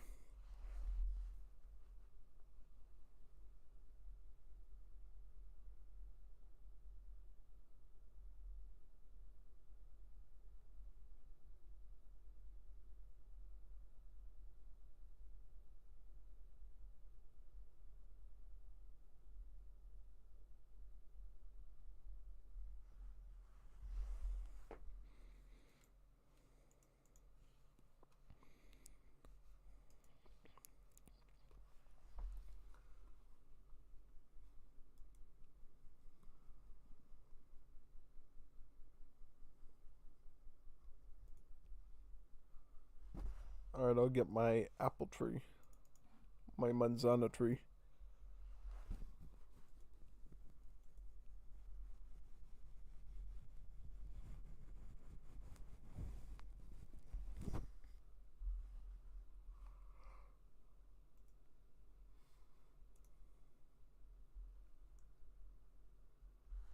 Yeah, I guess so. Yawning like a maniac right now. Yeah, that's a cool thing about Unciv, I guess, is that you can come and go at any time. Yeah, totally. So yeah, is there anything I need to do? Do I have to like save game or anything? Yeah, let me see. Overview, not that.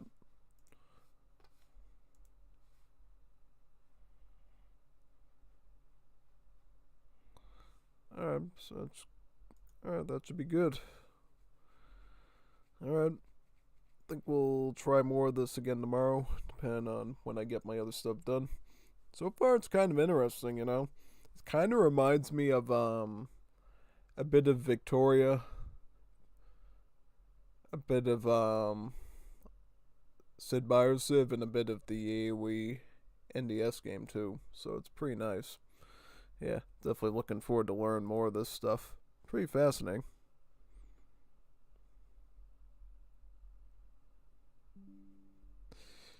Yeah, no, I mean, honestly, if we're gonna do it for a specific stream, we should just do it from start to finish. From the beginning of the stream to the end, just do Unciv then. So that way it feels like a whole, like, learning experience. Because if I'm doing it in little pieces here and there, I'm probably just gonna forget what I learned the last time. Because I'm not putting it all together. So yeah. I mean, we can obviously keep doing this match and gradually going through it. But yeah, no, I get the idea. Yeah, well anyways, thank you for coming to the stream, everyone. I wish we were able to do HVV Chaos for longer, but, you know, Dreadnought has some really bad lag problems over on Kyber. Yeah, it's no fun if I'm literally just sitting there stagnant in one place while I'm getting stabbed with lightsabers and getting shot with blasters. Like, I gotta be able to move around and hit things. That's insane. Oh yeah, totally. I need FB level guidance to figure this stuff out.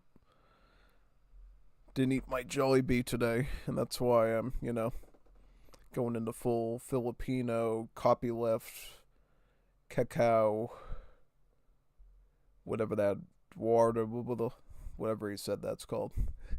Yeah. So yeah, alright. GG's everyone. I don't know what we're playing tomorrow. Gotta think of a primary game to do. I'll see. I think we'll either do Definitive Edition, AoE 2, Age of Mythology, or something else. Haven't decided yet. I'm gonna check on a few other titles I'm looking at too, to see if they've released yet. Heck, we could even, I don't know, even do Pac-Man World 1 repack. I doubt that. I mean, I definitely got the game purchased and I can download it at any time, but yeah. I gotta make sure if I do that people are gonna come and view it though. That's my main concern. If I have to do that as a side quest, I'll save it for the weekend. But yeah, I'd like to go through repack 1 since I've already done 2 at some point. Yeah, totally.